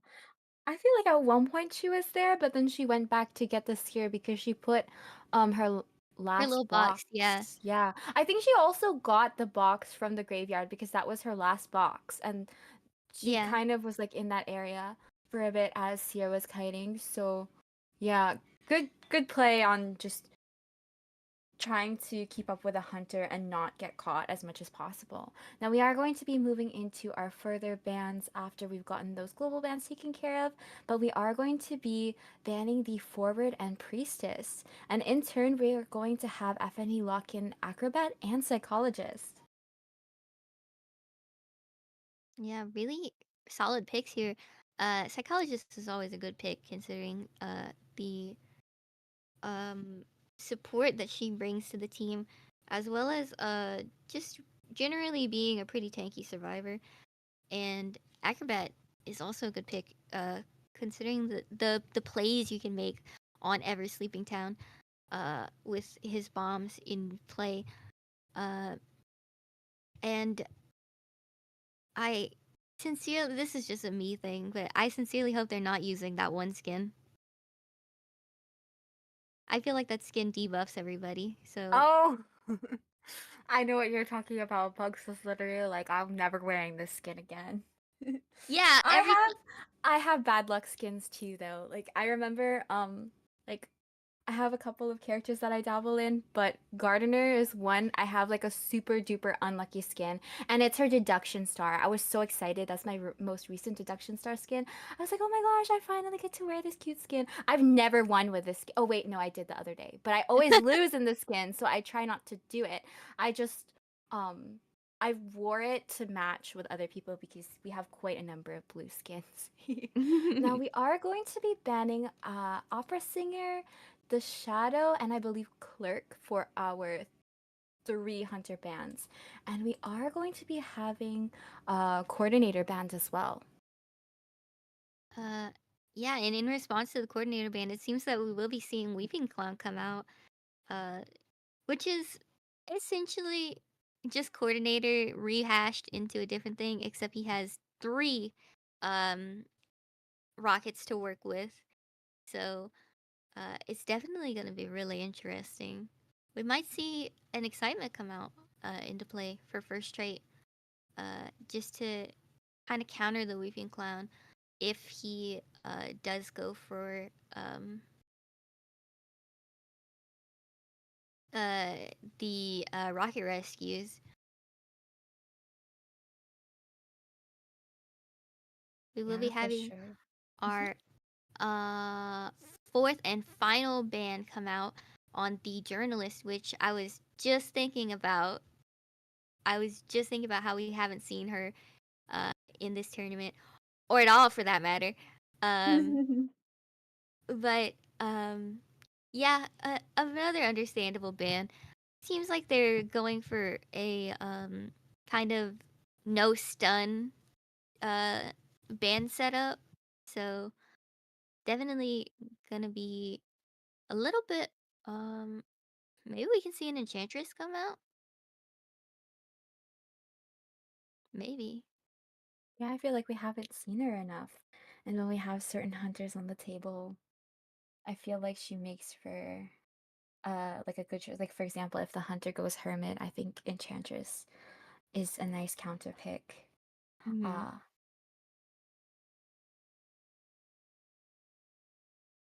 mhm. Mm-hmm. Definitely gonna be a high pick here.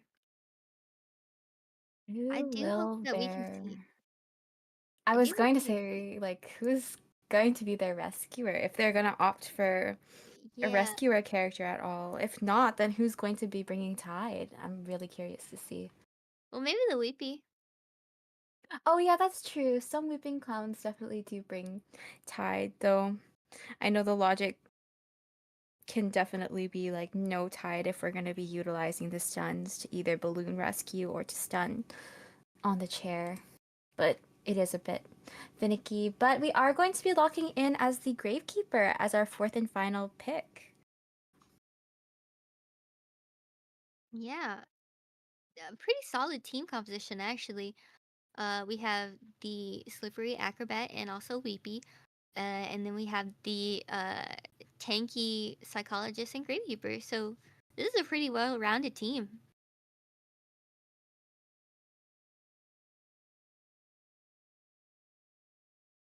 Interesting to think about what kind of hunter they could pick in response to this.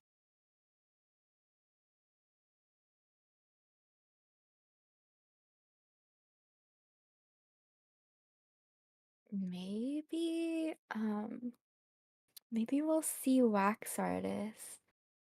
Or we could see. Okay, so we don't have Clerk. I was gonna manifest her because I always enjoy watching Clerk gameplay, but um, definitely not in this half. Oh, I think we're going to be seeing a bit of a mirror situation. We have to get back on our first name basis, but Oh, brother. our our hunter is going to be locking in as Gamekeeper. Oh, brother. Well, you know. Hello to Andrew and Bane. Hello to Andrew and Vane. Very unfortunate that I'm going to have to struggle with it again.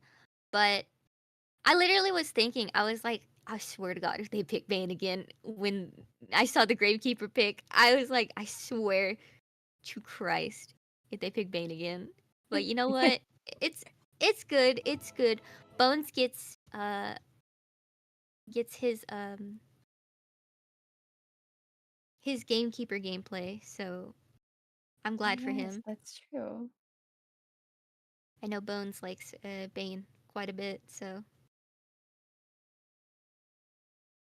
at least someone does.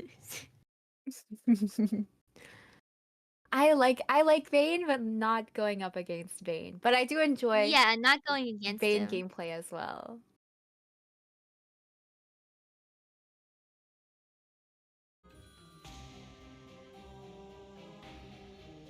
It seems like we're gonna be going for Warm Clothes with Bane this time.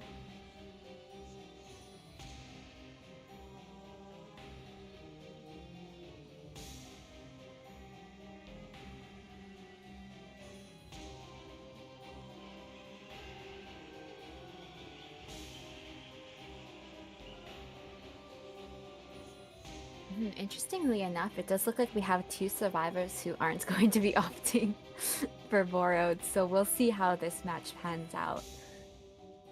I do believe that it does pose a bit of a risk, but when you are bringing these sort of kiting builds as well, oh my gosh, I thought they were gonna go the box for a second, but nope, we're gonna go for a similar format, kind of in like that bolt shape, with our acrobat over by the graveyard and our psychologist at the second story. Gravekeeper is gonna opt for the middle, and our Weeping Clown will be at Fake Gate. But our Gamekeeper is gonna be completing the formation outside of our corner house. It's like a thumbs down. Yeah, I was thinking that too. That's a P. Okay, there we go. It's P. It's Yeah. P for Awesome. awesome. Yeah, we are going to be into the second half of round 4. This is our Divorced Woman Hunter up against our FNE survivors. My name is Mima, and I am with Bugs for commentary. Best of luck for both teams. Wait, Possum starts with an O. No, like possum, like awesome, but with a P in the beginning. All right, we have our psychologist running Flywheel as well as Broken Windows, our Gatekeeper running Borrowed Time as well as Tide. Weepy Clown will be running Flywheel and Tide, and Acrobat will be running Borrowed Time and Flywheel. And Oh, no! Getting an early hook on the Acrobat here.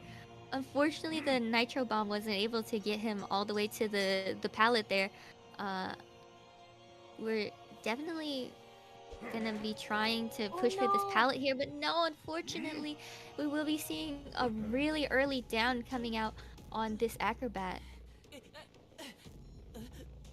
Yeah, and unfortunately, we are chaired right outside of the second story, which is right beside our Gravekeeper Cypher. We are doing a pretty good job seeing the Gamekeeper place down these traps, even if they don't get utilized now. I can definitely catch these survivors by surprise later, especially if the Acrobats ends up transitioning over there. But our Gamekeeper has caught sight of the Andrews trail, and it does look like we are just going to give the Tinnitus off, not quite getting the Acrobat before half to buy for some more time for these ciphers to get decoded. Definitely looking at time here. It's of the essence. It seems like the psychologist has finished the cipher already. And Oh, no. we will be seeing the Acrobat Flywheel to try and get a little bit more distance here. Canceling Yes. out the Bane's heals as well. Oh, I can't believe that wasn't a pallet stun, but we are going to see that pallet drop, as well as the Bane putting down a trap.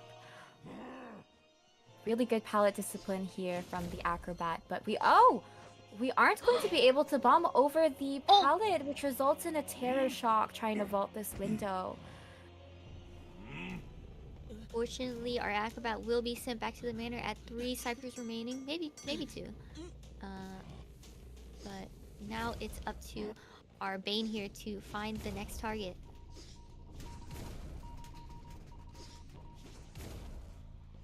Seems like we're going to be transitioning over here to the Andrew as our next target here. Canceling out the shovel with the hook. Beautiful move here. And finally using our blink to get an early hit on the Andrew, hopefully forcing him to transition away from this area. Um, seems like Yeah, our Gravekeeper is gonna go down here, unable to vault that pallet, or play a mind game here. Due to the Gamekeeper's hook, you know, like you either take the hit or you take the basic hook or you get terror shocked with the hook.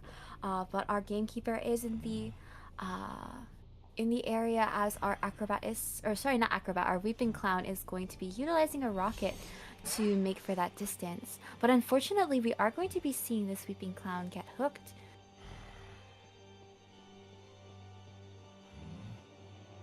seems like the Bane is trying to body block him away from the chair here. Not quite getting him at past half, but it seems like he will be seeing the chair again soon. And we will not be going for the double down, but it seems like the survivors are all evacuating the area here. Oh, the Weeping Clown got stuck in the trap, I believe, because we did see that notification go off. But Gravekeeper will be going in for a second chair. This is a very good situation to be in if you are 7 Luo here. Seems like the psychologist has left her cipher and may be coming in for save here. Or perhaps just triggering Tinnitus just to try and get some extra time away from the Weeping Clown, as he is just a breath away from death. But we are going to switch to teleport and immediately teleport onto this Weeping Clown cipher. This is going to be the last cipher, but our Weeping Clown is going to use that rocket to transition over to the outskirts of... Oh my goodness, that was a really close call for Luo here. Almost getting hit by the tram if it were not for that hook. But our Weeping Clown does get put in the corner here and is going to go down to this hook. Yeah, and basement is right here, but I don't believe that we're going to be chairing him, as that would open up some time for the Ada to decode her cipher. Seems like we're just gonna slug the Weeping Clown here and look for the psychologist. Yeah, for sure. Yeah, our hunter does know that the second story cipher is the one with the progress in terms of our last cipher. But our Weeping Clown is going to go ahead and get a heal. If we have the Weeping Clown pick himself up, it could allow for the psychologist to whistle and get him back to full health. But our Bane is moving in closer to our psychologist here, who is going to get found. Yeah, and for psychologist, we still... Ooh, unfortunately missing her flywheel here. But she does have stress to work with. So, she will be... Oh, it's like the Weeping Clown is trying to destroy the trap that was blocking the path to the last cipher here. He does have a rocket to work with, but the Ada is in the area as well. And beautiful look. Yeah, unfortunately, the Weeping Clown was not able to turn that corner in time for the Bane to... The hook was able to connect, and our Weeping Clown is going to go down again. Now that we have our clown utilizing the exit path earlier on, it is a slugging situation with our psychologist at a risky position due to already being chipped. Ooh. Oh my goodness. Oh, so unfortunate. Unfortunately, we will be seeing a 4-man. Fortunately, or unfortunately, rather, we will be seeing a 4-man come out for divorced women's hunter. Yeah, congratulations and well done to both teams. This definitely breaks our tie situation that we carried into from round 4, but this is going to make the 5th and final round all the more intense. I'm really looking forward to it. That was That was a pretty intense match as well. I must say, like, Yeah. it's really unfortunate to be in that position where you get that early down, but at the same time, I totally understand why we saw the acrobat transition out of the graveyard to Hmm. avoid the basement in the early game. Of course, you do have the Gravekeeper who can kind of circumvent that, but when you have uh, Bane as your hunter, there is that risk. I mean, we saw how easily the gamekeeper can hook Andrew out of the shovel. So there's that to worry about. But due to the formation and where the hunter subsequently spawned, it didn't allow for the acrobat to go down the way of the corner house or towards the dancing geisha area.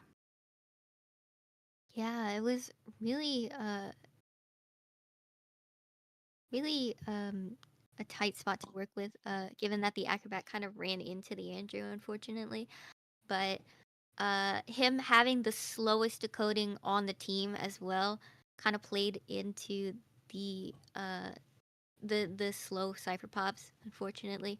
But they were able to come back a little bit after the acrobat had uh gone back to the manor, Mhm. but they were unable to keep the ball rolling as it were.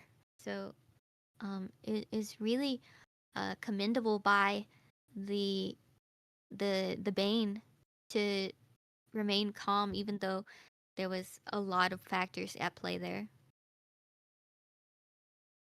Yeah, definitely. Mad respect for both of these hunters hunting in this round, being able to show the capabilities of the gamekeeper along with their patience and game sense as well. I think it really pans the matches out to secure their wins really well, despite the communication and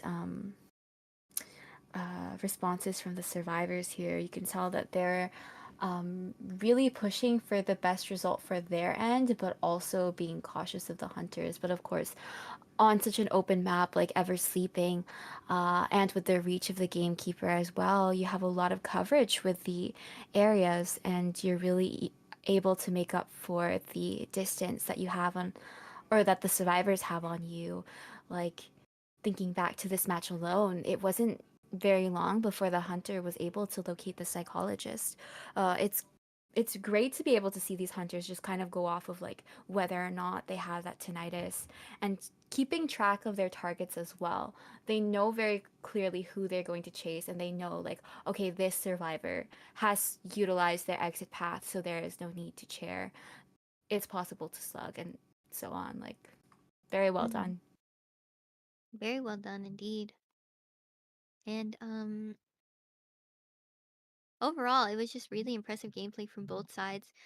Uh, the Weepy utilizing his rockets only to get hooked off of them was so sad to see, unfortunately. But it just goes to show just how masterful this Bane is with hitting that hitbox from so far away. Yeah, definitely. And this is why everyone was requesting Gamekeeper hook nerf as Oh opposed yes. to the traps. I do think both hunters did a good job of like placing them down preemptively, even if Hmm. we didn't see as much action, especially with this adjustment into consideration. But of course, being able to utilize that hook is something we saw from both hunters, so no complaints there. Yeah, and there was one trap that didn't get used, but it did make a difference in its placement. It was the trap on the stairs of the corner house. Or not the corner house, the two-story next to graveyard. It kind of slowed the Weepy from getting to the cipher, and that honestly could have been that could have been a game changer. Like if the Weepy was there faster, the cipher could have been primed probably. Oh yeah, for sure.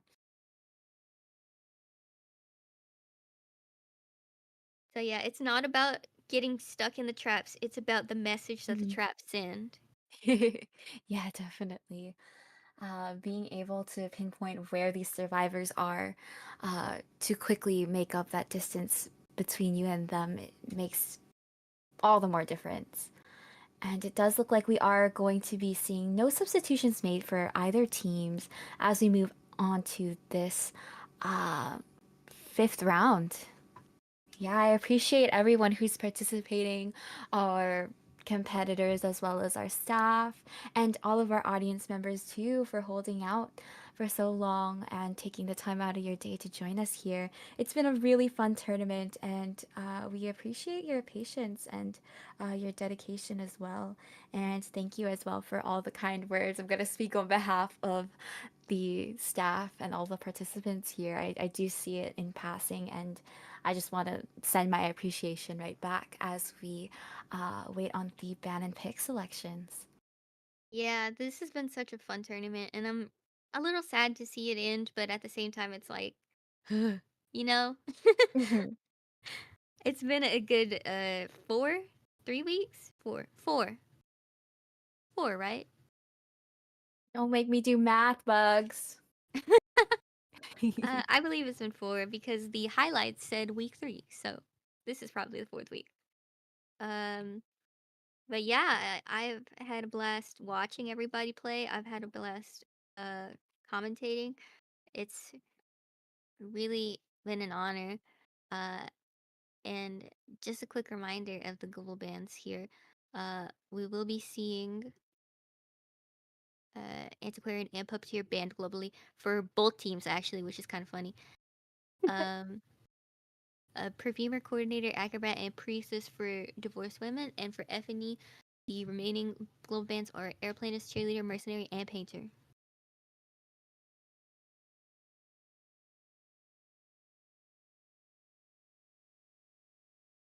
Yeah, once again, I'm excited to see who we end up getting as our lineups.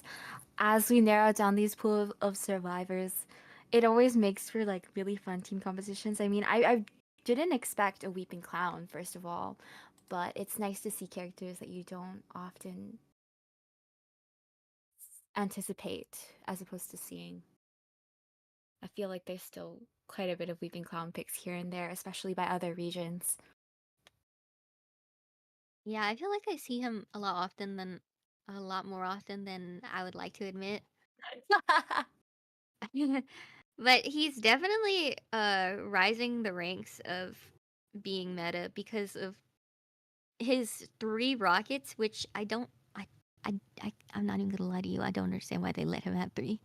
But Edgar can't have 3 paintings, but Weepy can have 3 rockets. Can So Florian have 3 airbags just for fun? I'd really like please, that. Like, especially since I feel like we see most fire investigators competitively, they use it for blocks as opposed to kiting or transitioning a lot of the times. Um, yeah, all the more reason to give it back. Or to yeah. empty out the item slot. I mean, we have Pharaoh Lady, for example. Once you use those aromatherapy canes, your slot is open. So I'm just saying. Say we could go to Florian. There's I'm an just idea. saying. Yeah, but Yeah. it does look like we are going to be having the Sacred Heart Hospital as our map for this fifth round, and we are going to be seeing our FNE Hunter go first. Interesting. Sacred Heart. I love Sacred Heart. I know that that's kind of a controversial opinion, but when I'm Hunter, I love Sacred Heart. Honestly, good on you, especially because it's such a common map. Yeah, it's one of the like the default ones, so Hmm. good for well, I don't really play Joseph on that map, but it's good for Hermit, it's good for Naiad, good Hmm. for Mary, good for a You lot of play people. Hermit? Oh, Only I sometimes didn't. it's because I have Some. his S tier. Yeah, I remember that. I not to out Bugs, but No, I. Okay, you can do it. no, I'm not doing it. No, I'm not Oh, saying that. okay. Bugs is a warden haver trying to get Winter Cicada. I distinctly remember that.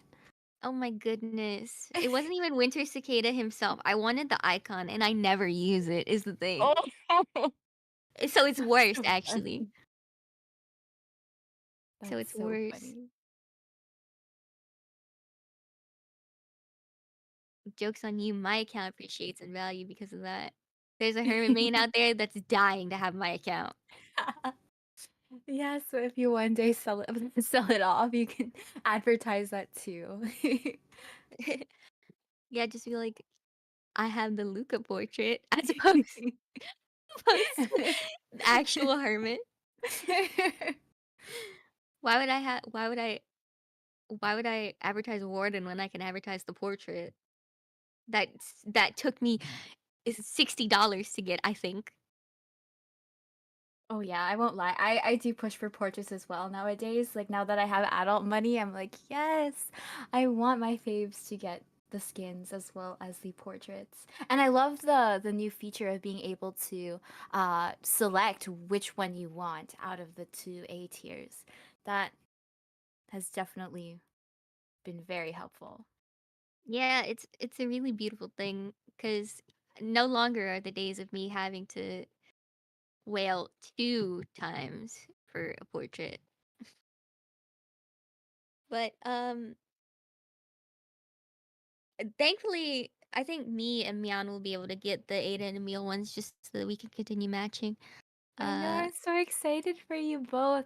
And I do believe the artist this time around is the one who did like the Bella Stain art too, like the oh, icons. wonderful. Yeah. Yes, those are so iconic. So I'm very happy about that. And honestly, the last note as we are waiting on these bands is I love the S tier portraits, but I don't like to say that I want them because every time I'm like, "Oh, I want the It's S like a tier curse. portrait," I get pushed past the point of like securing it. You have to do 180 pulls to secure it just to clarify, but every time I say, "Okay, I wanted this anyways," I get pushed like I have to to pull like 200 times or more. And I'm staring like directly at who is it? Infernal Sin, uh Philosopher's Stone, Spirit Fox, you're all on my hit list. Especially Spirit Fox. That was the first time I ever had to hit the hard pity of 250, and that was pure evil. But anyways, I do believe we're getting our band picks You know in. it's pure evil? Oh, what is The Morningstar? Morningstar icon. Ah, Yes. uh-huh. The Morningstar icon. I don't have Morningstar, but I have the icon. And Okay, Bugs. I use it. We need to 5v5 like after this tournament ends because now I have skin share.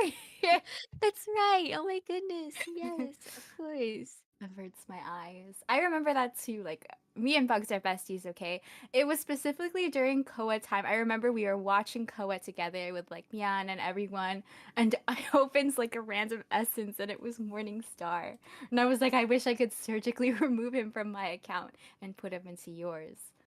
But it does look like we are going to be seeing fire investigator bans as well as the entomologist, and this is going to be FNE banning them out with our FNE hunter hunting first, and in response our divorced women survivors are going to lock in as embalmer and cheerleader.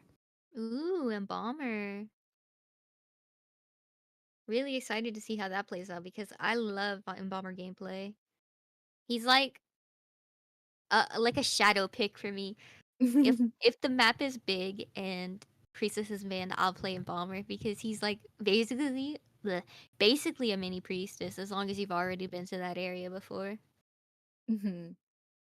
Yeah, and you get those spawns in. It's always nice to be able to set up your coffin in an optimal place, not just for yourself, but for your teammates as well. I think we're no strangers to Embalmer gameplay that really comes in clutch, especially in the end game. Um, just thinking back to previous matches in this season of the tourney alone, I'll never forget that one 4-man escape that was secured because the Embalmer was able to rebirth the coordinator at the opposite gate, and it was on Moonlit as well. The coordinator had gotten down at first stop, but the fourth stop gate was already open, and it turned into a 4-man escape. So, uh, lots of possibilities with the embalmer here. Of course, Sacred Heart Hospital is a little bit smaller scale, especially being one of those maps that's just like the 3x3. But when you have hospital to work with, it definitely makes for a good opportunity to place down that coffin. And the less dungeon locations, the better sometimes, Mhm. because I do know that you can definitely set a coffin up at dungeon for whoever might need it. And cheerleader, of course, makes for an excellent support.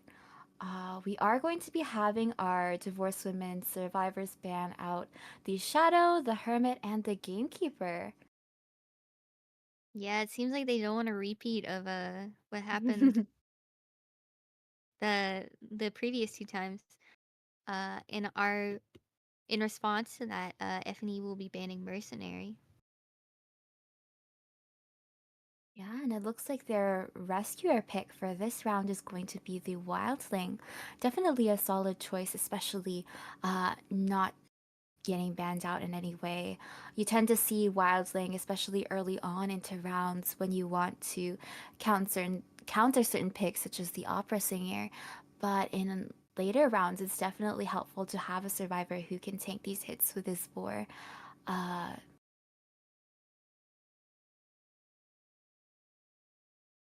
Yeah, definitely. And this team is looking like it's going to be someone that can cut off a lot of distance. It almost kind of seems like in response to them not banning Opera Singer this round, it kind of seems like they're gonna go for a team where the Opera Singer will struggle a little bit. mhm.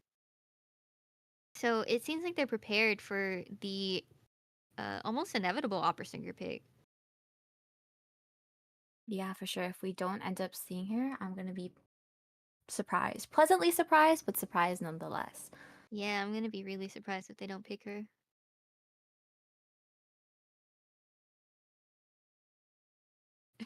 Sorry.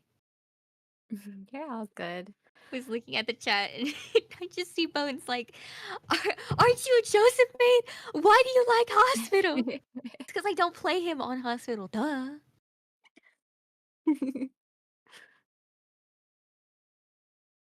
I would.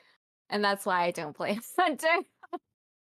Joseph is like my comfort pick in the sense where if I feel like, oh, I'm scared of these survivors, I'm gonna go Joseph.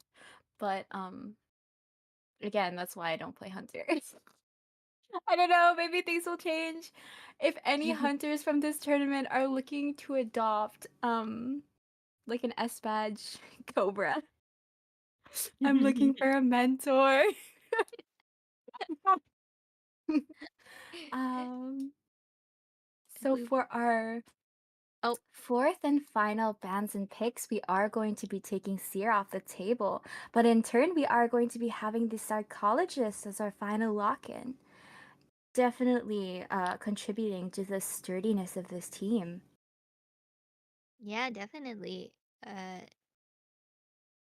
especially on such a big map, the Embalmer and the Psychologist is a duo that doesn't get a whole lot of light, but is definitely a force to be reckoned with because of the fact that the Embalmer can just be whistled almost immediately after he gets out of his coffin, or whoever, rather. So it's gonna be a very interesting match. I'm definitely looking forward to the Embalmer gameplay. Embalmer gaming. Bomber Gaming, yes.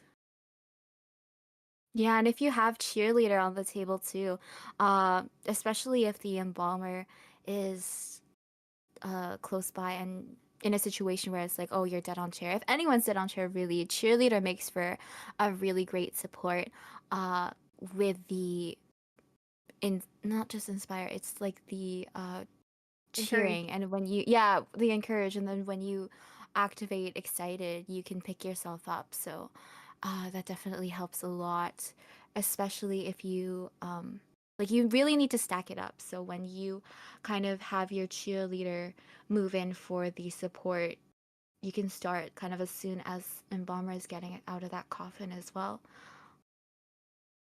Yeah, and having Wildling on the table for support as well is another force to be reckoned with. Um, Especially since he's just so annoying to get off the board.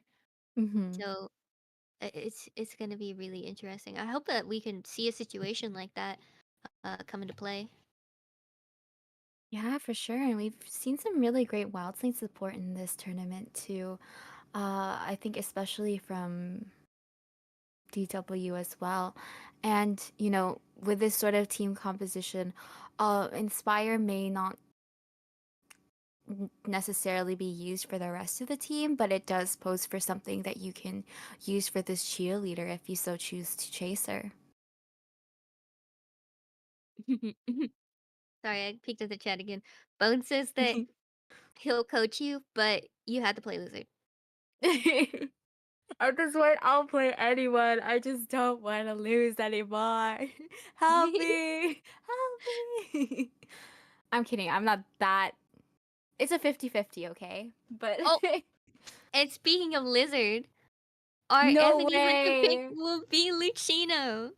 This is so exciting. We're going to be seeing an evil reptilian for our hunter lock-in. Yeah, definitely gonna be really exciting, especially since he's kind of like the unsung hero. He also can close a lot of distance really fast. Oh, So, yeah.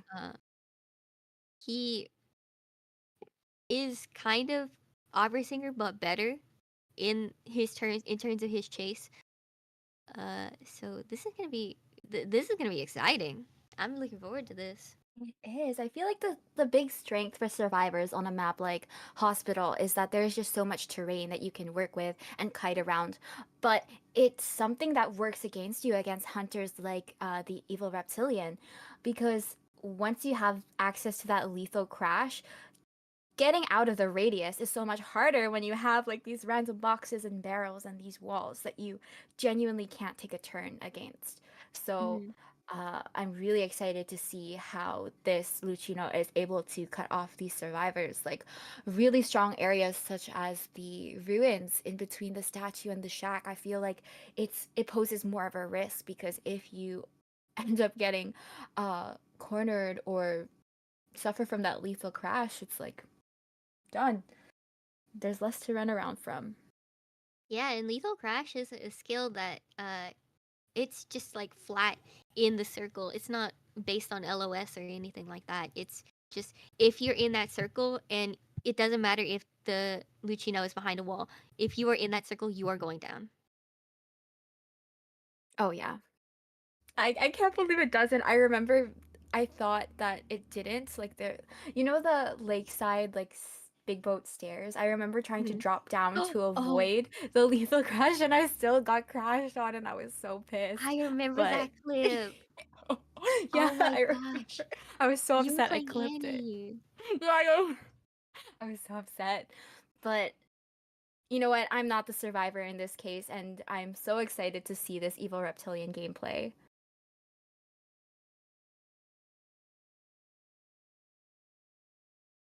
Yeah, I'm looking forward to it, and I'm looking forward to later hearing Bones pick apart the gameplay as well. That's gonna be fun. Uh, I wonder if they're gonna bring a lot of flywheels this round. There's a lot of Yeah. space to be working with, considering there are a lot of supports on the team. Uh, we might be seeing all flywheel one tide, maybe.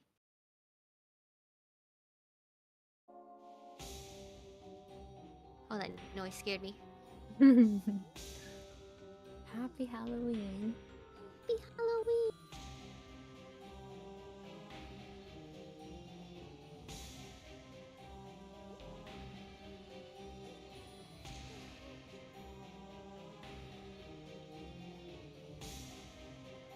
Oh my gosh, they're using the skin that I like too. What's it called? Hideous? Yeah.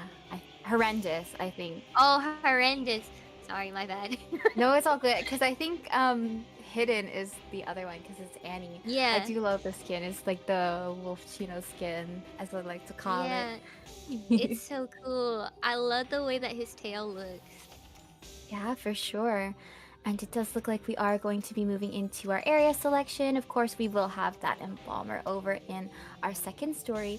But we're waiting on the lock-ins here with our cheerleader outside of our birdcage, our wildling over by the forest ruins, and our psychologist spawning at shack. I don't know what to call this formation, but it's like a heart exclamation mark in my opinion, because it's like a heart and then arrow. you have like the dot. Oh yeah, that too. But we are going to go for the corner spawn over in the forest for our evil reptilian here. Now we are going to be moving on into the first half of round 5. This is our FNE Hunter up against our Divorced Women Survivors.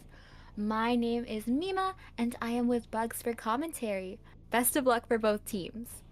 Best of luck.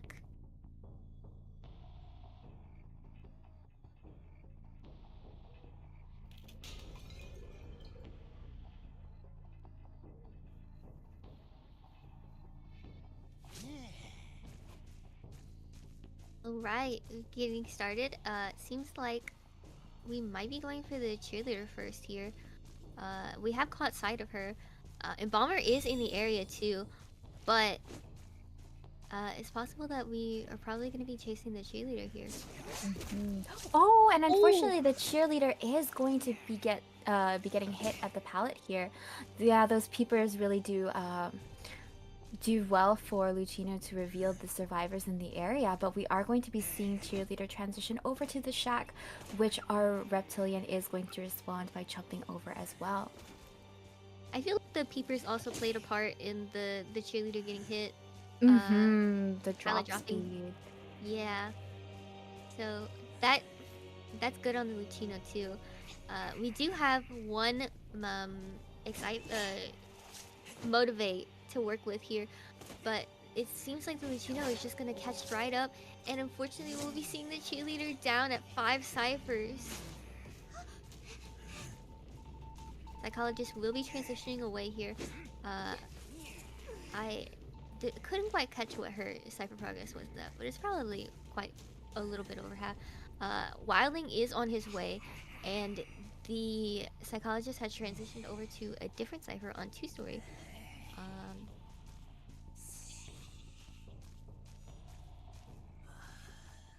Yeah, we do have our wildling giving off tinnitus here.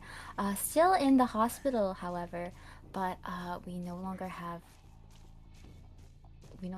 2 people decoding. It's really just the psychologist who had to open up the cipher here. Yeah, and we'll be placing a peeper down on the psychologist cipher, hopefully hoping to slow that decoding just a little bit more and try to stagger these survivors as much as you possibly can. The wildling seems to have been found here, and will be going in for the rescue. I think he unfortunately snagged the wall there for a second, but oh, we're really playing it close, but the wildling is able to successfully rescue this cheerleader, taking the hit as well. Now we are going to be getting the crash on our cheerleader, which does unfortunately not get caught by the flywheel here. really unfortunate that what I mentioned came into play there. Oh And yes, and it we're looks gonna like be we're seeing a going to double be... down. Oh my goodness, yeah. Unfortunately, the wildling was still in the area, but we are going to be seeing the cheerleader get sent back to the manor here. And it looks like we will be seeing wildling on the chair soon after. Unfortunately, the cipher really wasn't quite done enough to warrant the stay, but we are looking at 4 ciphers remaining, however. And psychologist and embalmer, respectively, did push off of their original ciphers. Oh, it looks like we're going to be seeing a basement chair for this wildling. Oh no. Now this is a situation to be in. We will be seeing the psychologist possibly coming in for a rescue here. That would have been a crazy terror shock. That would have been a crazy terror shock. I was thinking it too. It's kind of why I stopped talking. Yeah, and our reptilian is going to get the drop down on our psychologist here, and we are going to see that crash onto the wildling, getting another hit on the psychologist here, who is going to be forced out of the basement now. Luckily, that rescue was, I believe, before half, but we are going to be seeing wildling chaired once again in the basement in the very last chair as well. Yeah, our embalmer seems to be making his way over, but the Lucino has now shifted his focus over to the Ada, and the embalmer might not be able to make it to the chair in time. Yeah, unfortunately, that last chair's distance as well is really going to. Are we gonna get it? Yes, we are going to be getting the rescue on the wildling. Last He does go second. back on his board. Really close call, but thankfully they are both able to make it out of the basement. Now the wildling has one more hit on that boar, and embalmer is at half health after getting the basic hit, but our psychologist is not quite primed for heal and is going to be the next survivor on the chair. We are going to be seeing the psychologist chair right next to the old cipher here as well, and our reptilian is wasting no time catching up to these survivors once again. Our wildling is going to go down once more, and this is going to be the wildling's last chair, which is going to be sending him back to the manor. But in the meantime, our embalmer was able to rescue psychologist. Yeah, and we still have a coffin to work with, so it's possible we can make a play here, but it seems like the psychologist is going back to that cipher there with the most progress, I believe. And we will be seeing the embalmer cross the map once again to try and continue his cipher. A little bit of a mind game there, pretty cute. And unfortunately, he didn't Leo crash. I thought he would have, but we will be continuing the chase on the psychologist here with the embalmer cipher at 70%.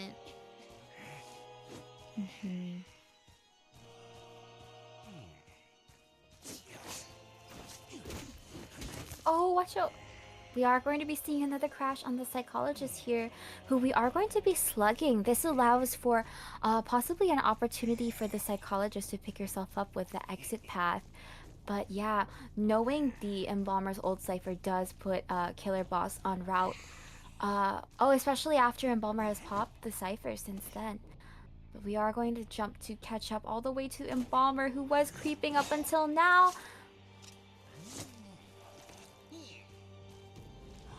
Looks like we are going to opt for getting put in a chair before we rebirth ourselves here. Yeah, definitely. And when you're Lucino, you can literally just jump into this little hole up here, so it really just is as nuts Buck to get off said. his back.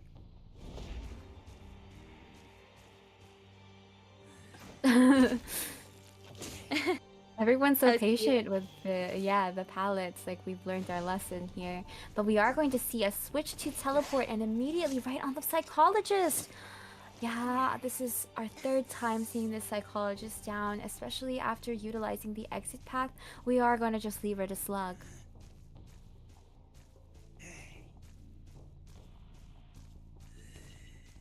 Now we do have tinnitus on this embalmer here, but not quite any sight of him or the trail. Oh, just kidding! We are going to be seeing the embalmer run into the hospital, which does allow for the Lucino to see him here. Ooh.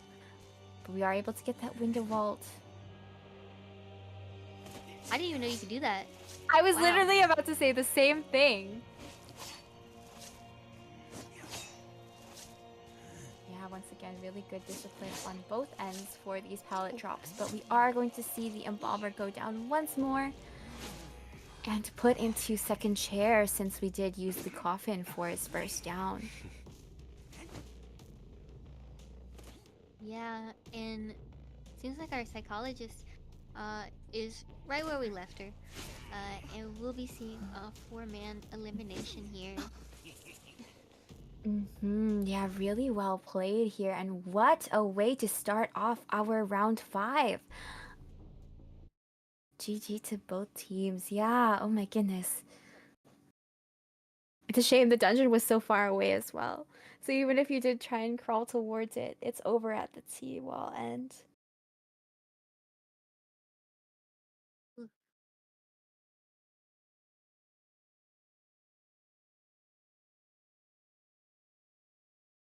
that was a very intense matchup. I feel a little bad because I feel like a lot of the things that I've said would happen happened, except for the good things for the survivors. Oh no. Okay, well, um, I actually don't know what to say to that because I am guilty of the exact same thing. But it's been a pleasure to watch it all play out. So, Yeah, it's definitely been a pleasure. I believe the next match we have coming up is the final match, air quotes.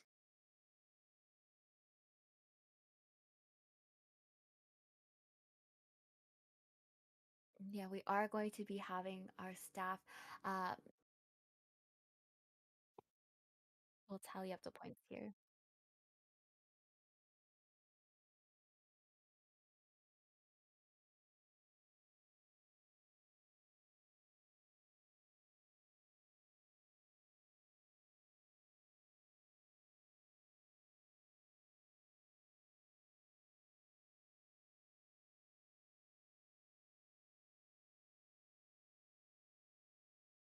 All right, so.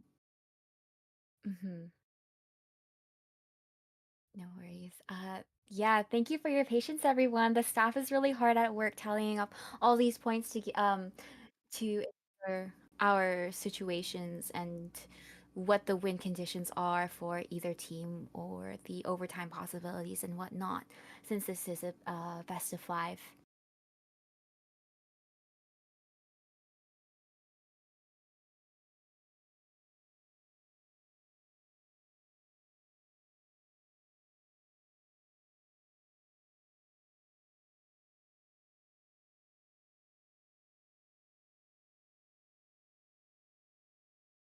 All right, so the situation does look like if the second half ends up with a tie, then the win will go to FNE. But if we are in a 4K situation, then it will be Divorce Woman winning. And I believe it is the three, like if we get a 3 kill, then we will push into overtime. So there is that possibility. I'm really excited now that we're going to be moving on into the possible last half, last stretch as well. It's been really fun with this tournament. I think again, like from the very get-go, the matchups have just been like so on par with one another, and everyone is really putting their best foot forward and working with what they've got, and it's just been a blast. So, cheers to that, and once again, a lot of respect and gratitude to everyone who is participating. Definitely, it really takes a lot of courage to come and put yourself out here, especially when you're going against like pretty much celebrities in the community. So, I gotta commend everybody for being able to come out and play and really show what they're capable of. It's really something that I appreciate, and I'm sure it's something that the staff appreciates too. Since we all do this because we love the community so much. So this is a labor of love, and I'm glad that I'm a part of it. Yeah, I couldn't have said it any better. And it's nice that we are able to participate in bonds over like a game that we all mutually enjoy as well. Like it's almost a shame that this tourney is wrapping up as well. But of course, there's always the next logging off leagues to look forward to as Season well. 3! Yes. Season 3, Yeah, baby! that first Koa is calling. I think everyone has to prepare for Koa especially, which I'm very much looking forward to. Oh yeah, didn't they say that Sawiri is gonna be the the Koa skin this time or something? Possibly, but I'm definitely hoping for it. Uh I hope we get more Violetta content. I think she deserves it. And I'm Yeah, interested in seeing the survivor lineup. Like, we'll see if certain survivors will be taken out of Koa A tier jail, or if it's going to. I'm just gonna say it. I think it would be really funny if Florian got a. I don't think so, considering like the schedule we've been going by. But you never know. Like, they refused. They really refused to give journalists an A tier, uh, organically at the moment. So I feel like the possibilities are low, but never zero. I always have to. right. I'm just sick like that. I can't not mention him every once in a while, or I'll like get hives or something. I completely understand that. We have our first two bands coming in as well as our first two picks. We will be seeing the Forward and the Priestess band as well as the Coordinator and the Embalmer locked in. Well, I'm excited to see Coordinator, especially since she tends to get so taken off the table in the earlier rounds, or utilized in the earlier rounds only.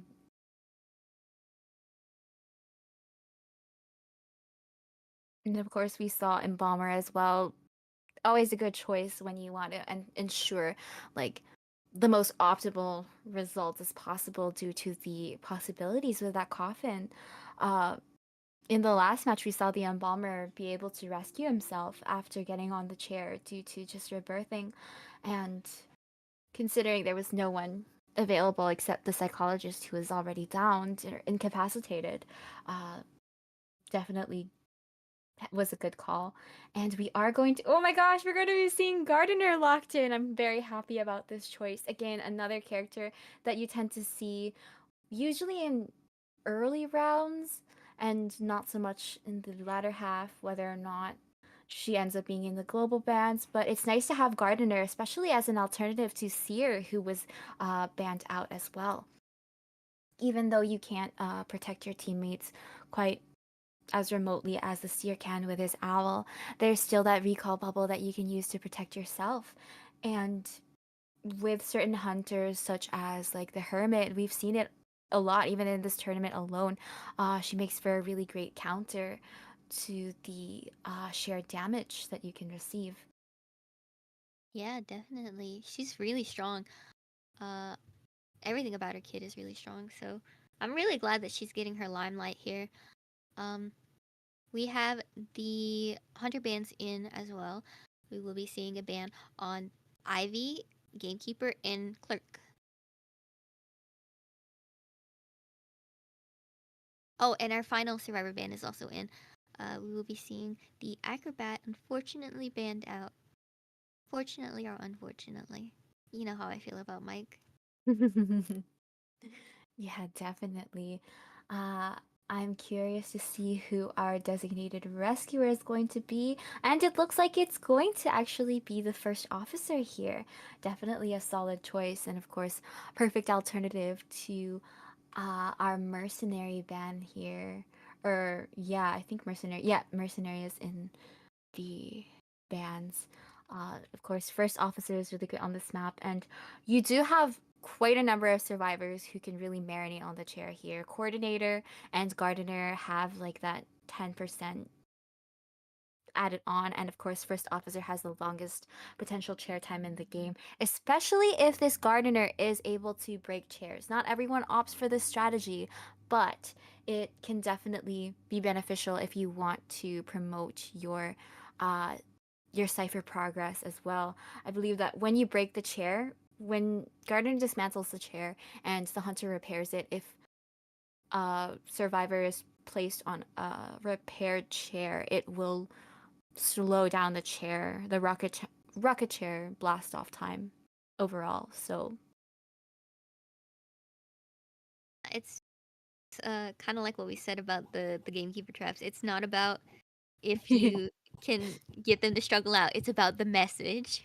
yeah, and it's about the time that you spend too. Yeah, Like like that every second counts, especially in this uh climate that we're in right now. Every second counts. So if you can get an extra second, couple seconds from breaking a chair as gardener, that's that's wonderful. So I'm really hoping that we get that kind of playstyle coming in. Yeah, we'll definitely see how it pans out, especially with this sort of team composition and on a map like Sacred Heart Hospital.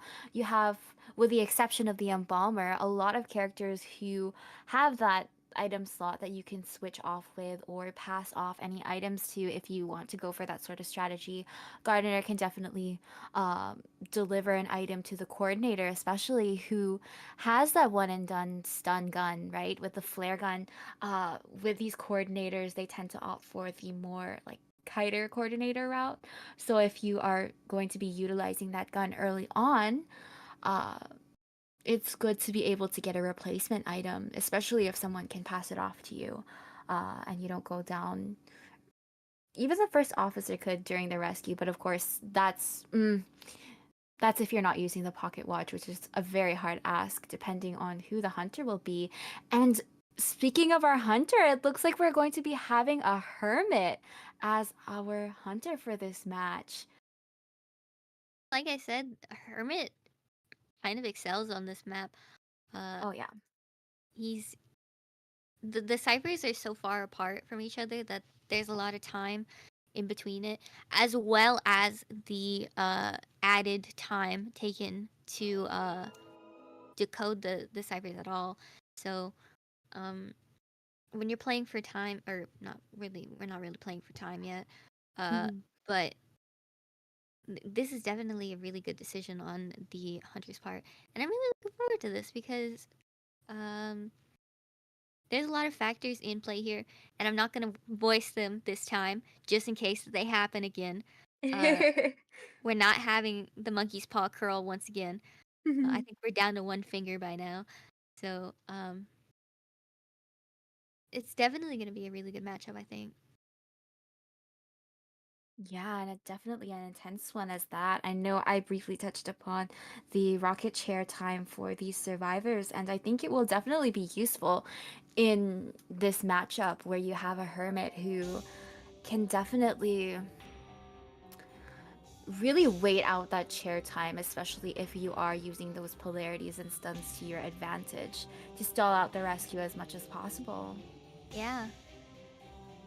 And of course, Gardener is a really good counter to the Hermit's shared damage. So hopefully we'll be able to have to continue this communication that this team has gotten going, as well as this patience, to hopefully tank damage as much as possible. Especially with these builds into consideration as well. It does look like we will be having some survivors not bringing borrowed time, which is always a risk in itself, especially with a hunter that is so capable of distributing that.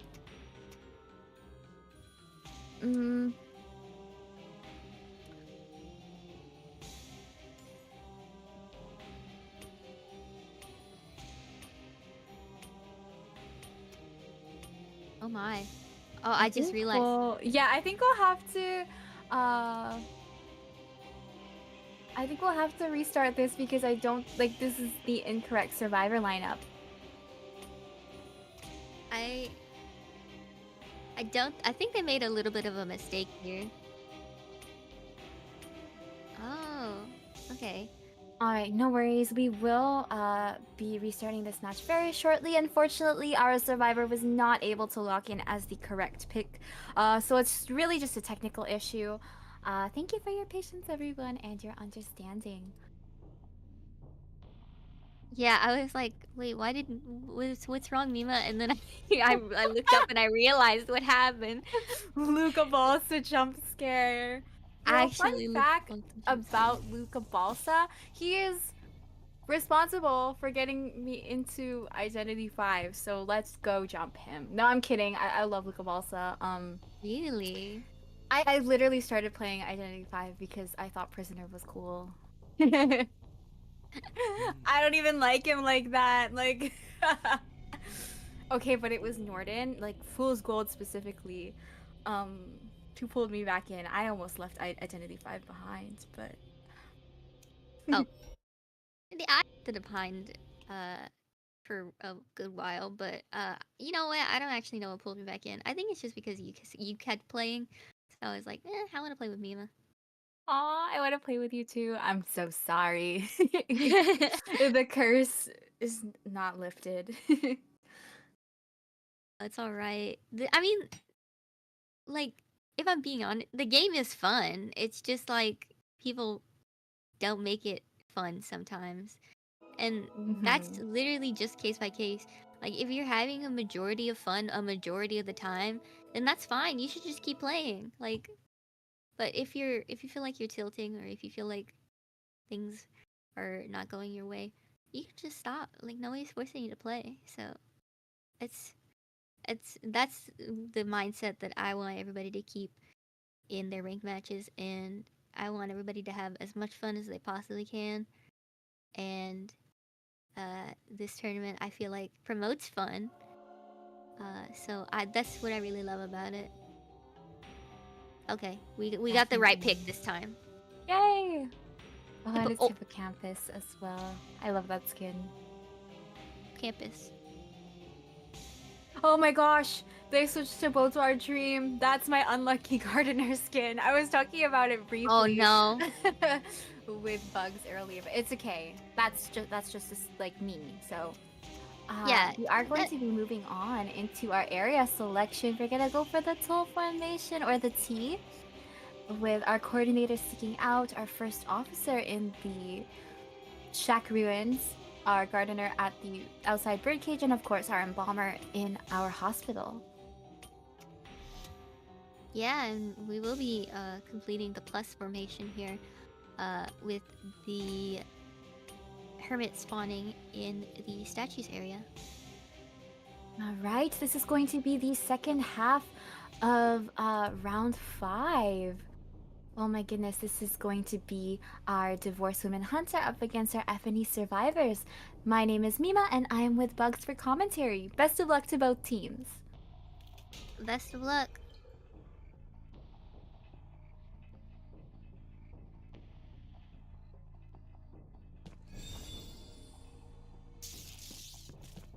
Starting by linking all the ciphers. So, well, not all the ciphers, but most of them. And it seems like our first kite might be the embalmer, catching sight of his blood trail here, dropping down and hopefully rotating back into birdcage. Yeah, just as you said, Bugs, we are going to be having Embalmer drop the pallet into Birdcage as well to buy some time getting the Hermit to break it. Of course, there is that risk of the basement here, but it looks like our Hermit is going to be switching targets now. Moving on to our Coordinator, who is decoding outside here. We did get a stun on the Coordinator, and the charge hit does not quite connect. Connected. Oh, did it? Oh my god, my bad. That's alright. It looked like it didn't for a second, but it did. And we will be seeing the coordinator, the hermit rather, really dedicating himself to the coordinator right now. The coordinator does still have a gun to work with, but we do have, oh, no longer. We do have warp to work with on the table. Oh, yeah, that's right. It does look like we are going to be utilizing that warp, getting a hit on this coordinator as well. Now the damage has been shared, so we will be seeing the first officer a little under half. I still believe that he can take a hit if he does have to rescue. So, we're in quite a we're in quite a good position here. We Oh! can get hit through the window. Yeah, the strength of Hermit being able to get survivors through that window after stunning them is really great, but we are going to be having Coordinator. Oh, are we gonna get a charge on the Coordinator here? It does look like our 3 ciphers are getting close to being done, but our Embalmer is going to... Oh, and our first officer is going to be sharing this damage once again. In the nick of time there to get that that polarity off on the first officer, and he'll now be seeking a heal from the gardener actually, and just continuing this chase on the coordinator here, trying to get her in as little amount of time as possible, but it seems like oh wow, sorry. I got sidetracked. Yeah, no worries. We really have to watch out here because coordinator is going to go down no matter what, and is splitting the polarity with our embalmer here, who can't quite switch at the moment. Due to the cipher placement for the embalmer, I don't think he can get rid of that charge. But our warp Oh is up wow. and ready. Wow. Oh, and we are going to be seeing coordinator go down, splitting this damage with our embalmer here. But we do have first officer up and healed. As our coordinator goes on our first chair. Amazing that she kited essentially 2 warp cooldowns, which is really crazy to me. And we will be seeing the first officer come in early for the rescue, possibly to kind of counteract the hermit from stunning him at the rescue and then not getting it after or getting it after half. We want to buy as much time as we possibly can, so it's really good that we got her before half. And we are going to be splitting the damage once again with this coordinator. Our embalmer here has since then switched. Is gonna go down, but it allows for the coordinator to continue on this chase. Yeah, definitely. And now the pallets here have been used, and the hermit seems to be trying to prevent her from going to the area that does have pallets able to be used. We do have 3-9 in play here as well. So, and ooh. This coordinator's movement is just absolutely amazing here. Oh, our first officer did switch off our red polarity, but the rest of it is going to be split across the team.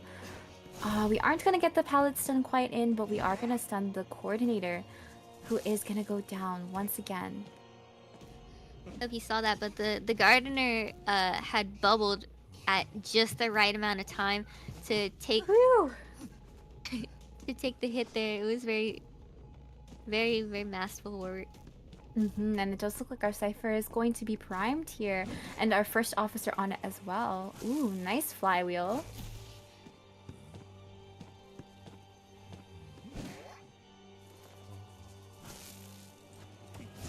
Alright, we are going to go for the pop, and all 4 survivors are up in this endgame here with our coordinator dead on chair, but it looks like we are switching targets.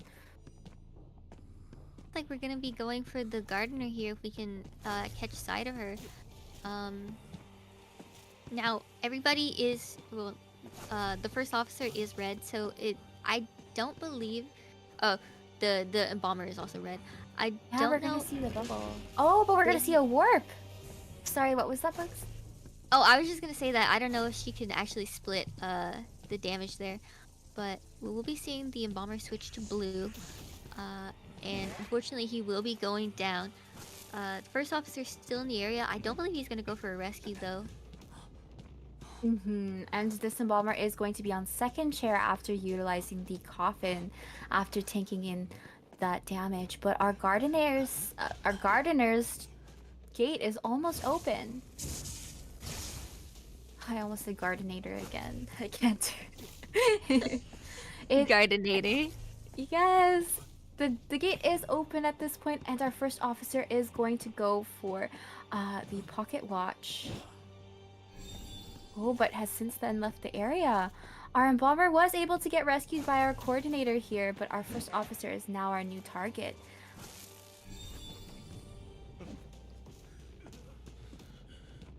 Oh, that gate was like primed. Yeah, I was gonna say it, but if that gate's open, the other one's probably open too. For sure. And And we will be are... seeing a 3-man escape. Beautiful work, honestly. That coordinator, she was kiting for her life. Yeah, for sure. Oh my goodness. Yeah, good game. Yeah, I And think yeah, that seals it. it does seal the deal for our tournament.